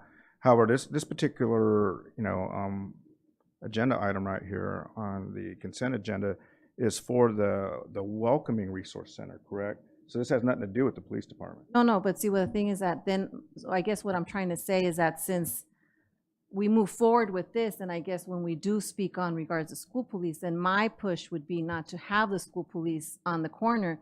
I mean, it would have been easier for us to have the conversation where we could try to maybe move it, where the welcoming center would be in the corner, and then have the school police in the center. But then now my push, and I know it's not necessarily fair, but then my next push would be not to have the school police next to the welcoming center. So I just would have wanted maybe to hear the board. They probably would have told me, Abigail, you know what, let's just do it this way. And then I could have been convinced maybe otherwise, but we never got an opportunity to speak on it. That's what I'm saying, is that I'd never had the new board members look at it, look at the drawings. What is it gonna look, what is the renderings? What is the site's gonna look like? Because even the school police building, it had red, white, and blue on some of the renderings that I didn't really, and then it had like, the structure wasn't all there. I know they said they made changes, but I haven't seen the current changes even then.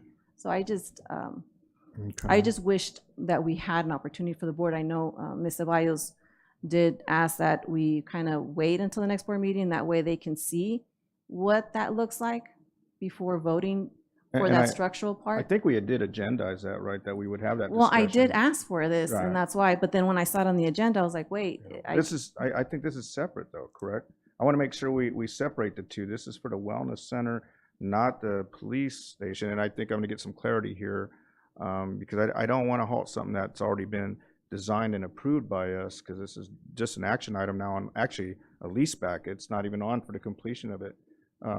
Dr. Yeah, so just for clarification, so the Welcome Resource Center has been in the works for many, many, many years, over a decade. From when we had enrollment kind of here in this building, and then we moved it over to the Carousel Mall, then we moved it to 2nd Street, and so they don't have a place. And so the parents had been asking for this one-stop shop, so to speak, for, again, decades.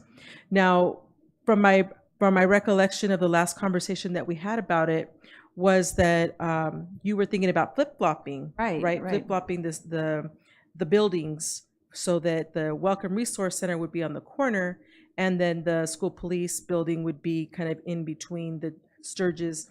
But I believe the conversation was that plans were already done, had already been approved by DSA, and to delay or to actually move the building to another lot may hinder us actually completing construction, because we were using ESSER funds for that. And so if we delay the project and then have to go back to DSA, we risk not being able to even build it at all. The renderings are done. I have reviewed them, as all of student services will be going into that building, as well as I believe IT and transportation. And so we can have Tom and Sam make sure that you have a copy of it. They're in the process of meeting with all the departments to make sure that they have enough capacity for spaces for people to work in the workspaces. And so that actually, I think, started occurring within the last 2 weeks. So I hope that answers your question a little bit better. No, it does. But what I'm saying is that, so the movement of it has been through the department, not necessarily, through the board's approval per se. And if maybe we can get where the records show that the board approved it, and then they were supposed to make changes, they never presented to us what those changes would be.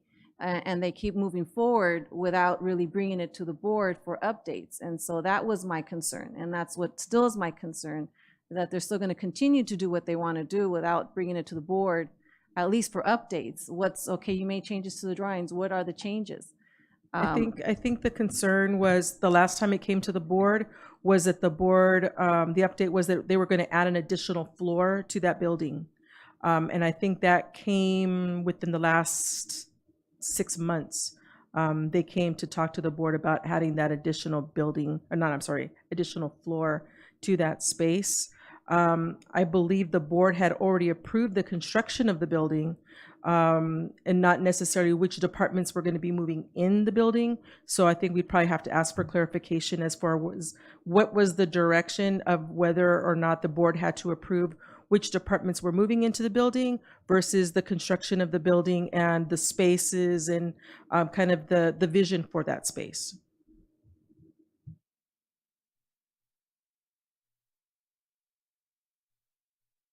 All right, Mr. Husky.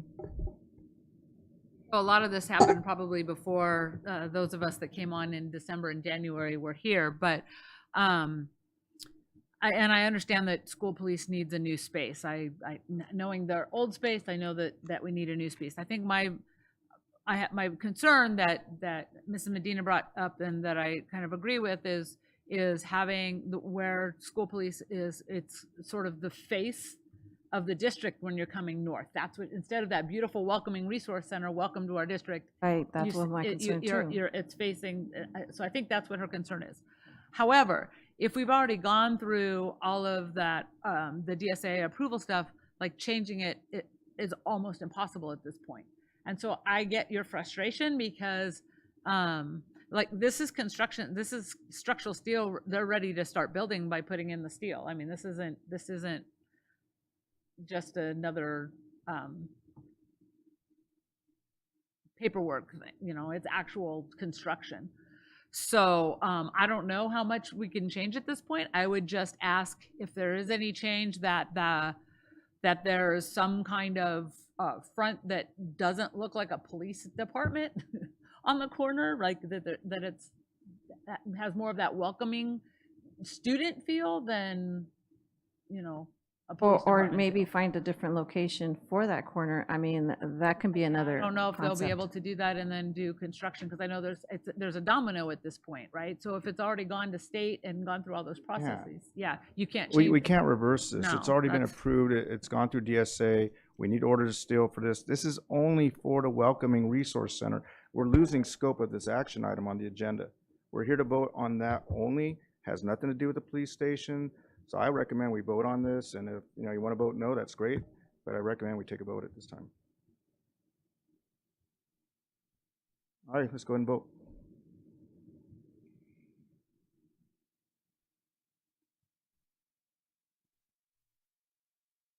I can't even remember at this point, to be honest with you. There's a minute. I mean, we usually.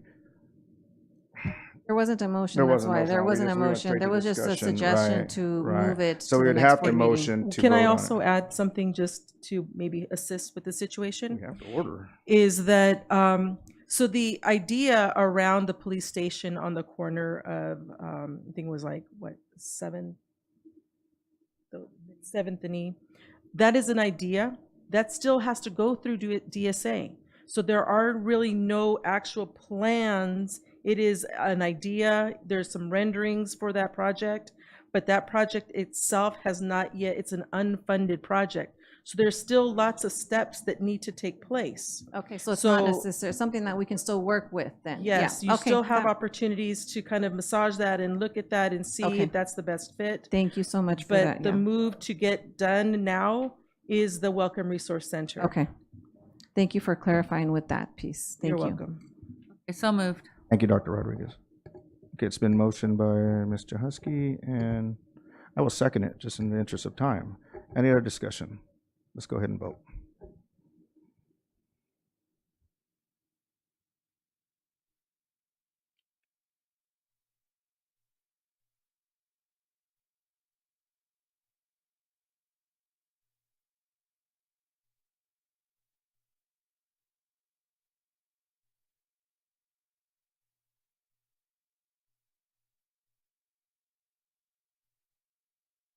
All right, we had one nay, one nay, one abstention, and then 4 pass. So the motion does carry. Moving on to 13.0, review board member requests. 13.1, staff will review items updates as requested. Dr. Wyatt, we didn't do Oh, shoot. yours. Was there one more? Yeah, your Did I abstain. put my thing away? Where'd it go? 12.27, I'm sorry. So moved. Thanks. No, I am actually just abstaining on it. There's. Second. It's been moved properly second. Any discussion? I already gave my discussion, so. All right, let's go ahead and vote. Thank you for the reminder.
Okay, motion carries. So we will move on now to 13.0. Thank you for the correction.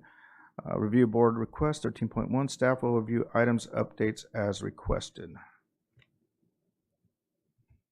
Mr. Tillman and Dr. Wyatt requested to agendize for discussion the impact of late start on CSOs. Ms. Alexander asked for the status of board-approved facilities projects to include time period and prioritization. Ms. Rosales Medina requested that the district halt any development of the corner lot for school police until the current board can review the development plan and make suggestions.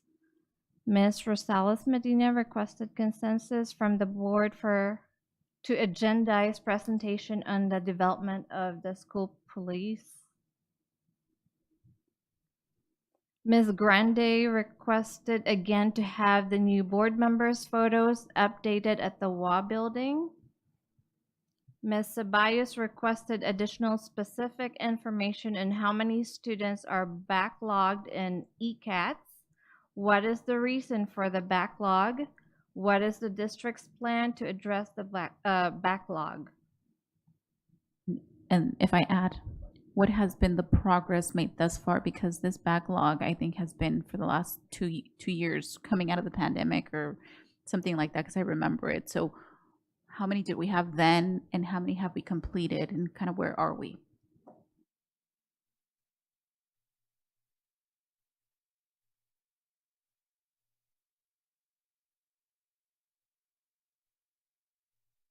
And Ms. Ceballos is asking for information on how are we supporting students at school sites, and what do we offer them in regard to mental health, especially if they do not have insurance. She would like to make sure students are not being denied services. Ms. Chehusky is requesting for consensus to agendize Dr. Murillo and support lead.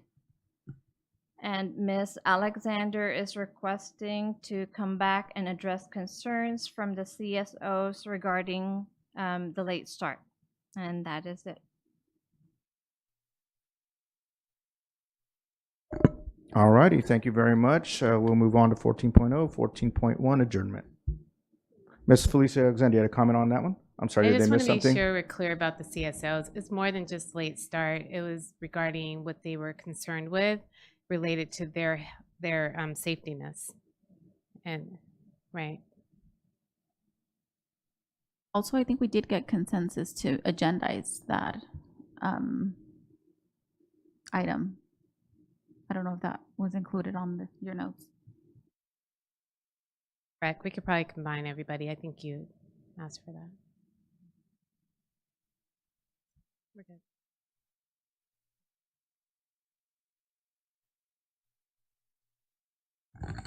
The only consensus I recall is for the corner lot discussion. Is that what you're referring to? That was the consensus. No, I think we got consensus to have that agendized, and I think it was brought up by Mr. Tillman to have that discussion. And then I had mentioned, can we also make sure that in part of that agendized meeting, can we bring this information forward? And I can't remember what that request was. And then Ms. Chehusky had added to that as well.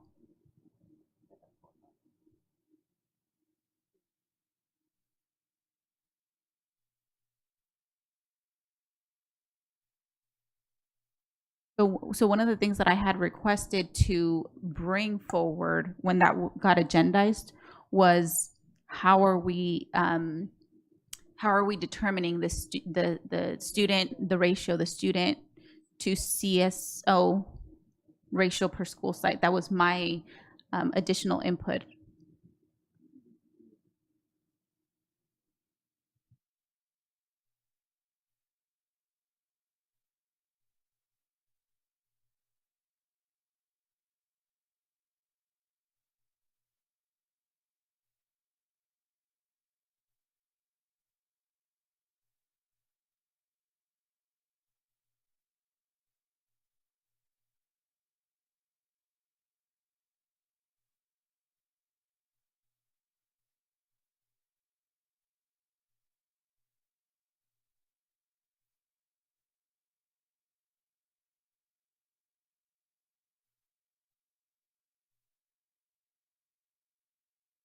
Alrighty, folks, are our concerns and board member requests captured accurately now? Do we feel that way, board? All right, I'm going to say I hear and seeing none. I will go ahead and motion to adjourn the meeting. Can I get a second? Okay. It's been seconded. Thank you very much. Everybody have a wonderful evening. I want to give my board credit. Good job. We made up a lot of time because we had a lot of public comments tonight. We had about an extra hour of public comments, so I think we were able to get a half hour back, so great job.